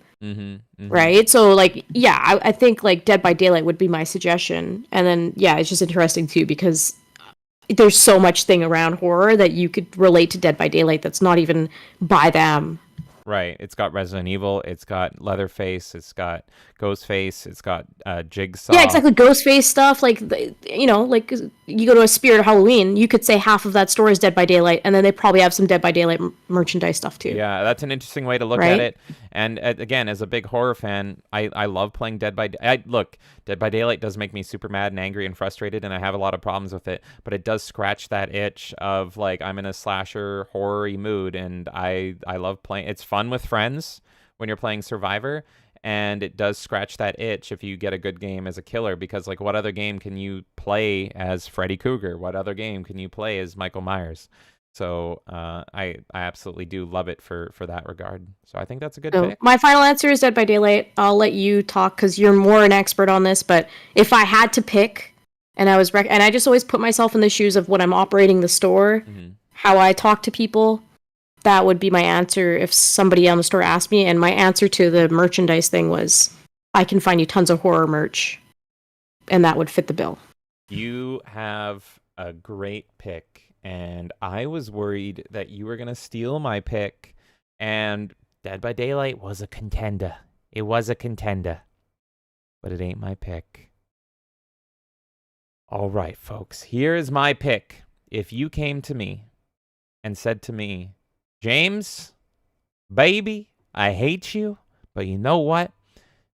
Get me in that Halloween spooky mood, and I would start listing off all these amazing movies and all this stuff that get you into the mood. But it was like, no, hold the phone, sir. Video game. I had to stop and think. So, most people when and again I wrote an essay. Most people when asked this question will recommend horror games, and there's plenty that come to mind for me that I would love to recommend to people. However, they all have one problem. None of them were particularly Halloween-y. They can all be played at any time during the year. What I want, and there are shockingly few of them, is a game that really embodies Halloween like so many movies do, and there's only one that I could think of. So, there's horror games I love. Alan Wake. Fear. Those are probably my top two horror games. It's not Alan Wake? I thought that was going to be your choice. Not Alan Wake. I'm shocked. I honestly thought Alan Wake was going to be the one that you choose. Fear, because guess what? Alan Wake you can play at any time of the year. It's horror. But Fear came into my head, but I was like, he's going to say that there's better that are more like atmospheric for Halloween. I thought you were going to say Alan Wake. Doom, but you could play that at any point of the year. Do you have any other guesses? I was going to maybe think Splatterhouse. Splatterhouse is a great House pick. of the Dead. House of the Dead House would have been my choice for you. Not House of the Dead. All great horror games. Dead Space, baby. No, don't even like Dead Space, honestly. Never played Well, I know, but it's not really about what we like, right? It's about what would put someone in the mood. Those would have been, but Alan Wake was my number one for you, and then Left 4 Dead. I didn't even think Dead by Daylight for you because I thought you wouldn't you would consider it too much of like a everybody's here type thing. Honestly, it would have been. It's probably my number 2 pick. Probably Dead by Daylight's my number 2 pick. But yeah, here's the thing. Like I said, what do all those games have in common? They're just horror. They're great, but they're just horror. Nothing about any of those games actually is spooky Halloween. And so I can only think of one. You ready? Of course the one is Costume Quest. Have you played Costume Quest? Do you know what Costume Quest is? What? I did not expect this answer. This is like actually like shocking me right now. Costume Quest is my pick. It's a logical pick, right? But I just my brain thinks of like all of these games that have like the atmosphere of it, and you're kind of picking one that feels a little more lighthearted, but because it's literally Halloween, you're picking it, right? I said not. I want to get into a horror mood. I want a horror game, spooky Halloween mood, and so my number one pick is Costume Quest. Costume Interesting. Quest Okay. is a turn-based RPG made in 2011 by my former favorite dev team, Double Fine. Keyword being former, and it is absolutely oozes Halloween and takes me back to that childhood feeling I would get like no other game even touches on. I cannot think of another game that even touches on this feeling, let alone comes close to this. The game takes place on Halloween, and you play one of two kid siblings. The best part is the opening, as the first objective is literally to go trick-or-treating with your sibling as you go door to door in your costume getting candy. The first time I played this, I was hooked. It felt like magic getting teleported to my childhood. Being in that small suburban neighborhood at night as a kid, going to spooky houses for candy, it's genuinely shocking. More games haven't taken place literally on Halloween and tried recreating the trick-or-treating feelings that we all experienced as kids. Not only is Costume Quest my number one recommended game to play this time of year, but it wouldn't feel right playing it at any other time of the year. I highly recommend everyone checks it out. Unfortunately, the sequel, I recommend skipping it. I couldn't even bother finishing the sequel. It has broken mechanics. This is similar to a South Park Fracture But Whole or a Paper Mario RPG. You know, all of those. That's another one. There's DLC for Fractured But Whole that I thought you might mention. That might actually be my number two. Maybe that's my three. Dead by Daylight, this, and the DLC for Fracture But Whole, which is also amazing. It's very inspired by Friday the 13th and slashers, and it's so fucking good. Even if you don't love South Park, that DLC is great, as long as you love slashers. But yeah, this game is turn-based, but it has that turn-based mechanic where if you hit the button at the right time, you get a crit, pretty much. You know, like all the Mario RPGs do that kind of thing, where it's like you get very little damage if you don't hit the timer right. And the sequel to Costume Quest, it's literally broken. It's broken, and so the game to me is like fundamentally fucking broken. It has input delay in it, so you can't fucking hit like the proper QTEs for your turn-based attacks. And on top of that, the sequel kind of ditches, or rather waters down, the Halloween atmosphere, and that's the number one reason I recommend playing this game. I don't recommend it for the gameplay. I recommend it for the fact that I can't think of another game that feels like Halloween, that has Halloween. Just look at this freaking footage right here. Just going door to door, all the jack-o'-lanterns, and it all somehow covers this without having any licenses or properties or anything. Another great part is that you're wearing costumes and you collect more kids to play as in the RPG as it progresses, and so you'll see like kids having outfits made of paper mache. It's very old school Halloween. Like there'll be like an astronaut or a princess or something, but their super abilities, they become what they imagine. So I it's just thought of another one, by the way, that I thought okay. you would say. What's that? Luigi's Mansion. I considered Luigi's Mansion. I did consider Luigi's Mansion. It's a Because great now game. I'm getting time to think about my own answer, and I think Luigi's Mansion's up there for me. Yeah, Luigi's Mansion, particularly the third one, actually, absolutely fucking love, and it nails that atmosphere. If Costume Quest didn't exist, yeah, Luigi's Mansion would probably be a contender. But Costume Quest, it's really hard to beat as the number one pick. Luigi's Mansion, again, great, but you can play it at any point of the year. You have to play this at this time of the year, and it fucking nails it. Right now, this kid is so pissed off because these goblins are trying to take away his trick-or-treating and his Halloween, and all he wants to do is get candy. Throughout the whole game, you get candy. As you see, here he is transforming into a literal fucking transformer, because that's how he sees himself in his costume. And I know you all as little kids, when you'd wear your fucking cheap costumes, would LARP. I knew I did when I would be fucking, you know, Jason Voorhees or Michael Myers or something, and I would go around stalking people as little kids. So yeah, this is the game. This is the game to play at Halloween. Do I hate Double Fine now? Yes, but I can't deny that I loved this game, and I loved Double Fine when this game came out. So everyone, this Halloween, I highly recommend. If you want a video game, go check out Costume Quest. And that's my answer. That's my answer, Good folks. answer. Do you have any other comments on Costume Quest or anything? Or did I? No, I think you summarized that very well. I'm pretty shocked. I really thought you were going to say Alan Wake this whole time. Or maybe I thought you would say no, it's not going to be Dead by Daylight because that's the obvious answer, and I thought I was coming forward with an obvious answer. But I still stand by it. It just, yeah, Luigi's Mansion popped into my head. I'm like, oh shit, yeah, that's because what I was thinking about at the same time as Luigi's Mansion is I think Pokemon does a good job when you go to like the ghost type area. It also has a really good Halloween feel to it. But that's not enough of the game for me to recommend like one gym boss. Yeah, and I was thinking there's games that have great spooky segments, like The Darkness 2 has a wonderful like kind of haunted house in a carnival segment, and that's so great, but that's one part of the game.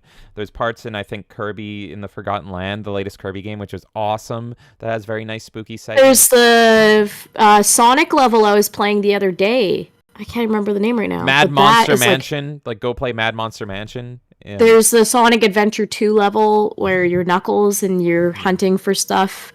There's a lot. The Frantic Factory gives me that vibe too, and Donkey Kong 64. The music's really good for that. Yeah. So there is a lot of stuff, but you're right that you can play a lot of that any time of the year. Costume Quest, it's like you have to play this at October, right? It's so Halloween that it like you don't want to play it at any time of the year. I wouldn't recommend you play this in fucking July. You have to play this in October. It's perfect. So play it now, but while October is fresh. If you guys are looking for something to play, I can't recommend it enough. It is so fucking lovely and nice. And I'm sure it's cheap on Steam. Let's take a look at chat and let's tell everybody about our fucking crazy week and what we got going on in the future. Because, Kay, we got a thing about the future. Jason says PT. That's a great choice. That was that fucking demo on PS4, right? The Silent Hill-esque. Yeah. PT's a great choice. And if you're looking to get scared, if your goal is to make that person that's asking for spooky Halloween to scare the shit out of them, that's a great pick. Insidious Bliss says, Camelot needs to keep quiet. I'm coming for him. #exposed. What did Camelot do? Is he only a model? Monty Python reference, anybody? Is it Camelot?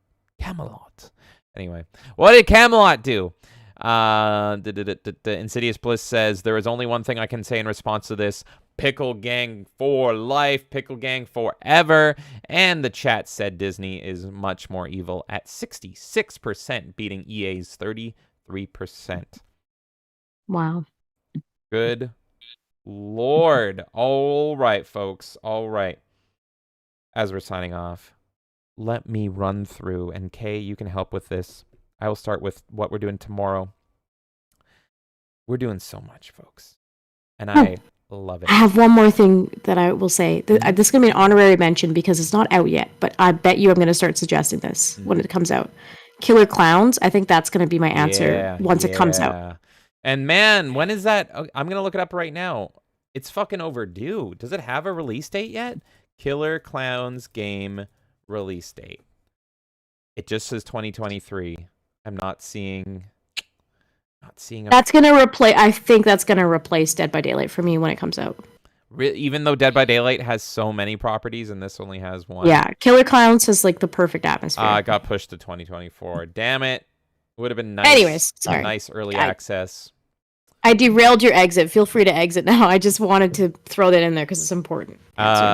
Camelot exposed the money laundering, which is not me. Oh my god. Coming for you. All right. Tomorrow night. Kay, do we have a time set for this for tomorrow night, what we're doing? 7 p.m. PST. Tomorrow night at 7 p.m. PST. Guess what we're doing? Well, we were going to do a community event, but nobody wants to buy a dead game, and I don't blame them. So tomorrow night, unless somebody ends up joining me, I am going to be streaming on the eve. I will be streaming Friday the 13th, the game, and bidding adieu, closing the curtain on it, if you will. As you guys know, I think as you guys know, this game is shutting down its servers this year, at the end of this year. So what a perfect time to play Friday the 13th on the eve of it. We're going to roll in Friday the 13th, hit it at midnight, and we're going to play this game and bid it adieu. This is such a janky, buggy game, but it's also fun. I love Friday the 13th as a series, and this game has given me a lot of fond memories. Is it as polished and nice as Dead by Daylight? No. But is it fun and is it a good time? Yes. So I'm going to miss it when it's gone. So tomorrow night at 7 p.m. PST, look up, look out for us playing Friday the 13th, and let us know if you're in our Discord if you want to join. Kay has a message in there. We will mention it again tomorrow. If you want to join the stream, you're more than welcome to. You have to own the game on Steam to join it, but don't worry. If not, I'm going to play it anyway for you guys. So whether it's solo or in a group, look, if it's solo, I get to play as Jason. No fucking complaints here. So check that out tomorrow. And then, Kay, let people know what we're doing on Friday the 13th. So we were going to do this event on Friday the 13th originally, but I got a message from Dermy, and he asked if I wanted to be on Ballbusters as it's the first one after Ahsoka, and I told him I don't want to talk about Ahsoka, I don't want spoilers. So he booked us a month ago for October 13th. He said, I'm not talking about Ahsoka that day because I'm done Ahsoka the week before. So we will be on Ballbusters at, I believe, 8 p.m. PST.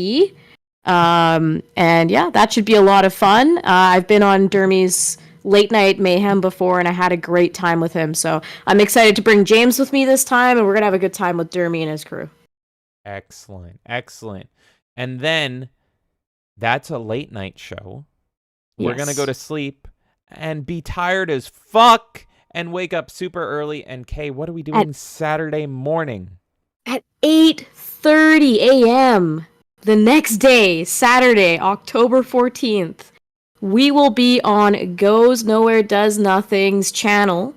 And they have the Gamers Got a Game podcast. So we are going to be joining them super early in the morning and hanging out with them and chatting about who knows what. Mm-hmm. But it's going to be a good time as well. So definitely check that out. And then, is the thing that we're doing Sunday even announced yet?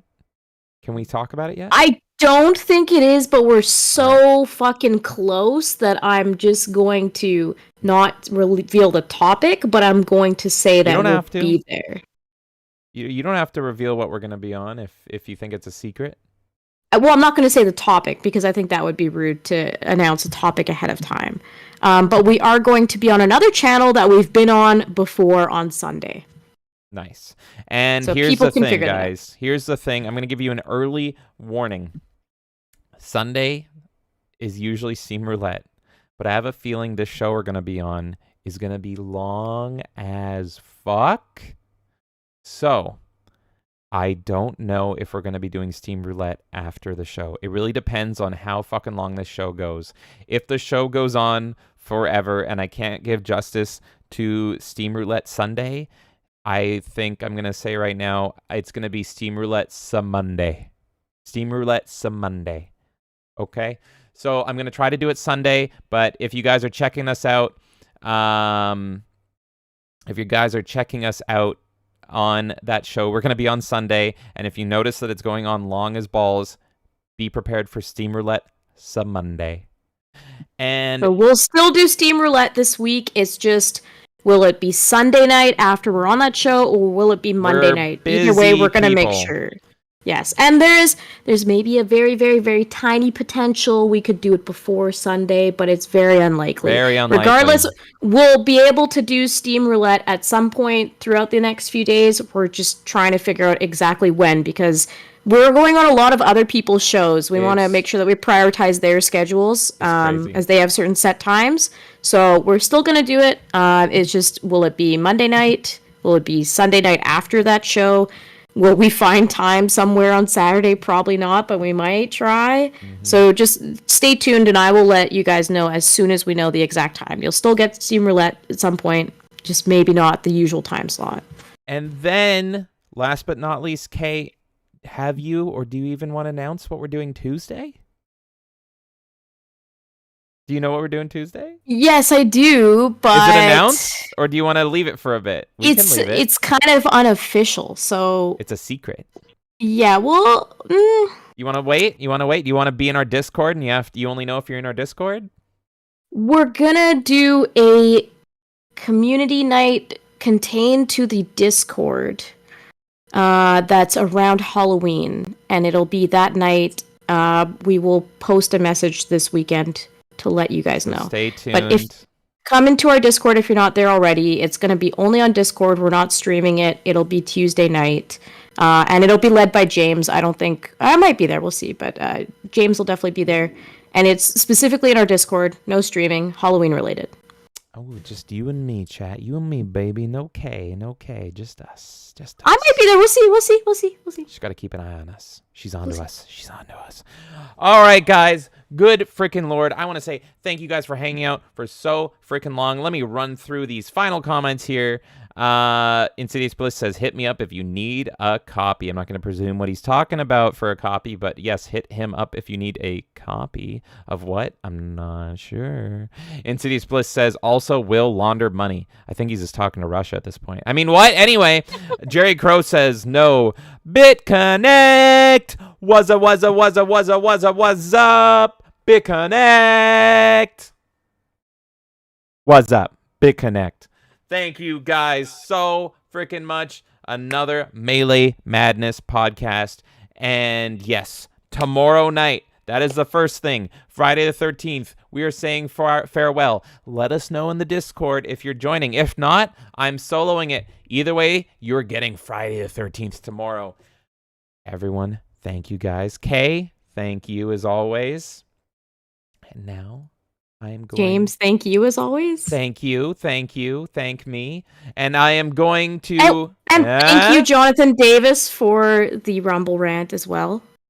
Always thank them on the goodbye screen. I didn't forget. Oh, sorry. Okay, I'm just making sure.